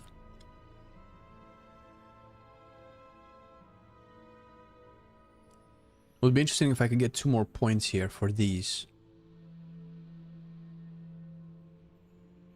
Okay, we can probably take Morbidity away and take this.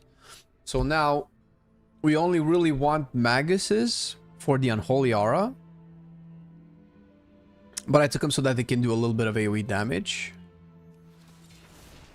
But now we don't have Army of the Dead anymore.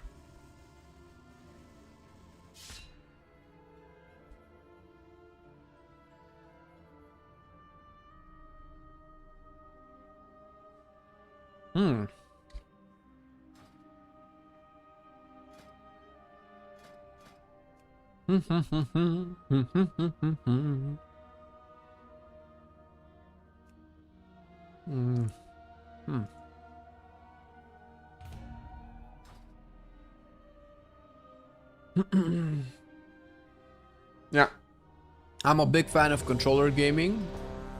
Although I grew up with PC gaming, I still feel like controller is the way to enjoy an actual video game. It makes sense. It fits into your hands. If a game is designed properly for that controller to work, I think sitting on my couch with a controller in hand, some snacks on the side, fucking a coffee, and on a Sunday morning, fuck, dude, that's my jam, dude. That's where I belong. Now the thing is, over the years, Valve has conditioned us to think that we need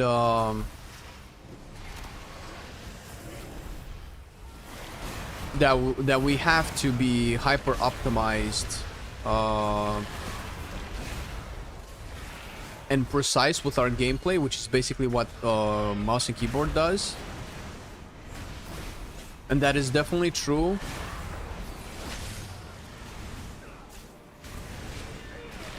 For old school WoW. Because WoW came out at a time where you needed a lot of bars. Like people compare this current version with Classic, but they forget that Classic had way more keybinds than what we have right now. You just didn't use 90% of them.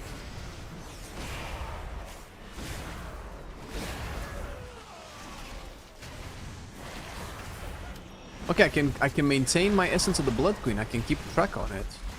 It didn't drop so far. It's not pressing Putrefy as much. Do I care about Putrefy? I guess what I could do is get rid of the Putrefy talent. That gives me a second Putrefy charge.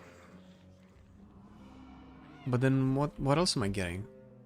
I don't think there's enough disease synergy to make me want to do what I want to do. Really.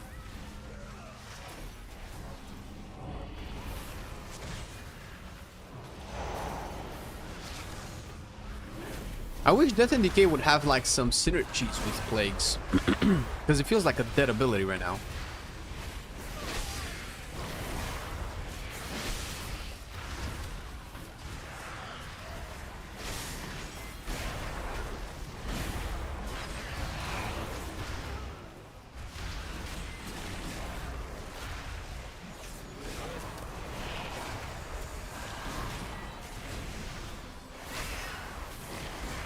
Oh shit.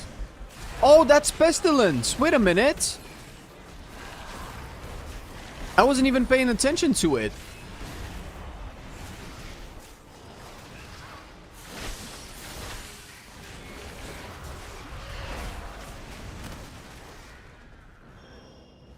I don't think you can avoid not playing Putrefy. Watching Unholy After Arms is so sad. Arms gameplay and visuals look so boring. Yeah, that's kind of true. They need to do something about warrior visuals, feral visuals as well. They could do a lot more with that.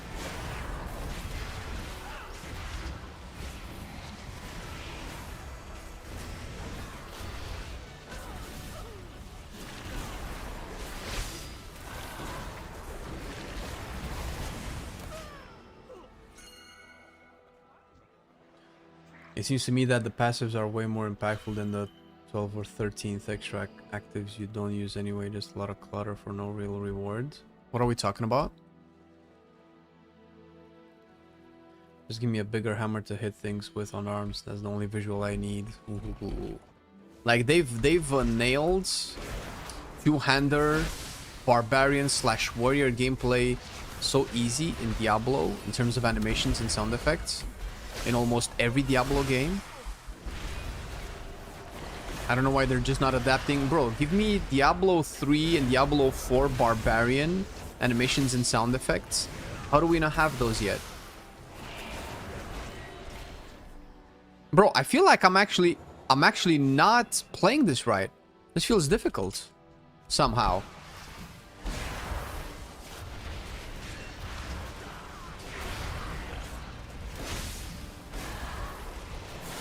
Also, why am I not getting Pestilence some more?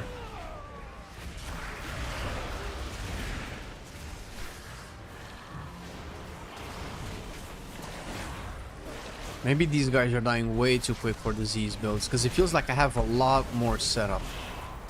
And during my cooldowns I do more. I have Vampiric Strike on top of it all, while also generating ghouls and doing all of the ghouly things.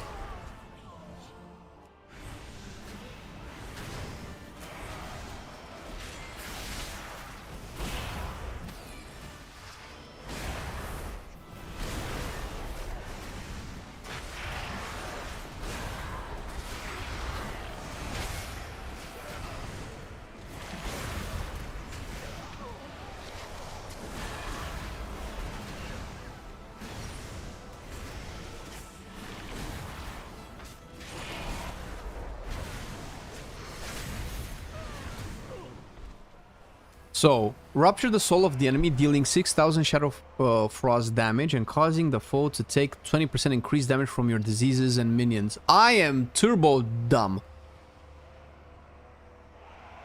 So, the Soul Reaper doesn't work the way it used to.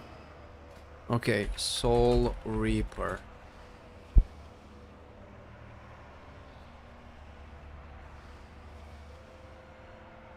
Okay. Okay, I'm definitely not playing right. So with the new change to Soul Reaper, now I see what... Well, I don't know who asked this in chat, but you are a fucking gem. I did not pay attention to your question properly, and I didn't take it seriously. Soul Reaper is a much bigger part of your kit now. I'm just double putrefying.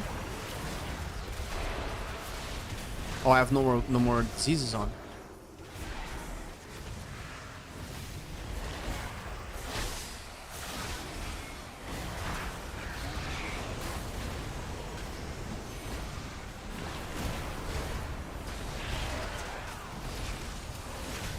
Soul Reaper just increases the damage that the enemies take from you.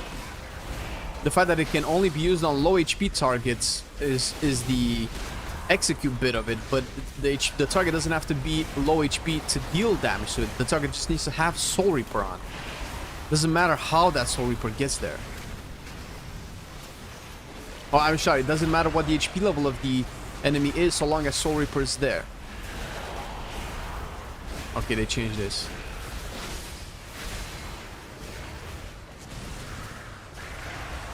Okay, so Pestilence just eats up all of the plagues.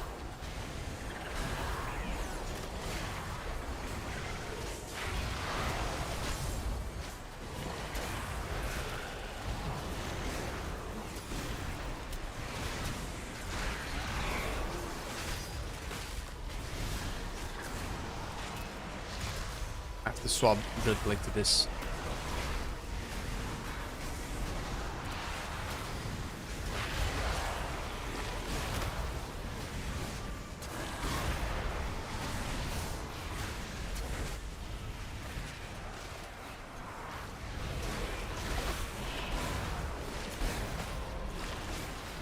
Okay, so you need to CC these.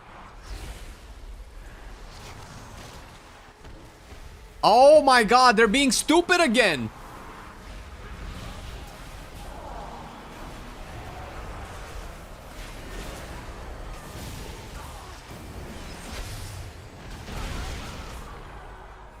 Swear to god, first week of alpha I did not have these many bugs.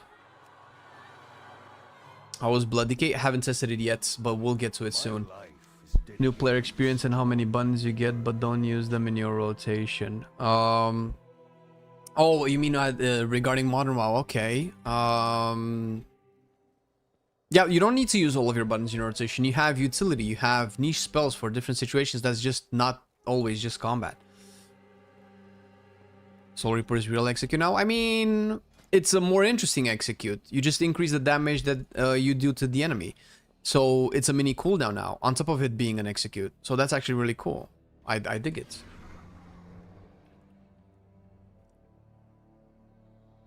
I find WoW funny. I want to have the visual of a bunch of minions fighting the enemy, but instead they all stack up on the boss's ass. And I can't see how many I have. That's what add-ons are for, brother.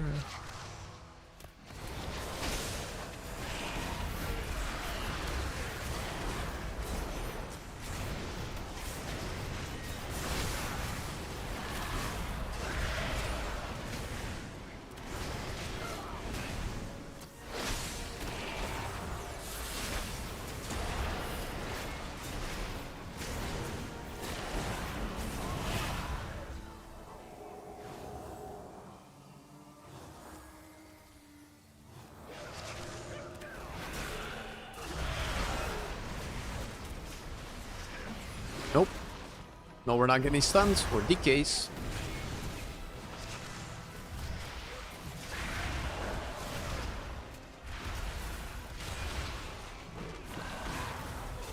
Fuck! Never mind.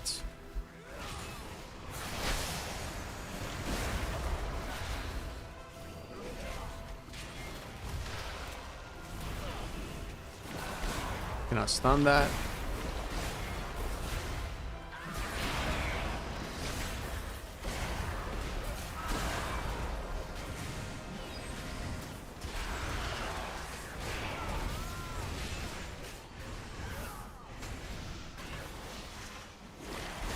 So much easier to maintain Essence of the Blood Queen now.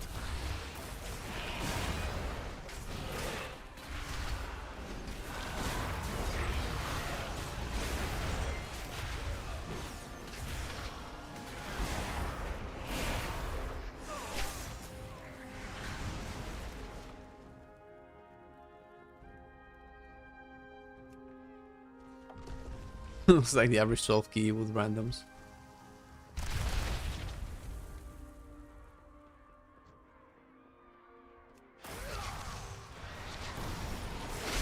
Although I do have to say that the opener feels worse for Sand Lane. Because I have to not cast Vampiric Strike for so long.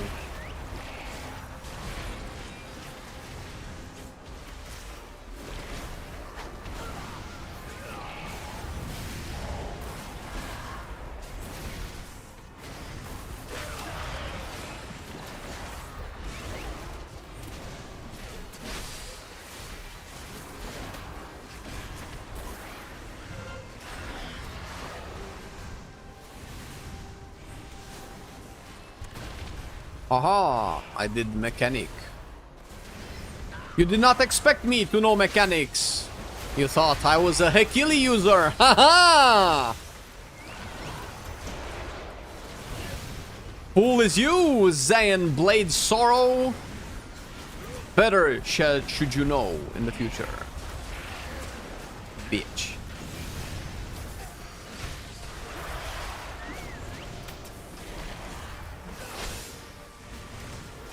Okay. Slashes through all enemies within 14 yards of you, dealing damage and hastening all of your plagues.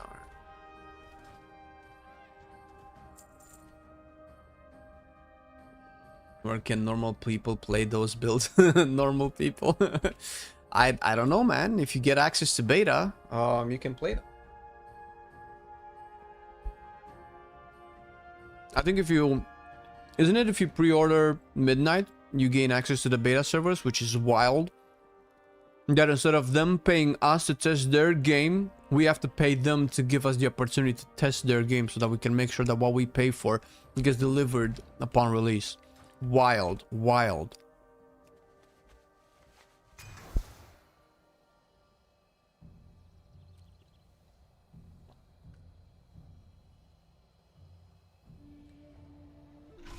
I don't know which one is better, DJK. I'm just testing all of them.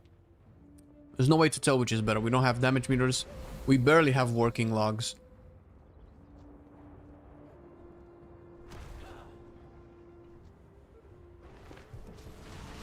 Bitch.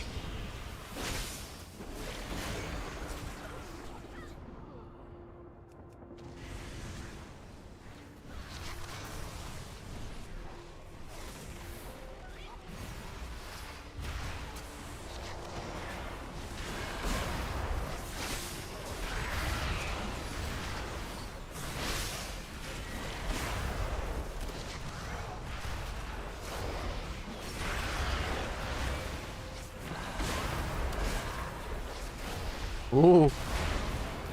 I have no idea if that was good or not.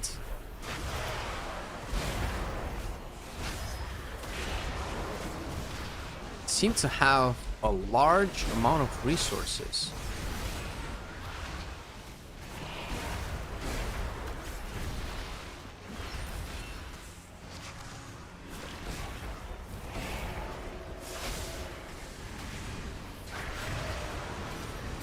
I'm getting a lot of sudden doom procs.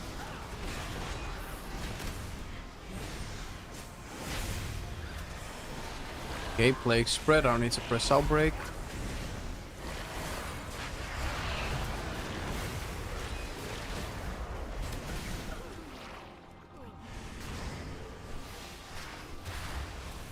Okay, let's go here.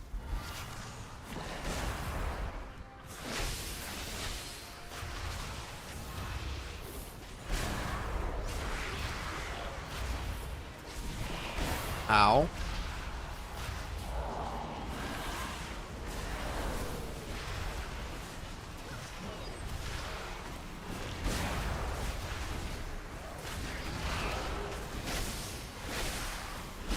Give some dooms. Shit, I overcapped one some doom charge.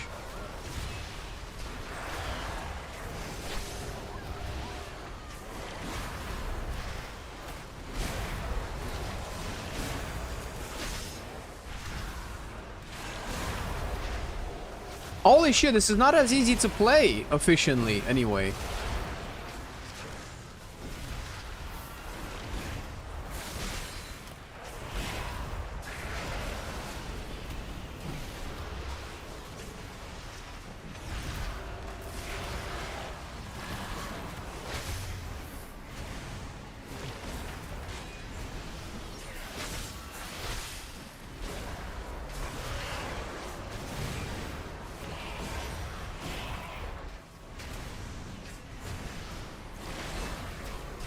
Mm.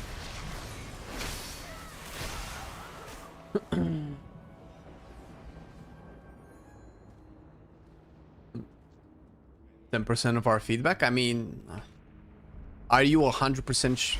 I'm trying to play too much devil's advocate. Yeah, I know what you mean. The fact that they don't fully listen to our feedback sometimes can be infuriating. Sometimes we don't give that good feedback, but a lot of the times we do. And a lot of the times they should, and a lot of the times they don't. And whenever they don't, it turns out to be shit until they finally cave in and eventually still listen to our feedback 6 months later when it's too late. Happened with the Azurite traits. Happened with the tuning of Season 1 of The War Within. I think it happened with the Legion Legendaries. It happened with the Corruptions. It happened with the Covenants. The Covenant Lockout, stuff like that. Yeah, no, I understand. They've been doing better. Oh, shit. How can I cast Pestilence if I have no Plagues out, though?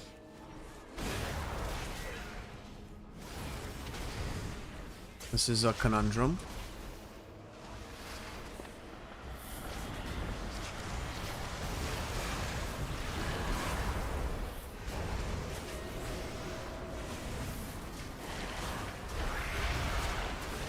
They still have that stubbornness ego that most people have. It's not just Blizzard devs.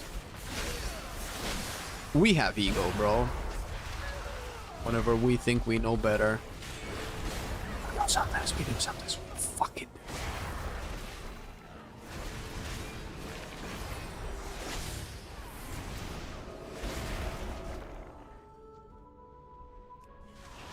Hey, what up, Percy? How's it going, man? Bitch!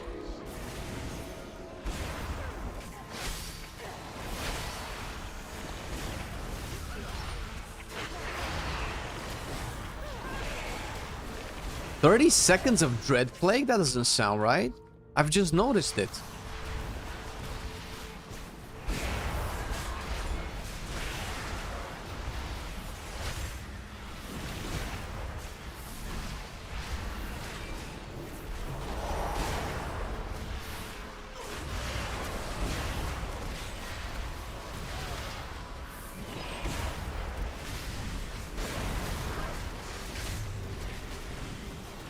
Oh shit, I just fucking ate it.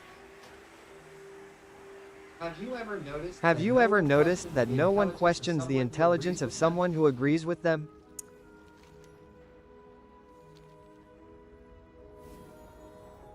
It's a very good point. Does that mean that you should question my intelligence now?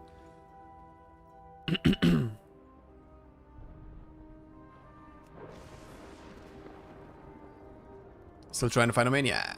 I mean, I'm doing this for videos and our content and stuff, but I'm not interested in maining Unholy at all.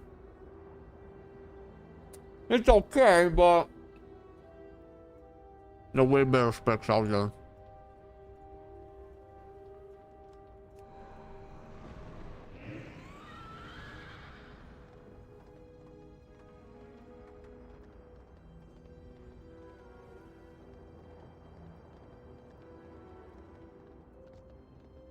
Bro, this guy didn't used to be this much of a pain in the ass.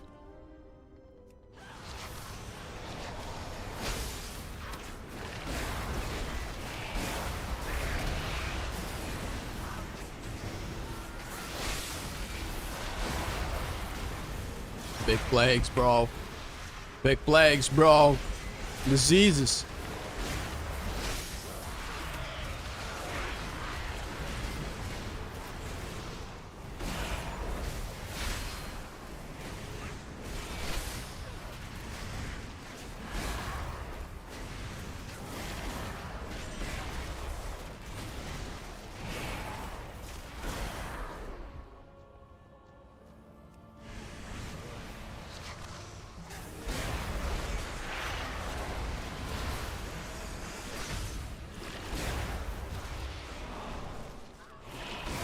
Let me in.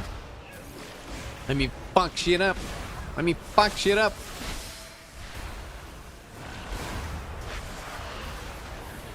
Oh, everybody's dying, man.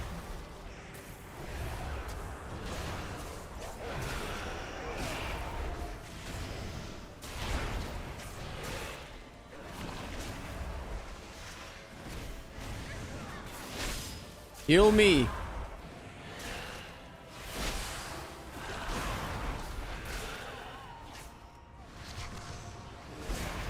How are we dying to this? Followers, what the fuck?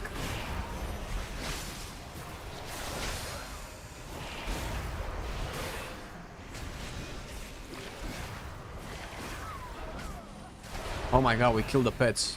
Is that it? Nope.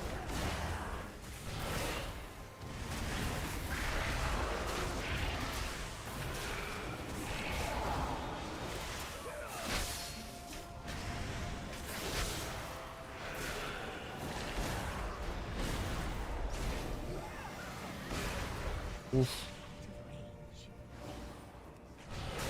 Come on, I resed you. Heal me. I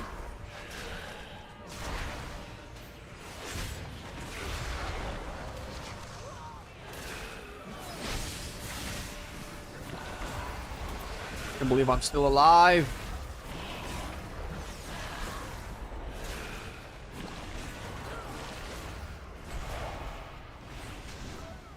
Oh my god, I killed him. Oh my god, I can't believe I survived. What the fuck?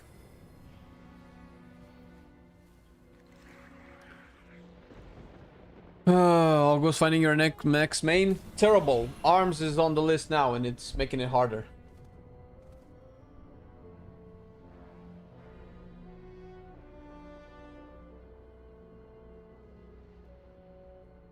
You don't need to target swap for the Dread Plague, or do you?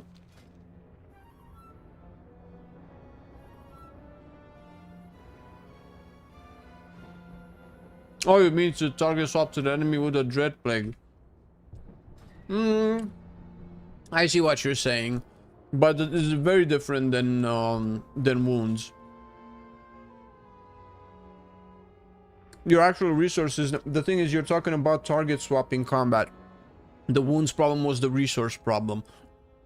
Maybe people didn't like target swapping and that's fair, but I don't think that was the main issue with wounds. Target swapping is whatever. A lot of specs target swap. The problem is that they acted like a resource that you needed to track and play around, and you couldn't really play around it, and if you played around it, it's...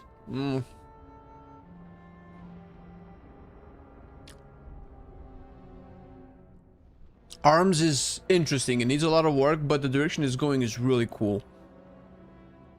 That's what I think about arms.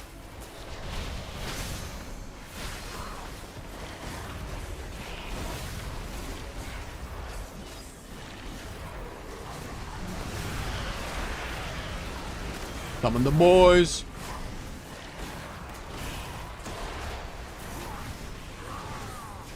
Got the Maguses.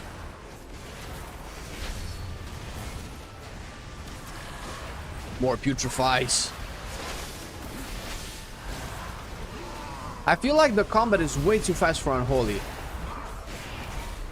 Like, things spawn way too fast, they deal damage way too fast, and then I don't end up, like, enjoying them. I don't know if this makes any sense. Like, I'm seeing myself go through Maguses like I change socks a week. That's great, they probably do a lot of damage, but I kind of want to, you know, enjoy them a little bit more. I don't know, maybe that's me, maybe I'm weird. Move it, motherfucker. No, move it out of the game, man! Keep it in the arena!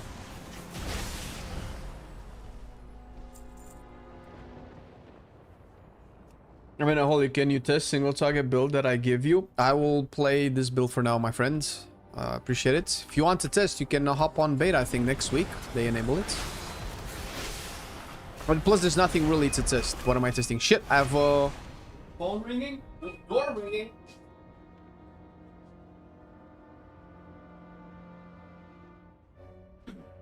If you're trying to, like, kind of work around learning the new Unholy and kind of theory craft some of the builds that you might be playing, it's a little bit too early. The build is not finalized yet. We have no numbers. We have almost no tuning whatsoever. So it's really... I mean, sure, if you want and that's fun for you, I'm not gonna, you know, take away your fun, but it's probably pointless. I guess, I mean, that would make what I'm doing pointless too, I suppose, so... Maybe I shouldn't knock somebody else's fun away. I need to open the door soon, so this pack needs to die. Die, die, die, die, die, die, die, die, die, die, die, die, die, die, die. Stop draining souls. Man, these guys heal. What the fuck? But I'm currently deliberately playing a build that I made for a particular purpose. I'm not gonna change the build that I'm playing. Oh my god, they have to stop pulling. I'll have to probably die. And it keeps pulling. It doesn't stop.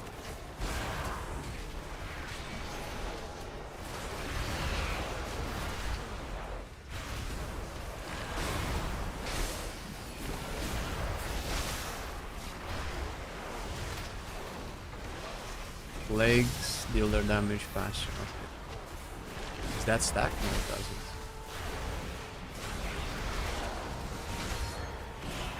Does Festering Scythe deal a lot of damage? Can I pull it back? No.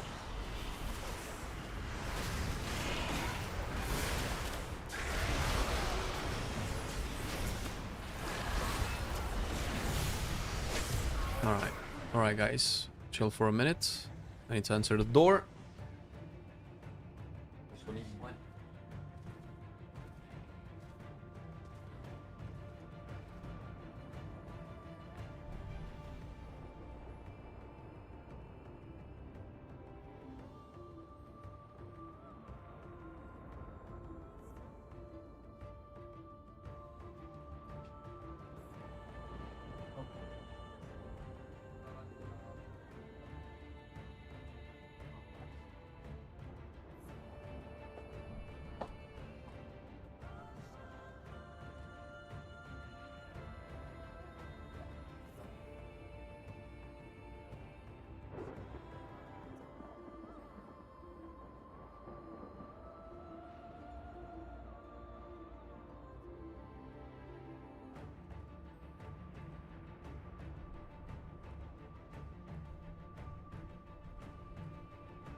What the fuck?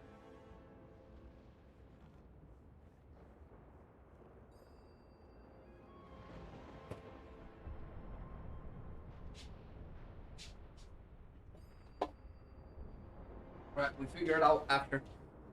We need to finish killing demons. The power of death.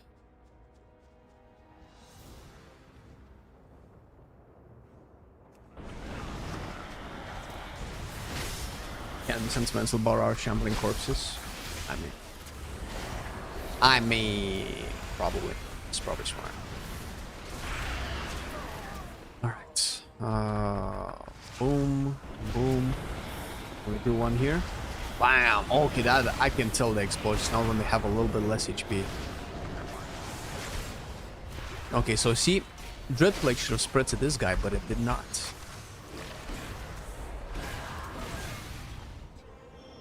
Can we pull? I'm not gonna pull that. Ugh. These are gonna be very annoying.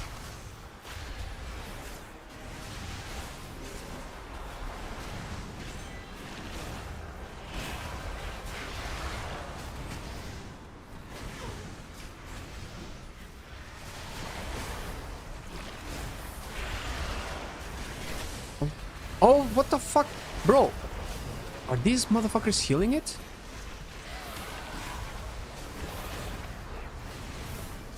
I'm gonna soak this with my face.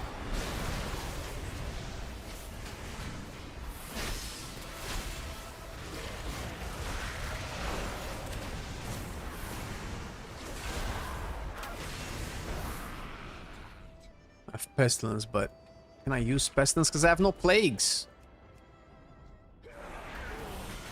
I think they need to break apart Pestilence from Outbreak.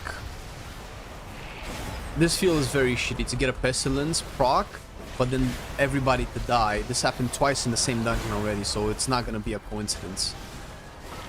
And then I'm not able to use it and carry it into the next pack. I think they need to like revise this a little bit. Sniped.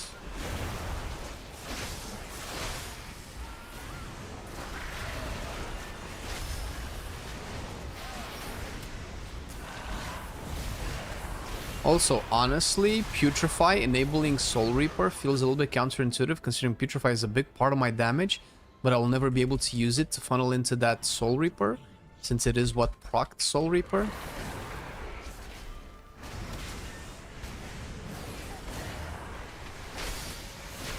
Wait, how does it not have plagues? What the fuck?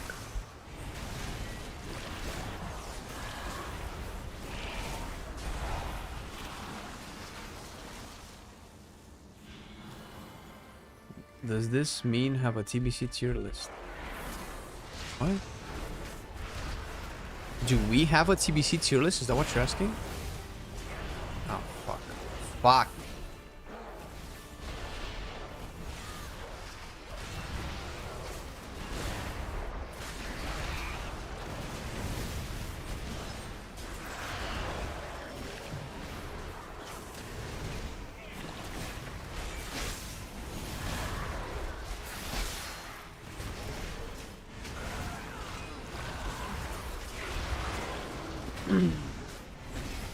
DK looking funner than Nemo as a pet spec. To be fair, yes. Oh my god, I didn't even think about it that way.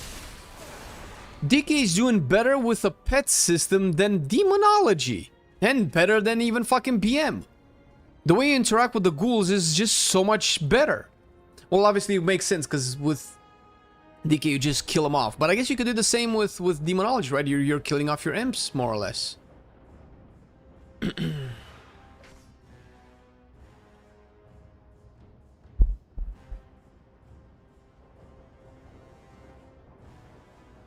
Alright, we'll go. We'll go.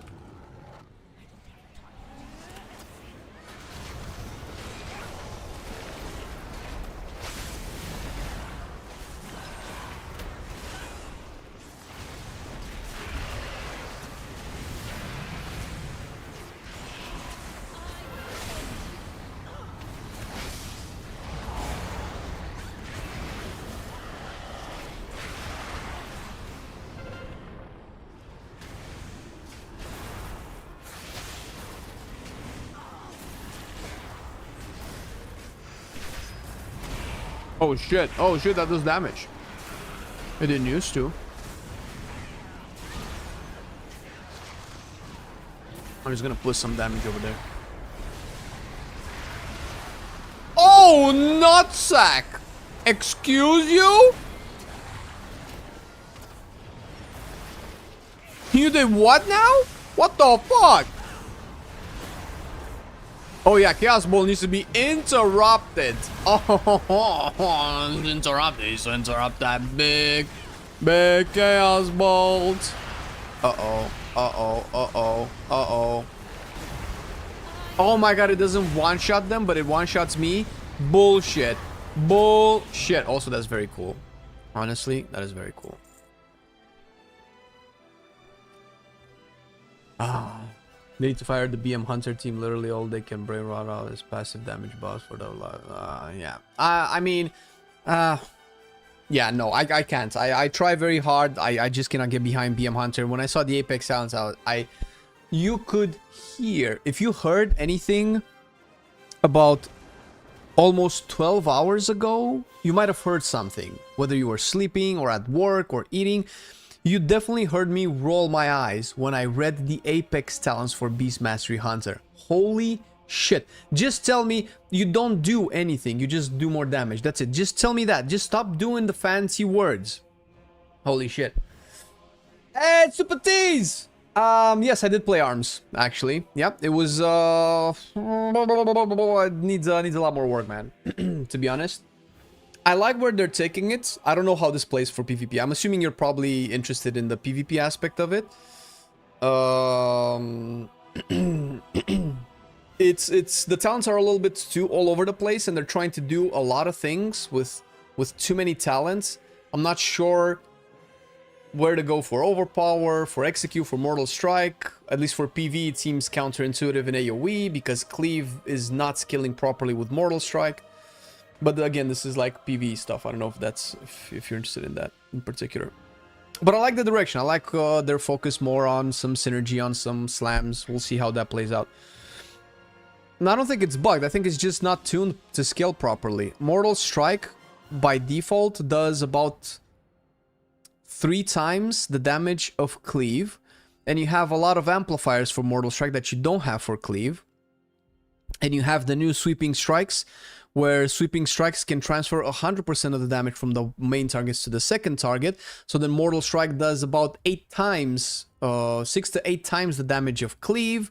So then when do you even use cleave? You don't buff cleave with overpower anymore like you do on live. I think you still do that on live.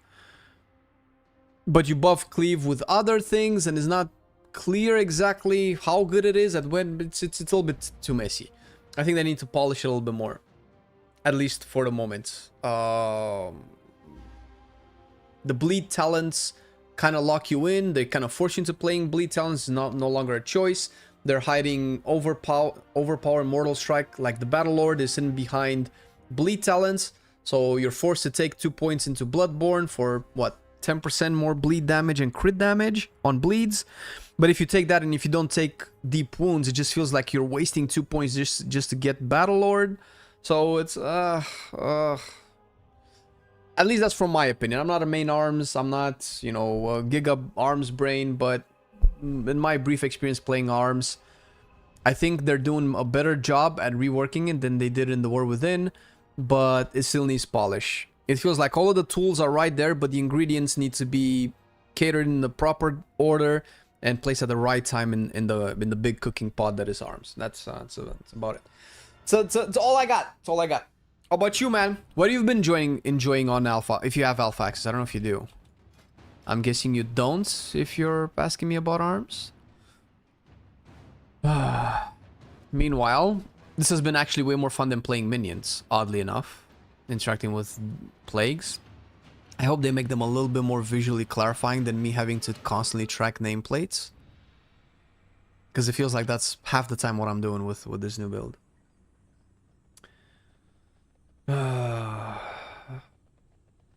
Alright, but tomorrow I think we're gonna go into Assassination. Because I've been kind of interested in what they're doing. I'm kind of bored of Boomkin. Feels the same. Did you play the alpha version of Boomkin? Holy shit. I went a little bit too zoomy on it. And played Alun's Chosen with New Moon. And the new... Oh, fuck. What was it? There's a talent that makes you... I think it's the Apex talents. When you go into Eclipse, you get a free Starfire. And between that... Between the massive cooldown reduction from Alun's Chosen to your arcane spells, it just feels like you just do a lot of shit all of the goddamn time. It's actually very engaging, but I doubt it's gonna stay that way. I don't know, because it feels like you have a lot of instant spells, and I guess you could probably play with Fury of Alun, especially in PvP, is probably better. And that's another instant spell that you have. I don't think you have Fury of Alun or Warrior of Alun anymore. Chose the talents and build we all want to play for fun on Boomkin, but isn't very viable. Yeah. But listen, yeah, that's the thing. That's let's say the upside of playing alpha is because I don't have damage meters and sims to tell me I'm wrong. That's the benefit of all of this. Yeah, if you have I mean, obviously I tested it in PvE. For PvE, this has been probably some of the most fun Boomkin I've played in probably since Venthyr Shadowlands. I don't know if I still have the build, but I can tell you the general direction I went, and then you can just like cook something up, I guess, on your end. Okay, I leveled a little bit, so it was something like this. Makes your next Wrath Starfire instant. Yeah, so this, of course, you can probably go there. But these are just like filler passive damage. This was what added like a flare to the rotation. And then with a 1 minute convoke and back to back, like the problem with this is that I think, is this the one? Yeah, Lunation. With the cooldown reduction from Lunation, you cast so many moons that you barely cast any Starfires. Which I guess maybe you have to swap. I don't think you can swap from this. I don't think this build is going to be very good. Because you don't you have way too many moves that you need to cast, so you end up casting way fewer Starfires. And because you cast way fewer Starfire, then this talent seems to be, well, losing a lot of value. But if this loses value, you cannot really take this, because this makes you take Fury of Elune, no? Or? Oh, no. Oh, no, you can probably play this, actually. And not worry about not spamming that many Starfires. And you can have Solar Eclipse in Elune's Chosen, I guess. Yeah, it looks like a lot. It's a very busy spec. You have a lot of buttons that you need to press, but this is mostly because obviously the main theme of it is reducing the buttons. If you want to reduce the buttons, probably play Incarn, probably play Fury of Elune, and you're good. But even with Keeper, I think I played a Keeper build with Convoke and Trees, and I think Convoke just adds like a lot. Orbital Strike, which is another big flash fun spell. Yeah, but that's you know, you apply Stellar Flare in AoE and things just die so quick in follower dungeons, so it felt like a waste. Fire unplayable. I don't know what you mean by unplayable. Frostfire was just being weird because my targets were immune to frost, but otherwise fire was fine. As in, it was playable. It was not fine. It's not. We keep telling it's fine, but it's not really fine, and yet it's not really fine. Yeah, I would like to have more options with Elune's Chosen, for instance, for balance, because it felt like very restrictive. Like it was cookie cutter from day one, the whole expansion. All right, I gotta bail. Thank you guys for tuning in today. Hopefully you enjoyed the stream. We're gonna be back tomorrow with some Rogue, possibly a little bit more of the new survival. We'll see, because I have some ideas that I'm probably not gonna tell you about, but they're gonna come around together in one juicy bowl. Enjoy the rest of your day, everybody. Have a good one. Bye bye.